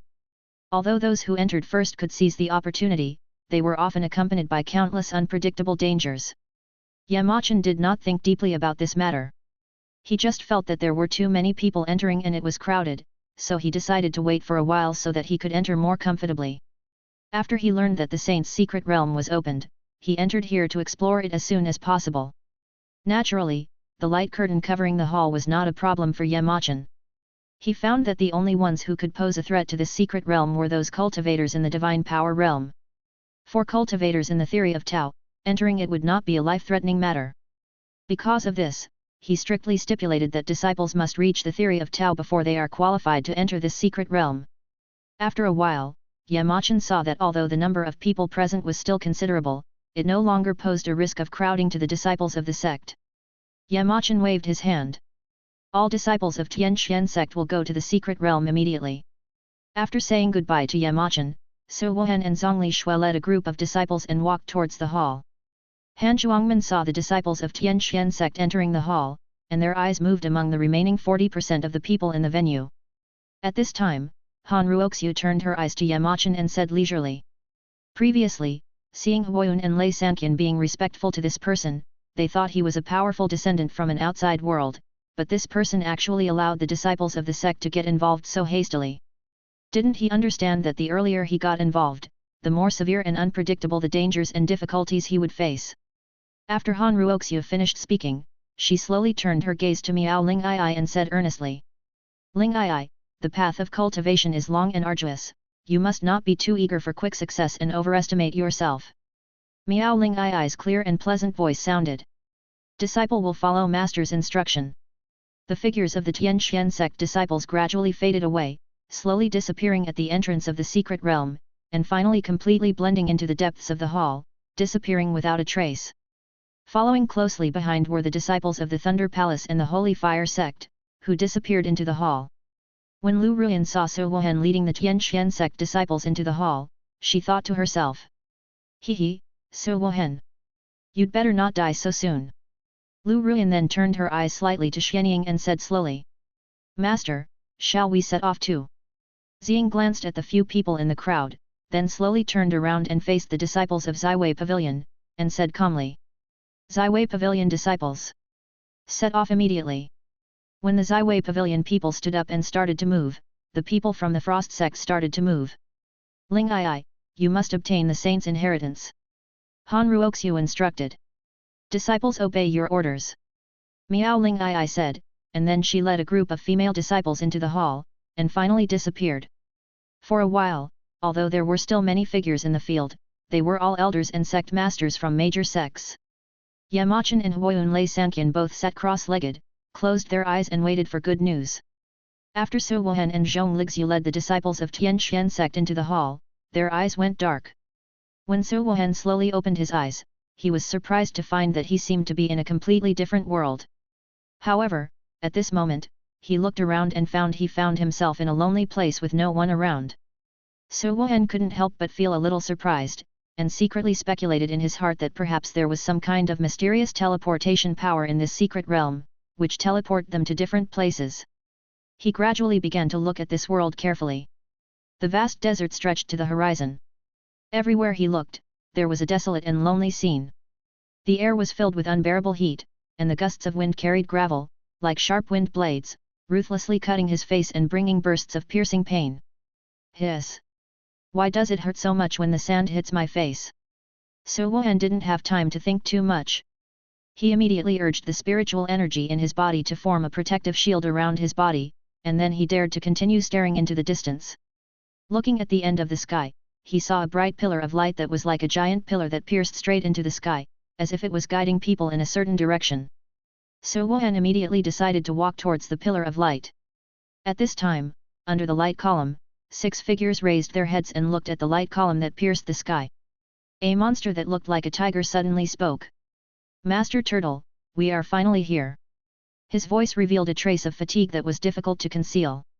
Looking around, he saw 4 monsters standing side by side, carrying a huge monster on their backs, and a turtle was lying on the monster. They were the 6 beasts of Gai Liang.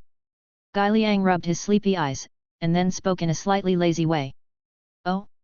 Are we there yet? Hu Pai, you have done a good job these past 2 days." Upon hearing this, all of Hu Pai's fatigue was instantly swept away, and he said happily.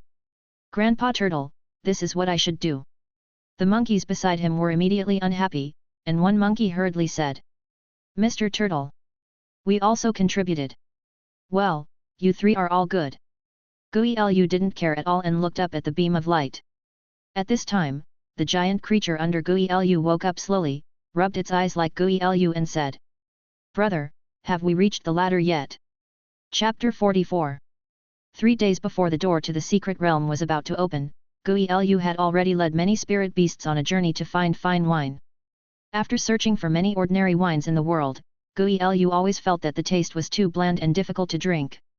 After that, Gui Lu accidentally heard people talking about the legendary secret realm of the saints that was about to be revealed to the world. Gui Lu's mind turned, and he suddenly realized that in this secret realm of the saints, there must be rare fine wines in the world. Therefore, he resolutely led many beasts and embarked on a journey to the secret realm of the saints. Gui Lu led several strange beasts into the secret realm, only to see that the crowd here was bustling and lively, and the noise of people was like a surging tide. So, he led many beasts silently, avoiding everyone's eyes and ears, and quietly arrived at the back of the hall. The light curtain in the secret realm was just a barrier that Gui Lu could easily break through. It gently waved its claws, and the seemingly indestructible light curtain cracked like a fragile piece of paper. Gui Lu led the monsters and poured into the hall. As soon as they stepped into this space, a majestic force of rules rushed towards them, as if to suppress them all. It knew that this was the force of rules carefully set by the owner of the secret realm to resist those intruders who exceeded the age limit. The Suanmyo clan are all ancient creatures that have experienced the frost and baptism of time. Gui Lu is naturally over the age limit. Although Ziobai and the 4 beasts have a shorter lifespan than Gui Lu, the 4 monsters in the realm of enlightenment have obviously crossed the limit. Not to mention Ziobai, it is even more of an anomaly. Its mysterious strength is undoubtedly worth living for tens of thousands of years. Gui Lu ignored the restraint of this force of rules. He led several monsters calmly and walked into the hall calmly. Then several monsters entered this world. As soon as they set foot here, they felt the heat waves rolling and the scorching heat was unbearable. When Gui Lu arrived here and looked at the light column, he immediately knew that this was a sinking world. Saints can open up a world on their own, and the sinking world is mostly the waste of the main world. Just like in the process of carving a piece of wood, there will inevitably be some scraps. These seemingly useless wastes are the inevitable derivatives of wood processing. And this sinking world, like these abandoned wastes, is actually a derivative world of the main world. Some saints may turn a deaf ear to these sinking worlds and treat them indifferently. However, other saints will regard them as precious resources, use them skillfully, and use them as a trial field for inheritance and assessment. Usually, the ladder that looks like a light column is the one that travels back and forth between the main world and the sinking world. Gui Lu conveyed all the information to the beasts in detail. As long as they can pass through the cloud ladder that goes straight into the sky, they will be able to step into the main world smoothly. By then, there will be all kinds of fine wines waiting for them to drink and enjoy. After hearing the news, the beasts were delighted and nodded in agreement. They all felt that the place they chose for this trip was really the right place. So after a day of walking, Gui Lu felt very sleepy and exhausted, and a strong sense of sleepiness surged in his heart. Therefore, there was such a touching picture. 4 strong beasts carried a huge monster and a turtle shoulder to shoulder and walked forward steadily. "Brother, how do we get up this ladder?" Xiaobai looked up, his eyes full of desire and curiosity for the bright beam of light. Hearing this, Giluo rolled his eyes and said, "How do we get up there? They call it climbing the cloud ladder, so of course we have to climb up there." Xiaobai was puzzled, not knowing what Guiling meant, and continued to ask, "Brother, how do we get up there?" The 4 tiger beasts were also full of doubts, and their eyes were all focused on Gui Lu. Gui Lu glanced at the beasts and said in a calm and steady tone, "You may not know this, but this ladder has a worldwide pressure. When you carried Xiaobai and me in it, you would feel a little bit of pressure. But don't worry, you just need to adjust your pace slightly. Just step your left foot lightly on your right foot and use this force skillfully to climb up smoothly." After hearing this, Hu Pai showed some fatigue and said in a rather strange tone, "Master Turtle, do we still need to carry you to fly?" Turtle's eyes shone, and he looked at Tiger Pai. "You don't want to?" Hu Pai shuddered involuntarily and spoke quickly, his tone revealing an anxious, "Yes. I really want to. Let's go." After saying that, the 4 beasts immediately carried Guiling and Xiaobai and stepped into the cloud ladder. After a long journey of several hours, Zhongli Shui finally saw the outline of a human figure in the distance. Zhongli Shui was quietly surprised that she could meet a human being in such a barren and hot place. It was like meeting an old friend again. "Fellow deist, please stay!" Zhongli Shui shouted from afar, her voice was loud and clear. The figure seemed to be deaf to all the sounds from the outside world, and walked forward on its own, revealing an indescribable weirdness in his steps. Seeing that the figure did not turn back, Zhongli Shui hurriedly urged her spiritual power and walked away quickly. When Zhongli Shui got a little closer, she was finally able to see the figure clearly. The man was wearing a tattered black robe, as if covered by the dust of the years, giving people an ancient and mysterious feeling. There was a strange black aura around him, like a ghost in the dark night. Zhongli Shui suddenly felt alert and his expression became solemn. The figure slowly turned his head, as if he had noticed Zhongli Shui's presence, and was willing to reveal a little of his face. Zhongli Shui held his breath and carefully moved closer, wanting to observe this mysterious figure more closely. Under the deep black robe, there was a creepy skull. This skull looked extremely pale, as if it had experienced countless years of erosion, and every bone looked extremely fragile, as if it would shatter with a slight touch. The eye sockets were sunken, and the dark eye sockets seemed to hide endless darkness and terror, which made people shudder. The skeleton turned its gaze to Zhong Lixiu, and then burst into a low, powerful, and hoarse roar. Without waiting for Zhong Lixiu to move, the skeleton rushed towards Zhong Lixiu. Seeing that the skeleton was about to approach, Zhong Lixiu's heart tightened, and he quickly raised his palm and swung out a fierce palm wind. The skeleton instantly disintegrated into countless fragments, scattered all over the ground, and turned into a pile of eerie white bones. Alas, it turned out to be a dead bone demon. I thought it was a human. Zhong Lixiu sighed and complained. Rustle! Rustle! Before Zhongli Shui could relax, strange and piercing noises suddenly came from the sand around her. Then, Zhongli Shui saw an incredible scene. In the depths of the vast sea of sand, countless dead bone monsters quietly broke out of the sand. They were like demons in the depths of the desert awakened by mysterious forces, gradually revealing their hideous and terrifying faces, which made people shudder. Looking far away, there was only a deep darkness, stretching endlessly, as if it would never end. Chapter 45. In the heart of the boundless desert, a deep shadow quietly spreads, covering the boundless horizon, looking eerie and terrifying. In this dark shadow, a young man stands bravely, the long sword in his hand cuts through the darkness, emitting a dazzling cold light. He swings the sword vigorously, and every swing of the sword seems firm and resolute, as if declaring war on this desolate land. Looking up, this vast dark shadow is formed by countless dead bone monsters, which together weave this gloomy and dark area. The 2324th one.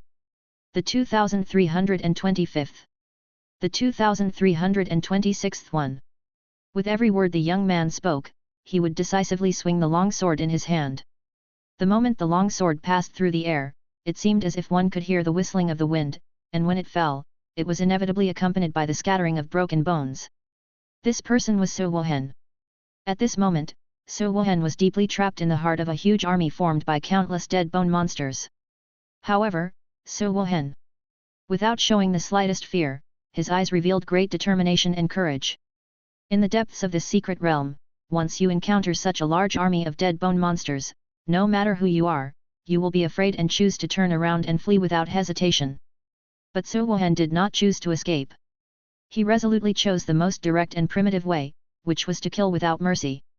He seemed tireless and fearless of fatigue. He only knew to swing the sword in his hand again and again. Behind him, the bones were densely packed, like a mountain made of bones, which made people shudder.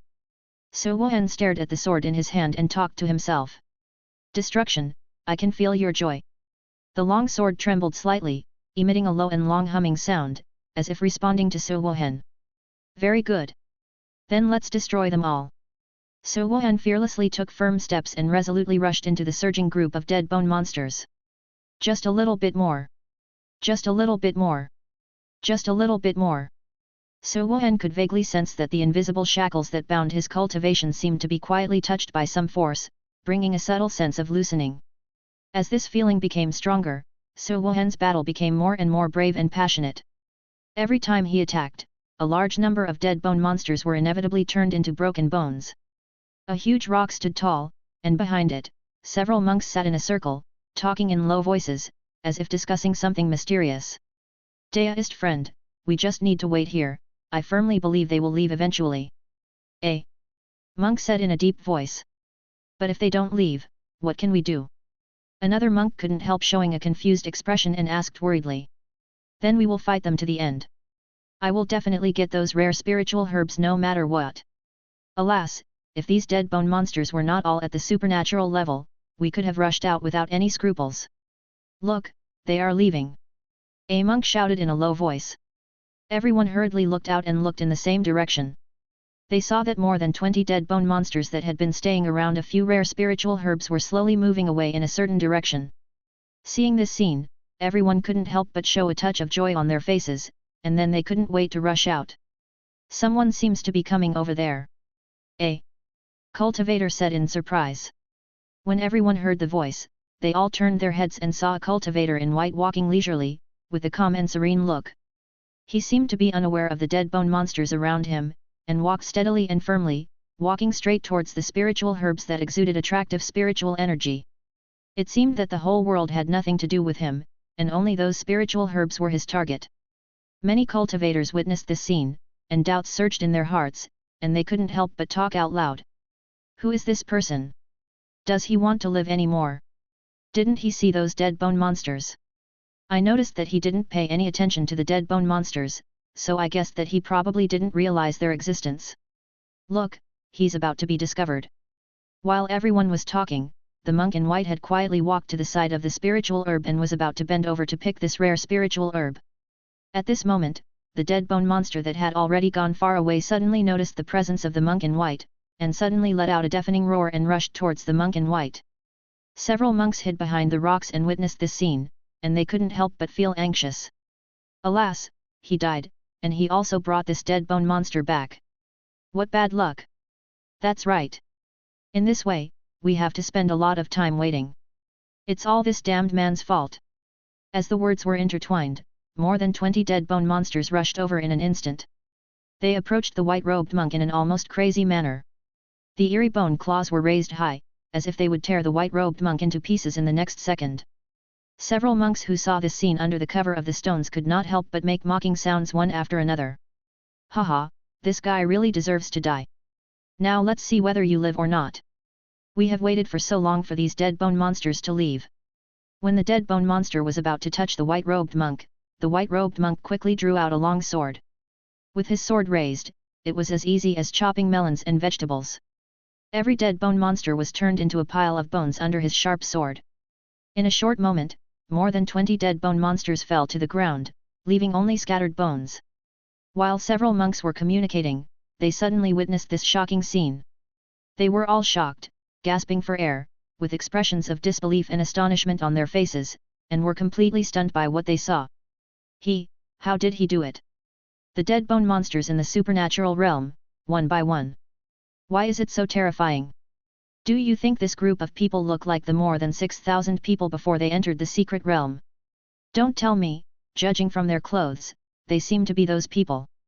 After finishing everything, the white-robed monk quickly picked the precious spiritual herbs one by one. Then he looked around, seemed a little anxious, and quickly rushed away. Only a pile of bones and a few stunned monks were left, messy in the wind. Everyone was surprised and puzzled by the monk's sudden departure. How can this person run so fast? Seeing his anxious look, it seems. Damn it! How could I forget this? The first time a dead bone demon sees a person, it screams and roars to summon more dead bone demons. Shit! Run, run! At this moment, the sand around them made a series of noises, and countless dead bone monsters crawled out of the sand. The monks hurriedly, without much time to think, their faces were pale, and they began to flee in panic. In an instant, several monks rushed past in front, followed by countless roaring dead bone monsters, chasing them relentlessly and with great momentum. Chapter 46. As time passed, some monks gradually gathered, and the night was approaching inadvertently. It was already evening, and dusk was falling. Among the scattered people, groups of 3 or 5 people could be seen gathering together from time to time, whispering, as if they were discussing a topic enthusiastically. Have you heard? Those white-robed monks. A monk in the crowd said. Fellow deist, may I ask what white-robed monk is? Haven't you encountered it? No wonder you don't know. If you didn't meet the white-robed monk, you must have met the dead bone demon, right? I have naturally encountered this terrifying dead bone monster before. The white-robed monk killed these dead bone monsters like butchering dogs. Hiss! Deist friend, are you serious? You'll know when you meet him. The bone demons are coming. A monk suddenly shouted anxiously. Just as several monks were discussing, countless bone demons suddenly crawled out from the sand, as if a strange power had quietly awakened. In just a blink of an eye, the land was already covered with dead bone demons, and groups of dead bone demons emerged like mushrooms after a spring rain. With their appearance, the night also quietly fell, shrouding the entire land in thick darkness. Many monks cast their eyes on the densely packed dead bone demons, and a deep fear surged in their hearts, making them unable to control themselves. It's over! It's over! How could such a huge group of dead bone monsters appear? The number is simply astonishing. What should I do? Am I going to die? Just as everyone was discussing, a loud shout suddenly came from the depths of the crowd, attracting everyone's attention. Don't panic, everyone! Everyone turned their attention to the person who spoke, and after a closer look, they couldn't help but feel a little surprised. It's Chen Hong! It's Chen Hong, the holy son of the Holy Fire sect. Chen Hong is actually with us. Chen Hong saw that everyone's eyes were focused on him, so he took a deep breath and spoke slowly, his voice sounding steady and powerful. Everyone, listen to me. We will work together to resist these monsters. If we scatter, we will all die. The formation must be stable, and these dead bone monsters must not be allowed to find a chance to break through. At this moment, only if we grit our teeth and resist tenaciously can we win a glimmer of hope. As soon as Chen Hong's words came out, they immediately resonated with the people present, and they all expressed their agreement. Fellow deist Chen, given the current situation, we can only work together to fight against these evil dead bone monsters. Fellow deist Chen, you can't escape now. Let's resist together. Yes, Chen Daiyu. Okay, senior brother.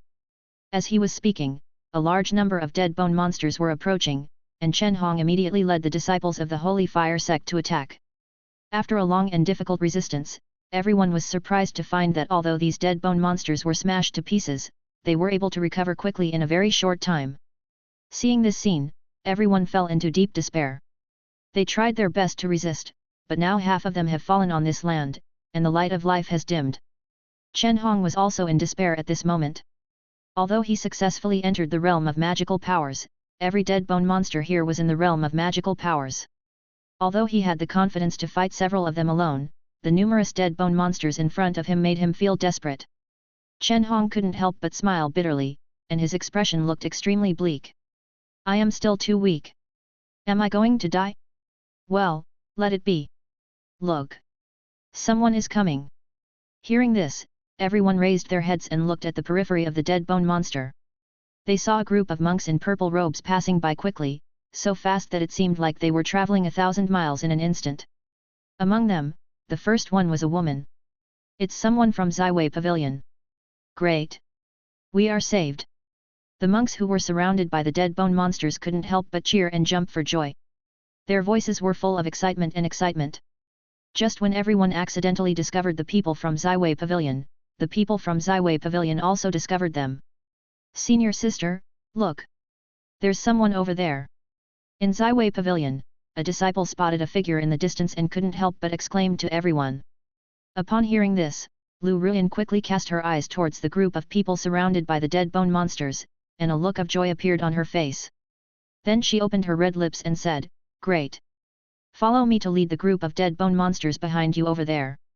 After hearing his words, the disciples of Zaiwei Pavilion showed hesitant expressions on their faces. Senior sister, this is not good. Lu Ruyan looked at the disciple who was speaking with sharp eyes and said coldly. If you want to accompany that group of people, just go ahead. Upon hearing this, all the Zaiwei disciples shuddered. They looked at the group of monks surrounded by the dead bone monsters, and seemed to have made some kind of decision in their hearts. Senior sister! We all listen to you. Lu Ruyan led the disciples of Zaiwei Pavilion and rushed towards Chen Hong and others as fast as the wind. For a moment, they were so powerful that no one could stop them. On Chen Hong's side, a group of cultivators were overjoyed when they saw the people from Zaiwei Pavilion rushing towards them, and cheered loudly. Haha, great! We are saved! The people from Zaiwei Pavilion are coming! There is help! There is help! The people of Zaiwei Pavilion are so righteous! I didn't expect that there are such righteous people in the cultivation world. Wow, fellow Taoist, I'm crying, they moved me so much. Just as everyone was admiring the righteous behavior of the people in Zaiwei Pavilion, the people in Zaiwei Pavilion rushed to the periphery of the dead bone demon at lightning speed. Chen Hong was also slightly surprised by the scene in front of him. He didn't expect that the people in Zaiwei Pavilion were so kind. Then, everyone witnessed a jaw-dropping scene, which was completely beyond their expectations. The people of Zaiwei Pavilion hurried to the periphery, and just when everyone was looking forward to it, thinking that they would stand up and show their chivalrous demeanor. But they saw that the people in Zaiwei Pavilion suddenly burst out with all their cultivation, and fled away at a lightning speed. A group of cultivators stood there, as if they were caught off guard by the sudden change. Hey! What do these people from Zaiwei Pavilion mean? What happened to the promise to help others? Why did you rush over so quickly if you didn't want to take action? I was so moved. Alas, we can only rely on ourselves now. Just when everyone was surprised by Zaiwei Pavilion's actions, they heard someone in the crowd exclaim. Shit! Shit! Bone demons! So many bone demons! Hearing this, everyone concentrated their minds and tried their best to resist the endless stream of bone demons. At the same time, they all looked at the periphery of the encirclement. They saw a group of bone demons that far outnumbered them, making deafening roars and rushing towards them at an alarming speed. Holy crap! Why are there so many dead bone monsters? Finished! It's someone from Zaiwei Pavilion. Zaiwei Pavilion! I will kill your grandmother! At this moment, how could everyone not know what Zaiwei Pavilion's previous actions meant? Chapter 47. At this moment, how could everyone not know what Zaiwei Pavilion's previous actions meant? Everyone was in despair. Being surrounded was already a losing situation, and now it was even worse. The number of dead bone monsters increased by more than double, and the situation became more serious. Chen Hong sighed. Although he was also deeply indignant about Zaiwei Pavilion's actions, he knew that this was not the time to talk about it. His eyes suddenly became cold, and the long sword in his hand kept waving like a storm. Since we are going to die anyway, why not give it a try? Fellow Taoists, fight them! Chen Hong's loud shout resounded through the sky, and the long sword in his hand swung even faster. However, no matter how desperately everyone fought, the endless dead bone monsters seemed to be endless and could never be completely killed. The size of their group was shrinking rapidly at an alarming rate. Chen Hong watched the figures around him fall one by one. When he was distracted for a moment, a dead bone monster unexpectedly stretched out its claws and tore a piece of blood from him. Chen Hong instantly felt a sharp pain spread throughout his body, and cold sweat poured out like a waterfall, soaking his clothes. He stared angrily at the hideous dead bone monster, his eyes flashing with blazing anger. Then, he tightly grasped the long sword in his hand, swung it violently, the sword light cut through the air, and slashed fiercely at the dead bone monster. However, the dead bone monster only shed a small piece of broken bone lightly. Chen Hong knew very well that he was already powerless at the moment. After continuous fierce fighting, his spiritual energy and physical strength were dissipating at an alarming rate and exhausted.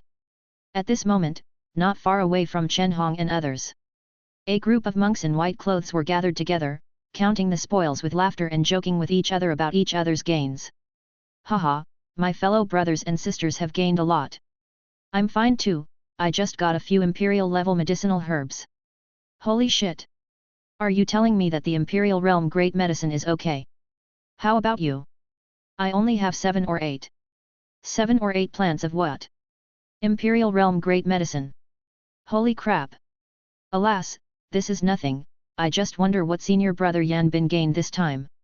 Several monks in white robes turned to the man in the lead with doubts and questions in their eyes. The man noticed that everyone's eyes were focused on him, so he could only smile bitterly and then slowly said, "Junior brothers, I have only harvested more than 20 great imperial medicines and a few broken divine weapons." Everyone was a little surprised when they heard this. "Senior brother, which dead bone monster did you rob? Which great imperial medicine doesn't have 100 or 80 dead bone monsters guarding it? Are you robbing the dead bone monsters? Ha ha ha ha! Ha ha ha ha!" Everyone was talking and laughing, and the atmosphere seemed very harmonious. While they were talking, they easily dealt with the dead bone monsters that had just emerged from the sand. Before these dead bone monsters could even roar, they turned into broken bones.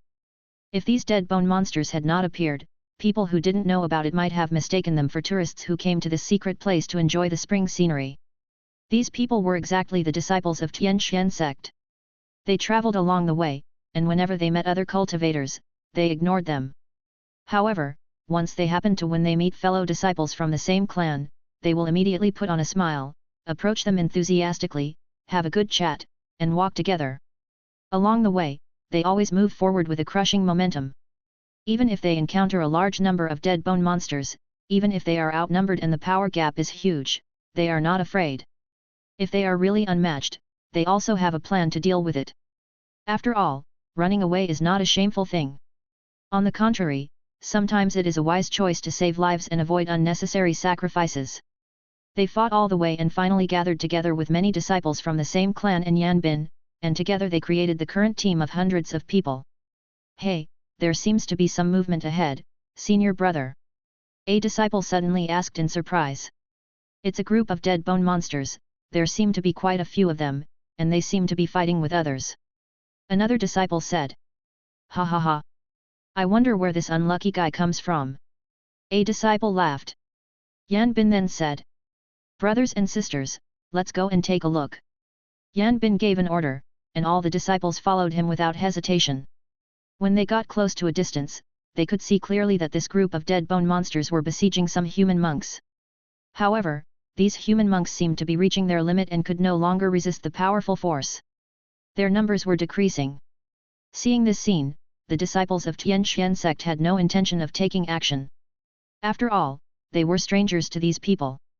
Several disciples turned their eyes to the crowd fighting with the dead bone monsters, and found that the clothes of several of them were quite familiar. "Ah! Are those people my Holy Fire sect disciples?" a former Holy Fire sect disciple asked in surprise. "Alas, it seems to be true. The style of their robes is exactly the same as that of my Holy Fire sect. There are also several disciples from my Thunder Palace among them," said a former disciple of the Thunder Palace. Yan Bin rushed out without hesitation. Save people. As a disciple of the Yuan sect, he naturally could not stand by and watch the death. As Yan Bin set off, a group of Tianxian sect disciples immediately followed. At this moment, Chen Hong and others were engaged in a thrilling contest with the dead bone monster. However, they were already in a desperate situation, with their lives hanging by a thread. As the battle continued, the scars on their bodies became more and more shocking, and each wound seemed to tell of their despair and helplessness. Suddenly, a cry broke out from the crowd. "Look, there's another one coming." Everyone focused their attention on the area surrounding the bone demon. Is someone really coming? Will they take action? Alas, it's probably just someone passing by. Look, they are coming. Are you really here to rescue us? Look, they are all dressed in white. Are they white-robed monks? It seems to be true. While talking, Yan Bin took the lead and rushed to the edge of the dead bone monster like a gust of wind. He held the long sword tightly and swung it fiercely.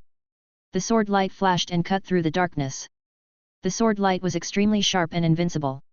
Wherever it touched, the originally dense groups of dead bone monsters appeared. A large empty vacuum zone appeared. The terrifying power was fully demonstrated, which was chilling and frightening. The group of monks who were trapped in the encirclement were all dumbfounded and shocked when they saw this scene. While they were struggling to resist the endless influx of dead bone monsters, they couldn't help but exclaim and shout. Holy crap! What a terrifying sword! So strong! Just one sword! So many dead bone monsters are gone! Before everyone could even marvel for a moment, more sword beams and magic spells came pouring down like a violent storm. The fierce and overwhelming attack instantly illuminated the dark sky as bright as day, and its brilliance almost lit up the endless desert. Chapter 48. What the hell? It's actually a monk in white. Someone was so shocked that his mouth opened wide and his eyeballs seemed to be about to pop out. So many white monks. Others followed suit and shouted loudly, their voices full of astonishment and shock. The crowd surrounded stared blankly as a group of monks in uniform white clothes rushed into the periphery of the dead bone monster like a violent storm. Then, these monks in white launched attacks one after another, and extremely sharp forces swept over like a violent storm. Every sharp sword light swept across the sky, and every spell light shone out. Wherever it went, the dead bone monsters were like autumn leaves blown by the wind, dissipating in the air in large pieces, without a trace. Too scary! Too scary! What kind of strength is this? Some people were so shocked that they couldn't speak clearly, stumbling over their words. It's unbelievable! What realm have they reached? Another monk exclaimed in a trembling voice. So fierce! This is too exaggerated! A monk exclaimed in disbelief. In just a short moment, all the surrounding dead bone monsters had been cleared away by Yan Bin and others. Am I dreaming? These people are so fucking awesome! Some people even began to doubt their own eyes and senses. In just a short moment, all these dead bone monsters are gone. At this moment, the scattered bone fragments on the ground were slowly wriggling and quietly began to recondense. At this moment, Yan Bin rushed towards the crowd like a violent whirlwind, heading straight for the disciples in eye-catching red clothes. When the disciples saw Yan Bin's figure, their eyes couldn't help but flash with uncontrollable surprise. Senior brother Yan Bin! It's senior brother Yan Bin! A disciple shouted excitedly. Chen Hong also stepped forward and said anxiously, Senior brother Yan Bin. Yan Bin glanced at the dead bone monster's shattered bones that were slowly condensing on the ground, and then said calmly. Follow me first, this is not the place to talk. After that, Yan Bin led several elite disciples of the Holy Fire sect and rushed away with the disciples of the Tianqian sect. Seeing Yan Bin and his group gradually going farther and farther away, the rescued people did not dare to neglect them at all and hurriedly followed them closely. However, they were full of awe in their hearts and did not dare to get too close to the disciples of the Tianqian sect. They could only keep a distance and follow their footsteps from a distance. Suddenly, in this secret realm, many monks followed closely behind the many white-robed monks. They carefully kept a moderate distance, not wanting to get too close, nor too far away. On the other side of the vast night, another group of Tianqian sect disciples were leisurely strolling in the endless darkness. The leader among them was Lei Xiao. Brother Lei, should we get rid of the group of people behind us so that they won't continue to follow us? A disciple suddenly whispered to Lei Xiao while walking. Lei Xiao heard this, but did not turn back, just responded calmly. It doesn't matter, since these people will not cause any trouble to us, let them go. Hearing this, the disciple said no more, but just followed the people of Tianqian sect silently. At this moment, a group of casual cultivators followed Lei Xiao and others silently, their voices were low and subtle, and they exchanged words with each other softly. Fellow deist, if we just follow them, they won't attack us, right? If you want to die, just leave by yourself. Haven't you realized how powerful these people in the Tianqian sect are? But if they attack us, we will definitely be defeated. We have been following them for so long, they may have noticed it, and not taking action may mean they have tacitly agreed to our following. After dark, these dead bone monsters become extremely violent and can be resurrected. We can only survive if we follow them. Lei Xiao and his companions knew nothing about the hidden intentions of the people behind them, and they just silently moved forward slowly in the vast desert. Lei Xiao looked up at the towering pillar of light at the edge of the sky, and he realized that the pillar of light seemed to be approaching a lot. Brother Lei, there are a group of dead bone monsters ahead. There are quite a few of them. A disciple suddenly said with a stern look in his eyes. Upon hearing this, Lei Xiao narrowed his eyes and looked at them with a sharp gaze. In his sight, he vaguely realized that a group of dead bone monsters seemed to be besieging a group of people. Don't alarm them, go around them and save your energy, the pillar of light is still a long way away. Lei Xiao immediately gave the order. Yes. Lei Xiao led a group of disciples of Tianxian sect, and his figure suddenly became as fast as the wind, swiftly circling the distance of the group of dead bone monsters. A group of cultivators following Tianxian sect witnessed that the people in front of them suddenly accelerated and turned a corner without any warning. Although they were suspicious, they had to quickly adjust their pace and follow closely. The cultivators were getting closer and closer, and they were shocked to find that there was a dark mass in front of them, all of them were dead bone monsters. They were dense like tides, covering the endless dark night, which was creepy. Perhaps their actions were too noisy. In the distance, a dead bone monster had already locked its eyes on them. Then, it let out a thrilling roar. This roar was vigorous and passionate, and it suddenly broke out like thunder, instantly attracting the attention of countless dead bone monsters, and their eyes were gathered on them. Even Lei Xiao and others were exposed in this soul-stirring roar. Under the sight of this eerie and terrifying group of monsters, Lei Xiao smiled bitterly helplessly, and a feeling of regret surged in his heart. Why didn't he send these monks away in the first place? As the roar rang out, the sand around the disciples of Tianxian sect suddenly squirmed. Then, endless dead bone monsters emerged from the sand. However, among the initial group of dead bone monsters, a group of women were doing their best to resist the surging group of dead bone monsters.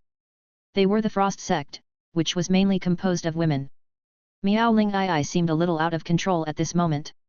Her light blue dress was torn in several places, revealing some flaws. Through these holes, her slender and white thighs were looming, adding a bit of mysterious temptation. And her beautiful face was also stained with some black mud, which added a touch of unruly wildness to her originally elegant temperament. Master! Senior sister, there seems to be some movement outside, it seems someone is coming. A female disciple suddenly spoke, her voice was a little tired, with some scars on her body, and her voice revealed a hint of weakness. They must be people who have strayed into the group of monsters. Don't worry. I will lead the way with the inherited magic weapon. Sisters, follow me to charge out. Miao Ling Ai took out a translucent sword from her space ring. This sword seemed to be carved out of ice, as crystal clear as ice. There seemed to be a trace of cold air on the sword body, which made people shudder. Miao Ling Ai held the sword and swung it violently. The wind blade like a storm seemed to turn into a sharp ice blade, mercilessly cutting through one surging group of dead bone monsters after another. Just as everyone was fighting bloody battles, countless dead bone monsters gathered together and slowly condensed into an extremely huge and terrifying thing. Everyone who witnessed this scene showed fear on their faces, and their fear was beyond words. It's the Bone Demon King.